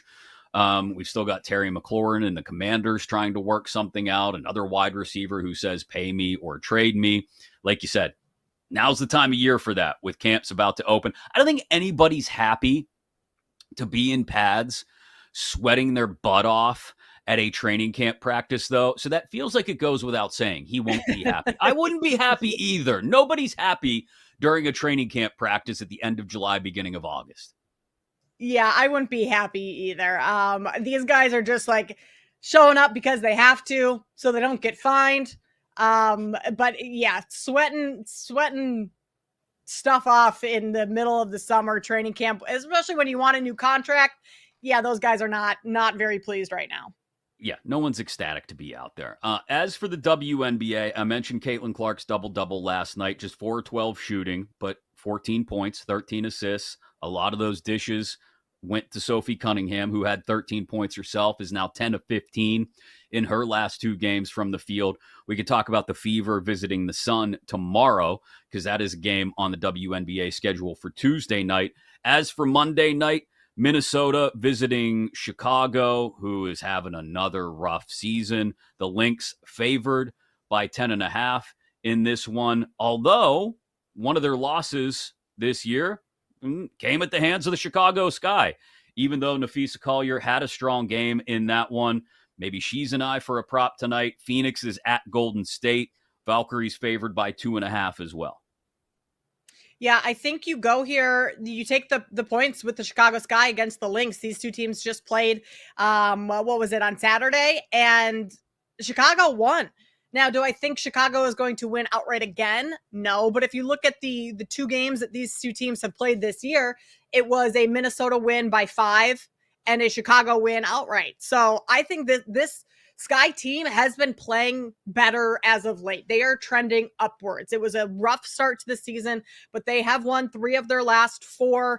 One against they have won 3 of their last 4. Sure, you beat a Dallas Wings team that's young and they were without a couple players. Like, how impressive is that? A Sparks team that is really not all that great either. But I think they can stick within this number. I think 10.5, especially with Chicago being at home, is too much. I would look at Nafisa Collier, her points prop. She's had great games against the Sky. Did the other day again, 26 points, 9 of 18 rather from the floor. So she's been efficient. I don't think Chicago really has anyone to slow her down. So that's where I would go there. And then I would also go to backing the Valkyries. -1.5. Maybe just take the Valkyries on the money line against a Mercury team that they are also playing fairly well, but they will be without Satu Sabali. They'll be without Kalia Copper and without Lexi Held. I would then, Chris, go to Alyssa Thomas props, whether you want to take her assists or her points. She is the focal point of this entire team right now, with those 2 other scorers in Sabali and Copper off the floor right now. So Alyssa Thomas props. I think that's a good look for Phoenix, but overall, I think Golden State being back at home, I think they take this one and get the win. And we're just a couple days away from the WNBA All-Star break as well. We'd mentioned the 3-point contest earlier. The only name I've seen confirmed is Sabrina Ionescu. We'll see who else gets announced for that. There is one other one that was just confirmed, Chris. Sonia Citron, one of the rookies who has been phenomenal this season. If Paige Beckers hadn't basically already run away with Rookie of the Year, Sonia Citron would likely be the winner there. So I have seen her name and Ionescu, as you mentioned, in the 3-point contest. Those are the only 2 so far. Caitlin Clark is expected to announce that she'll be in. I would kind of be surprised if she doesn't participate in it, but at the same time, like we talked earlier, her shot has not been falling as consistently as it typically is. And I don't know, do you want to go into a 3-point contest where you're firing off shots and maybe that alters your form even more, where you're not able to get back on track quite as easily post All-Star break? I don't know. I don't know if that's actually a thing. I know people talk about it with the home run derby kind of ruining guys' swings in Major League Baseball. But Caitlin Clark, I mean, the hype around all of that would be certainly there if she is in the 3-point contest. Still fresh off the return from injury, too. So something to keep in mind, too, with Caitlin Clark that may be affecting things now and may affect her into the All-Star weekend as well in the WNBA. 7 games on the Summer League schedule as well. Of course, the news in the last 24 hours is that Cooper Flagg is basically had the plug pulled on him for the rest of the Summer League. Had 31 points on 10 of 20 from the field in a loss to the Spurs on Saturday, 76-69. But as we said at the top of the show, Kate, like this just makes sense. You got him a little taste. Yeah. You know he's going to be a part of things once the regular season starts.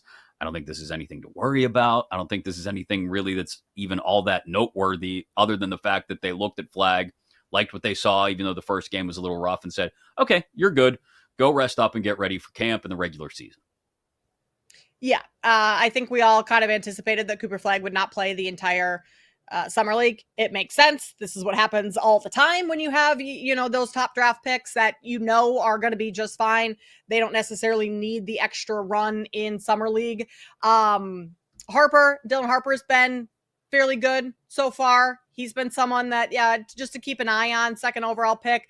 I have been, along with a lot of people, Chris, disappointed in the Bulls' top pick, Noah Essengay. He has not been great. In fact, he was basically benched in their first game. He's going to have a lot of learning, a lot of growth to do. That's kind of the sentiment coming out of the Chicago Bulls camp with their draft pick. It has not been what they expected it to be. So he's a name that has, as the 12th overall pick, is kind of disappointed so far in Summer League. Summer League's going to keep us sustained as far as having like a slate of games to bet on through the back half of this week. Other than that, like we said, WNBA going to their All-Star break, baseball and their All-Star break. This is a good old trite, contrived, cliched sports talk radio question. But what's your favorite All-Star festivity of all the major sports? The home run derby is probably my favorite. It has to be. The NBA is almost unwatchable now.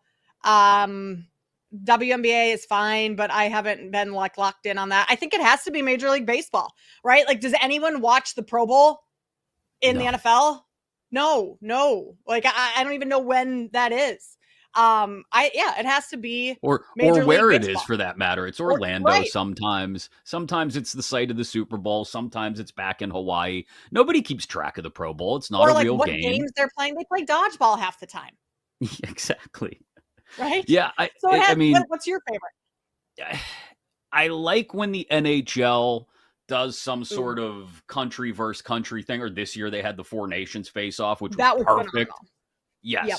I understand they probably can't do something like that every year, but, and the Olympics don't technically count as an all-star event, but I love, best versus best, country versus country, anytime you can get that. It's why I think the NBA and other leagues should go to more of that kind of format with their all-star festivities, because it just gives you a little added oomph, I think, to it with guys playing for their country. But yeah, the Derby beats it all, I think. Speaking of which, we'll talk to Colby Marcio of your betting news. He's got some looks on the home run derby. We'll talk about it next right here on Bet Sweats on the BetMGM network. You're listening to Bet Sweats on the BetMGM network.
Welcome back to Bet Sweats on the BetMGM Network. In for Sam and Joe, Chris and Kate. It's Bet Sweats on the BetMGM Network. Don't forget that you can take us with you inside your free Odyssey app. We're always there with you. You can listen to Bet Sweats live anywhere with the Odyssey app, iHeartRadio, or tune in as well. Home Run Derby tonight. We just mentioned it's probably our favorite all-star festivity of all the major professional sports, other than when we get the Kachuk brothers running rampant in some sort of international hockey incident. This is fun. We bet on individual hitters. We bet on how far the ball's going to fly, and it's going to fly tonight in Atlanta. We'll talk to Colby Marchio in just a second. Buy or sell. We got a couple items we haven't had a chance to talk about yet today that we'll bring up in 20 minutes, and lightning bets before we wrap up the show as well. But you can catch them on Twitch and YouTube, Wednesdays at 5 Eastern, Fridays at 11 a.m. Eastern on Up Your Units. Reminding us of that with a gorgeous hat and an even better-looking mustache, our guy Colby Marchio of Your Betting News at Colby M. Bets on Twitter. Morning, Colby. How's it going? Fantastic. This is my Christmas. I'm so glad I got the invite that I can regurgitate the same 4 takes that you guys will laugh about in a couple seconds. But this is my Super Bowl. This is my childhood. Just once a year, I feel like a kid again. I love today. And if you don't like today, you're not a friend of mine. Nope. Yeah. Oh, not a friend of well, that's Colby's. harsh. If you're not down for the Derby, if you're not down for dingers, you're not a friend of Colby, nor his mustache. Let's start with a name that we both brought up earlier when we were talking about the field of 8 in tonight's Home Run Derby. Look, Cal Raleigh, big dumper. He's a popular name. He's moved to the top of the board this morning.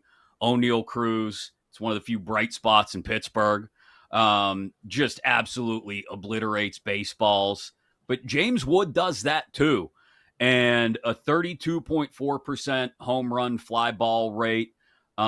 He's hitting from the left side, which I think is favorable at Truist Park. Is he one of the ones you like tonight? And if so, why? He's the one I have the most props on, and that being just 2 props, him to win outright at 6-1. I boosted that sucker. And then I took him to have the furthest home run hit at 5-1. Shop around, kids. Shop around. There's better numbers out there. The books don't know what they're doing because it's baseball. They don't care about baseball. Let me preface this. I don't look at stats. I really just go off vibes, but I do have a couple stats that I'm going to rattle off to make myself sound smart. I'm not the smartest man out there. This is just for fun. But James Wood averages his home run average per feet is 411 feet. That's 15th in the majors, but it's number 1 in all of the Derby participants. He's massive. He is going to benefit from being a lefty and get the short porch at Truist, like you mentioned. Also, I'm obsessed. This put me over the edge with loving him today. The guy throwing to him, Ricky Gutierrez, has thrown to him all season long for batting practice. That's his job. It's not his father. It's not his family's friend. It's not his brother. It's not his cousin, any other family member you want to insert. Ricky Gutierrez's job is to throw BP, and essentially the Home Run Derby is just a glorified BP. So he's a pro. So out of anyone out there, he's a pro at doing what he's going to have to do tonight to get James Wood over the hump of being a Home Run Derby champ tonight. And I think it's good value. I also don't like any of the chalk. So if you want to talk to me about O'Neal Cruz or Cal Raleigh tonight, I will ignore everything you have to say because we don't bet chalk in this event because we saw Shohei a couple years ago in 2022. Heavy odds to win it all. Didn't even make it out of the first round. Also, who wants to pay whatever gross price it is for O'Neal Cruz, who has yet to try in his lifetime? He's never tried in his life. Why would he try tonight? He's not going to try tonight. If he does, I'll tip my cap. I have 90 behind me. I'll tip my cap if I'm wrong. I'll be happy to be wrong. But yeah, I'm out on the 2 chalk guys. I get why Cal's up there, but I don't understand why O'Neal Cruz is up there. All right, Colby. So we talked, Chris and I, earlier that maybe you just sprinkle a little on a couple different players to win outright. And it looks like that might be a strategy that you are imploring as well. So, okay, we know how you feel about O'Neal Cruz. You made that very clear. Same with the big dumper. Further down the board, might you sprinkle on to win outright outside of James Wood, who you really like? Here's another thing. Let's eliminate something else I don't like. The thin guys. That's right. I need a girthy man in the Derby. I need somebody with some pop so we can eliminate. Oops, there's O'Neal Cruz. Oops, there's Byron Buxton, who hopefully can get through this event tonight. And then there's Jazz Chisholm, who I think out of the three that I don't like because they're little guys, he might have the most pizzazz tonight, not to rhyme with his name, but he's a showman. We know him. If you don't know him, the general public probably doesn't even know who he is. He's somebody who's going to go out there and put on a show. But I got Junior Caminero 13-1 as soon as they dropped. And the guy throwing to him is the same guy that threw to Vladdy when he won it and Randy Arozarena a couple years ago. So the guy knows the Derby. Also 13-1 is just an insane price. And I also took Rooker 12-1. His childhood hitting coach is throwing to him. I like that. So he knows his swing and knows his stuff. And it's not a family member. We don't like family members in this event because maybe they get maybe they get the jitters as well. But yeah, those are the two guys I'm on. I like taking two long shots and then a more favorable with Wood. So I think those are great odds if you can get anything close to that. If Colby Marcio was in a home run derby, who would throw to him if it's not a family member? Ooh, not my dad. Not my dad. Ooh. my dad would probably be I asked this because my dad you're would very probably out be a against better family person members. to hit. Yeah, you're out against family members, which I understand. My daughter will not let me forget the 14U home run derby when I pitched to her and she didn't hit a single dinger, and she still holds it against me to this day. So she's Jason Bay. Yeah. Another shot People across forget. the Pirates' bow, pun intended. So who's throwing to you, Colby? Oh, you know what? Just grab somebody from the stands. Just grab somebody from the stands. It'll be better than having to blame my family. I have Kate throw. Yeah, I have Kate throw. I'll volunteer. And hopefully Kate's not going to do me dirty. Was it Pete Alonso that had his pitcher throwing curveballs to him a couple years ago? We're like, what is he doing? Yeah, I can't throw a curveball, so you don't have to worry about that. Thank God. You're I good. knew you were the right choice. What are some other props you like for tonight? You got Caminero, Rooker, Wood outright. You mentioned Wood for the furthest homer hit. What else are you looking at?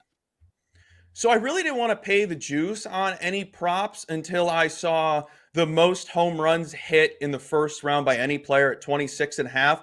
And I'm on the under. I'm on the under. So since 2019, 4 of the 6 that have gone over 25 home runs was Vlad and Julio, if you exclude Coors Field. None of those guys are in there. Also, they only get 40 pitches. So if they get 27, it's kind of like a mathematical miracle that they're able to get over that number. Plus, I can live with losing that because they're going to be absolutely gassed. I've been thinking about it being like a wrestling match where it's the longest 3 minutes of your life. If you've ever wrestled, to the people out there listening, you're out of breath 2 seconds into the thing. So I think these guys will be gassed by the time they get to it. I know there's like an extra bonus time or whatever, but 40 pitches plus extra, you're going to be absolutely tired. I can't see anybody going over 26.5. All right. That's the math equation does that maths that checks out. That would be pretty hard. Okay. So you said this is like your Super Bowl. This is your day. Mm-hmm. Have you had success betting the Derby in the past, Colby? Like if this is your Super Bowl, I might tail you on some of these, but I want to know what you've done previously in the Derbies. Next question. Okay. Perfect answer to that. I'm not great. I remember I've had a lot of guys in the finals and I've had them outright. I went to the Seattle one a couple years ago and I had Randy and then I lost that. I don't remember who I had last year. It's very vague. And then, I think I had Pete a couple years ago, but I had like 3 other bodies, so it doesn't count. Yeah, I kind of put you on the spot there. I've bet this every No year comment. for the past 5 No years. comment. I have no idea who I've taken or if any of them have won. Yeah, it's just for fun. So anyone out there is like, this guy's the worst bettor of all time. Well, dude, this is once a year. Yeah, it's literally like it is the definition of fun. We're not playing for anything real. We haven't put some sort of mythical #fun. We haven't put some sort of mythical home field advantage in the World Series at stake. Like, we're not doing anything stupid like that anymore. We've all acknowledged it's an all-star game. It's for funsies. That being said, when we push past the all-star break, all right, we start to look towards the second half. We got the red-hot Red Sox, who've won 10 in a row going into the break. And we talked about it off the top of the show. The AL East is just compacting at the top. We're not talking about the Orioles. Yeah. Nobody talks about the Orioles anymore. But those top 4 teams all within 5.5 games of each other, when you start to look at futures down the stretch, is there any angle on the AL East that you like? Yeah, I recently took the Rays win total at 86.5 under. I think it's at 84 right now. I still think it's a go. Their whole first half of the season was at home in Steinbrenner Field. And that hot streak they've had, now we've seen them cool off. They went 3-7 in their last 10 games. I think it's just a byproduct of playing at Steinbrenner Field with the heat and being in a minor league field. And I don't see them having the success they had in the first half in the second, where almost every game is going to be on the road. That is going to be extremely tough, especially when they're going to be trying to push for a playoff berth. I think they're going to be gassed in the second half of the season. So I'm really out on the Rays. I don't really believe in that pitching rotation. It has its sparks here and there, but I'm not sold at all on them. Okay, so that division is one of the more interesting ones in Major League Baseball right now. And Chris just mentioned the Red Sox have been red hot lately. The Blue Jays lead that division. How do you see that one shaken out? Obviously, you don't see the Rays as one of the top teams there. But among the top 3, Jays, Yankees, and Sox right now, who do you like winning it all at the end of the season? Now, this is no bias at all as a Yankees fan, but I still do think it's the Yanks. But I want to see more out of the Blue Jays. I know a Blue Jays fan, Gate 14, are probably like, well, they had the best record over the last 2 months or whatever. Yeah, but you go on a 10-game winning streak, you're just riding a lot of momentum. I want to see how they are, say, a couple weeks after the second half of the season, just to see how you bounce back after a 10-game winning streak, because I just want to see them face adversity. I know the beginning of the season was very rough for them. I do enjoy watching them. I love a team where the non-stars are showing up and showing out, because that's awesome. That's something I wish the Yankees would do, because it's just riding on the shoulders of Aaron Judge, but I digress. I still think they're fun. I still think they're very dangerous, but I don't know if I believe in them. And as for the Red Sox, I'm very curious to see what they do at the deadline, because I feel like they're on the fence of they could be buying, they could be selling. And if I was a Red Sox fan, I don't think I would be mad with whatever decision they make, even though you're already mad at their front office because of what they did with Devers and Mookie Betts over the last couple of years. But I don't know. They have a lot to decide over the next few weeks. All right, Yankees fan, tell me how the inevitable swoon, which it may only be a couple weeks, it may be a month, the Bronx may burn, who knows. Tell me how it affects Aaron Judge, who basically has AL MVP in his back pocket right now, minus 650 at BetMGM, and where else we should look if we're going to bet on that Yankees swoon and Judge to go cold at some point in the second half. Yeah, I would just like to say anyone that's trying to give out Cal Raleigh MVP right now, I think you're real lazy. No offense to anyone on this network that has said that. This is just, I've seen it over and over again. Can we try to look somewhere else? It's extremely lazy to me. He's not going to bat over 270 this whole season. He's going to have a terrible second half. One, if he goes deep into this derby tonight, if I'm a Seattle fan, I'm going to be sweating in my boots, because the myth is there's going to be a derby hangover. Also, nobody else in that lineup can elevate the ball the way he does. Sure, Randy Arozarena is on fire right now, but it took him 5 years to hit 100 home runs. How hot really could he get? Anywho, I don't think they're going to throw to him the whole second half of the season. They're not going to throw to him. You've seen him get 8 walks in a week before.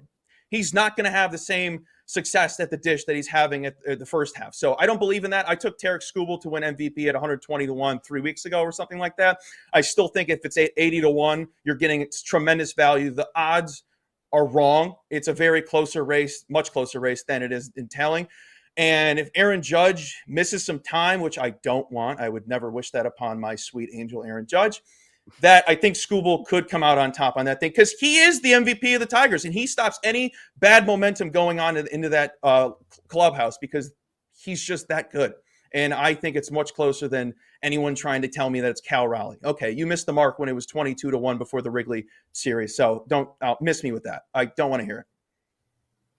All right, Colby, 30 seconds. Any other futures you have for us second half of the season? Ooh, yeah, I'll give you a good one since I love home runs, and you guys know I love to scream into my phone. Kyle Schwarber to lead the league in home runs. I got 30-1 the same time I bought in on Tarek Skubal, so I don't know what it is at the moment. But that's a guy that has to get thrown to. He's in a stacked lineup. They're going to have to throw to him. He's somebody who's done it time in and time again, going over 40 home runs. And if you get a great price, he's the guy. He's so close in the race of home runs. And I'm not paying for Judge, not paying for Cal, and I'm not paying 3-1 or whatever on Shohei. Give me Schwarber at 30-1. I love it. Great stuff, Colby, as always. Enjoy Christmas tonight with the Home Run Derby in Atlanta. Check him out on Up Your Units on Twitch and YouTube every Wednesday afternoon and Friday morning. Check him out on social media at Colby M. Betts. Colby Marcio, enjoy the Derby, man. We'll talk again soon. Thank you, guys. Have a good one. Absolutely. You too. Are we buying into this whole narrative about one guy and whether he's going to be back or force his way out? And what about a team we just got done talking about for a brief moment and their playoff odds all on the way? We'll play buy or sell next right here on Bet Sweats on the BetMGM network. You're listening to Bet Sweats on the BetMGM network.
back to Bet Sweats on the BetMGM network.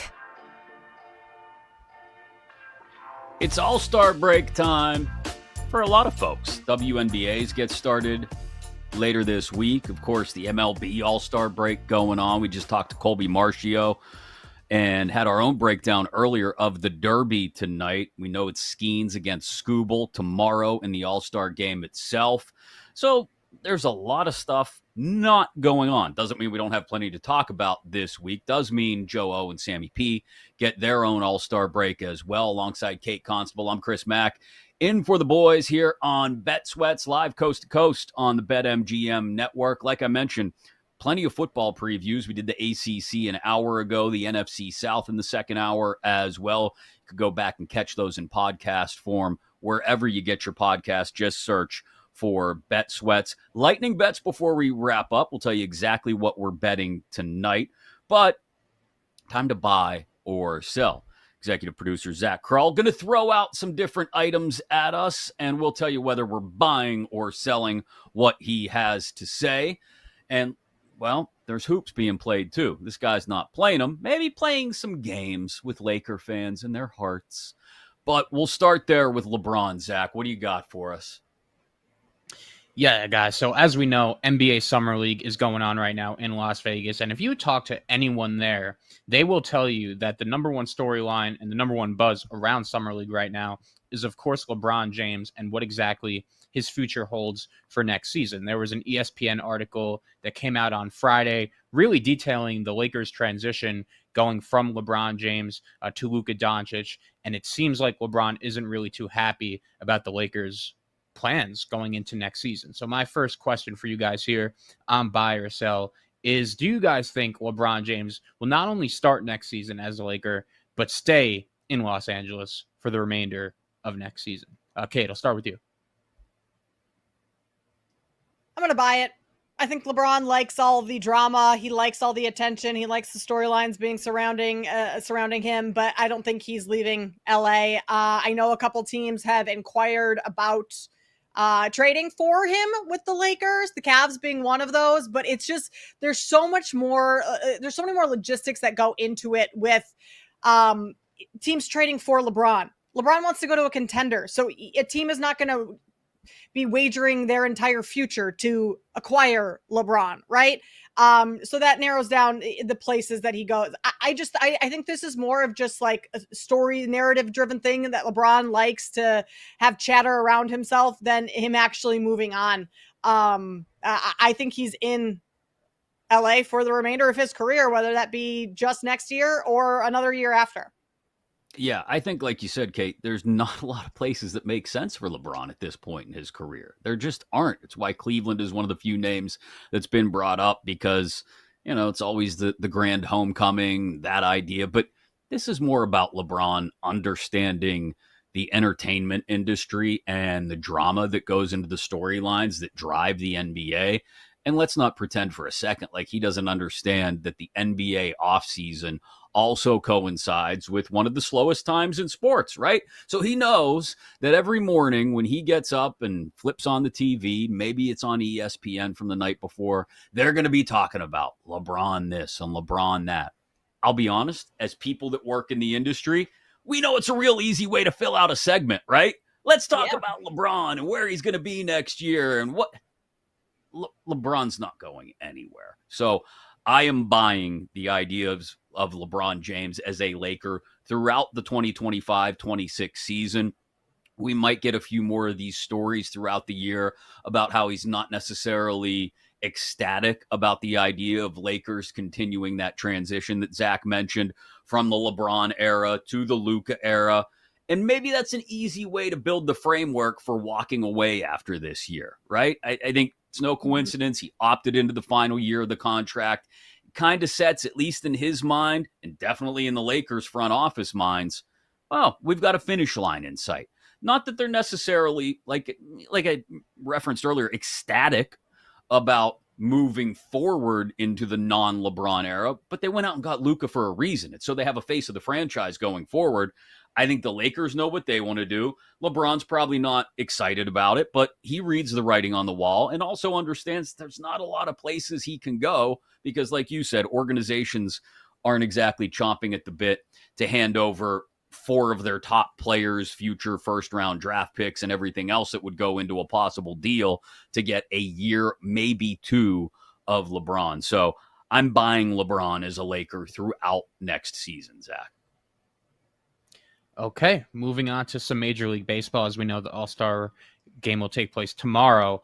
We've spoken a little bit about this team throughout the show, but I figured we should mention them again here, and that's the Boston Red Sox, the hottest team in Major League Baseball, winners of 10 in a row, and all of a sudden, their odds to make the playoffs are now at minus money, minus 140. So my second question here on buy or sell is, are you buying the Red Sox to be a playoff team? Chris, I'll start with you. Yeah, I'm buying it. I do think they're in a unique position approaching the deadline, as Colby mentioned when he was on with us a couple minutes ago, where they could buy or sell. I don't know if they need to do either. There's something about having a youngish team. I know, obviously, a guy like Alex Bregman doesn't fit into the young profile, but for the most part, you look at the players that make up the core of the Red Sox roster now. They haven't yet crested the peak of their careers or even reached the peak of their careers. Ceddanne Rafaela is chief amongst them. He's been red hot lately. And I think you look at the Red Sox and you see a team that, whether the front office realizes it or not, maybe it was part of the plan with dealing Devers, wants the club to come together, especially in the clubhouse. You have someone who's being a little toxic like Devers was. You want to get that out of there. Let the guys that you have as your current core and the core going forward build something together. And I think that's what we've seen over the last 2 weeks, right? 10 wins going into the All-Star break in a row. I fully believe that this Red Sox team is, look, I don't know how much longer this win streak goes. You mentioned it earlier, Kate. It could, stem the tide of the momentum they've built going into the break, having the All-Star break where it is. But I do think they're in a good spot in a highly competitive AL East that will bring out the best in a lot of these young players and some of the established vets that are a part of the lineup as well. I expect them to stay relatively hot throughout the second half, and I wouldn't be the least bit surprised to see them in the playoffs, especially at a plus money number. Yeah, give it to me. The Red Sox will make the playoffs. I'm buying it. I'm going to go opposite, Chris. I'm going to sell on this. You look at the Red Sox schedule in the second half, and it is tough. You have 2 series against the Astros, 2 against the Yankees. You're at Toronto, at Cubs, at Phillies, at Padres, against the Tigers. Red Sox have the toughest remaining schedule of any team. Their opponents have a .519 combined win percentage this season. So for that sole reason, just the schedule, I just think that is going to be tough for them to have the same amount of success, have another 10-game win streak, anything like that, with the competition that they're going up against for the second half of the year. It's just, it's tough. So I'm going to go sell, have a little contrarian opinion to what Chris threw out there, and say that the Red Sox do not make the playoffs this year. It's been a roller coaster season in Boston. A lot of their fans thought the season was just over after the Rafael Devers trade. It's crazy to see how well they've been playing since that move was made. We will finish off buy or sell with some NFL conversation. This was actually a notable piece of news that came out from over the weekend that hasn't come up on our show yet, and that is involving, of course, Kate's Chicago Bears, who gave their general manager, Ryan Poles, a brand new extension. I was pretty surprised by this, considering you look at his record, 15-37 overall. The one argument I've heard is that they just want him and Ben Johnson, new head coach, to be on the same timeline. And I'm fascinated by this. So I will start by asking Kate, did your Bears make the right decision by extending their GM, Ryan Poles? They did not. I understand wanting your GM and your head coach on the same timeline. That part of it makes sense. But what has Ryan Poles done as the GM of the Chicago Bears? 15-36 since he took over in 2022. You don't have a single winning season. You don't have any playoff appearances, so you can't even have a playoff win without playoff appearances. You have 3 last place finishes in the NFC North, 2 seasons with 5 or fewer wins. You fired your head coach mid-season for the first time in franchise history. You're on your 3rd quarterback now? I mean, the only thing that makes sense in all of this is putting Ryan Poles and Ben Johnson on the same timeline. Outside of that,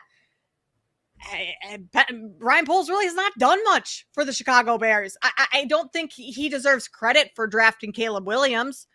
I think most people would draft Caleb Williams number 1 overall. Maybe the credit goes to the trade with Carolina and kind of navigating that whole thing. But you look at the record, you look at the standings, all of that stuff. Ryan Poles has not done enough for the Chicago Bears to deserve another contract extension. All right, let's continue the contrarian theme here. I'm going to buy that the Bears made the correct decision in extending Ryan Poles, despite all of the evidence to the contrary that you just made, Kate, because I do think there is a lot of value in having a GM with some job security, right? Because not only is he on the same timeline with the head coach now, but you're finally starting to get some things in place. You got your quarterback last year, like you mentioned. You've built up more than enough weapons around that quarterback. You've tried to rebuild the offensive line. I think they've done a lot of work. I think we'd all agree we like the defense and where they've been able to add there in a couple of spots over the last couple of off seasons. So I'm going to buy the idea of Ryan Poles getting another couple of years with Ben Johnson as his head coach. Now, again, we can argue about Eberflus and we can argue about whether anybody would have known to draft Caleb Williams. Obviously, everybody would have. But I think there's some value in Poles going forward, not just through this year, but throughout this year and what will be an important development curve for Caleb Williams alongside Ben Johnson. I don't want to say this is a whole new rookie year for Caleb Williams because he showed us some really good things last season, but with an offensive mind, I should say, in Ben Johnson that, maybe this is the opportunity for him to really find his footing in the NFL with Ben Johnson as head coach, a new offensive staff. I think having everything in lockstep, there is a good amount of value to that. I'll use an analogy to my Pittsburgh Steelers, who just recently extended Omar Khan, their GM, right? They did that about a week and a half ago. And look, I realize it's two different tracks that the Bears and Steelers are on. The Steelers just brought in Aaron Rodgers. We're talking about the oldest starting quarterback in the league against Caleb Williams. We're talking about a head coach who has a very strong voice in the organization and in the building, and Mike Tomlin. So this isn't apples to apples, that kind of comparison. But I think if you're Omar Khan in the Steelers case, you might not go out and make those DK Metcalf and George Pickens trades that you made. You might not go out and make the Minkah Fitzpatrick for Jalen Ramsey and Jonnu Smith trade if you don't know that you're totally secure in your job and that if all of those moves go sideways, you're not getting handed a pink slip the day after the regular season ends, right? You're going to be allowed to fulfill your vision and your plan, which I understand, Kate, Bears fans have not liked what they've seen of Ryan Poles' plan to this point. But I think with a young quarterback and a brand new head coach, I don't want to say you owe it to him. You don't owe him anything, but you'd be hard pressed to find a reason to blow the whole thing up with this young quarterback by essentially putting Poles on the hot seat and saying, well, if you don't get 9 wins, if you don't get to the playoffs, you're out. I think you give him another year or two and see if it doesn't work. Okay, then we really blow the whole thing up, right? The young head coach is out. The young quarterback is out. We get a new GM. We rip it all up and we start from scratch. Yeah, right now the Bears win total sitting at 8.5. They're also notably favored over the Minnesota Vikings in week 1. That's going to be the opening night Monday Night Football game.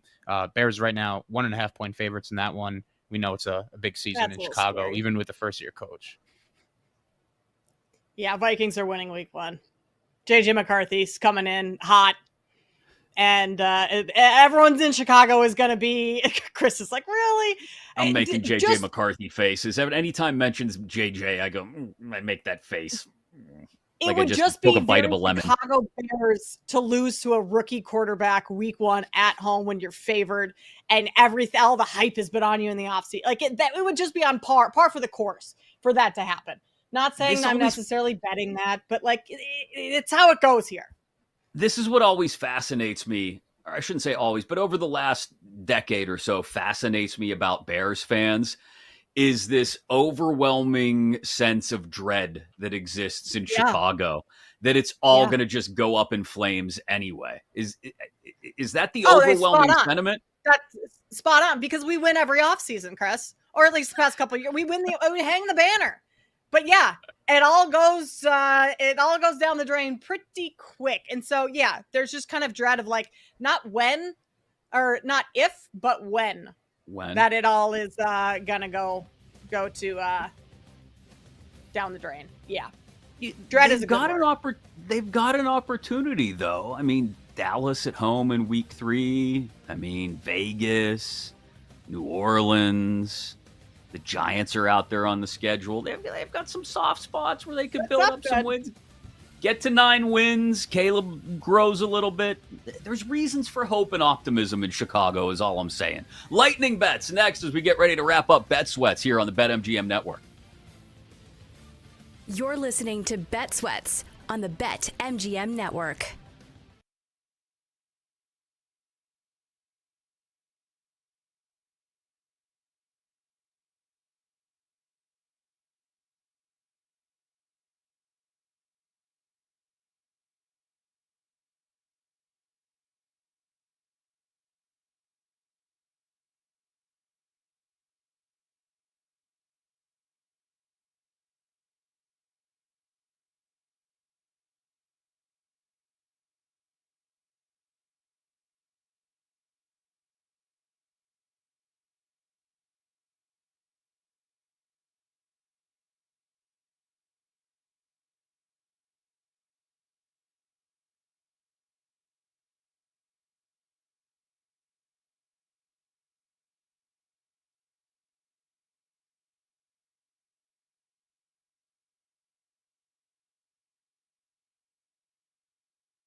to Bet Sweats on the BetMGM network.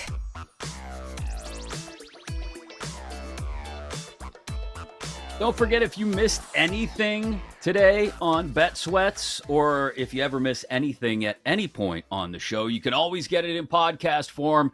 Listen to Bet Sweats, search for it on Apple Podcasts, Spotify, wherever you get your podcasts. Everything there waiting for you, including our discussion with Colby Marchio about the Home Run Derby earlier, our ACC preview, our NFC South preview, and a couple looks at the WNBA tonight as well. All in there. Go find it now, waiting for you. Tomorrow on the show, at least our early plan is to continue these division by division and conference by conference previews as we get you ready for the NFL and college football.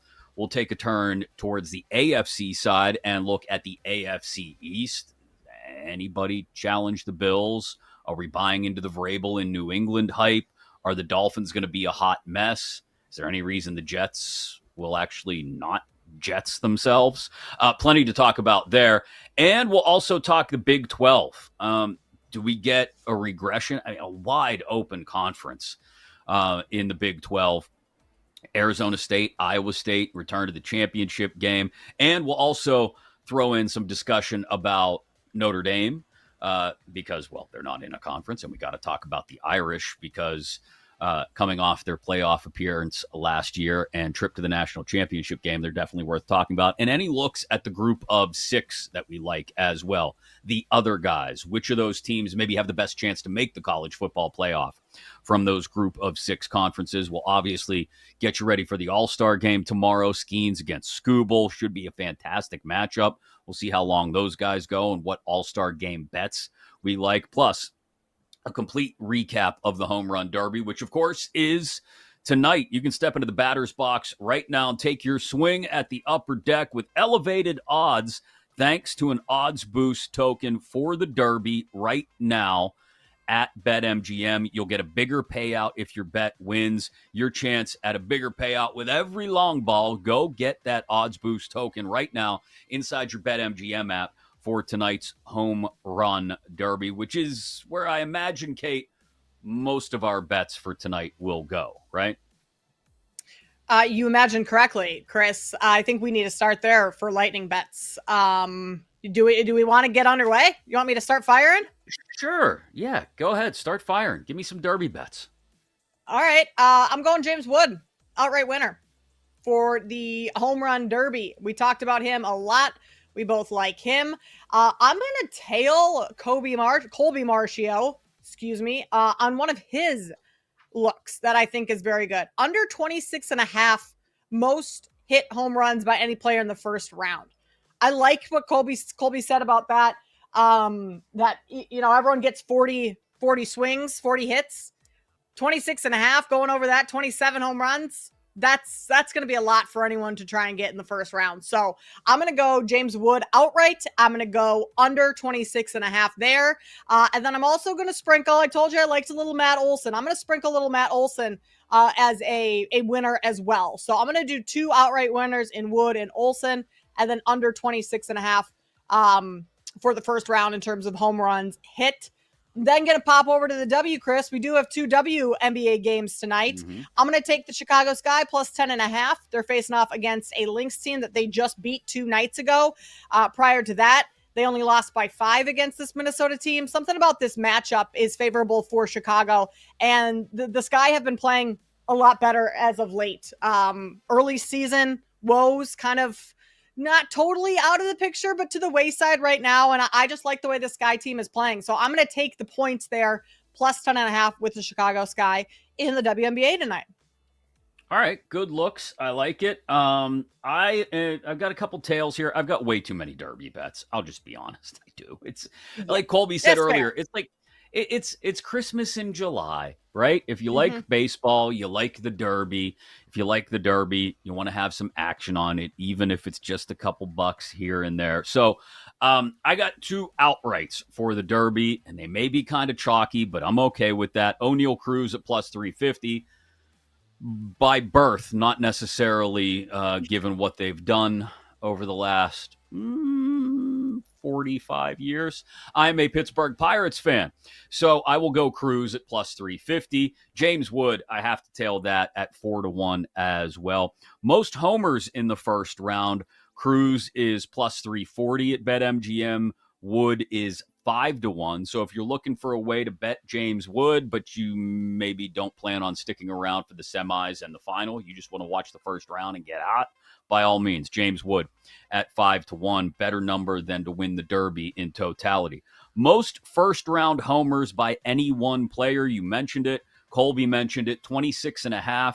BetMGM has it down to 25.5 now. So again, as we always advise, shop around, see what you can get. But I'm going to go with the under as well. Really good point, like you mentioned by Colby. 40 swings.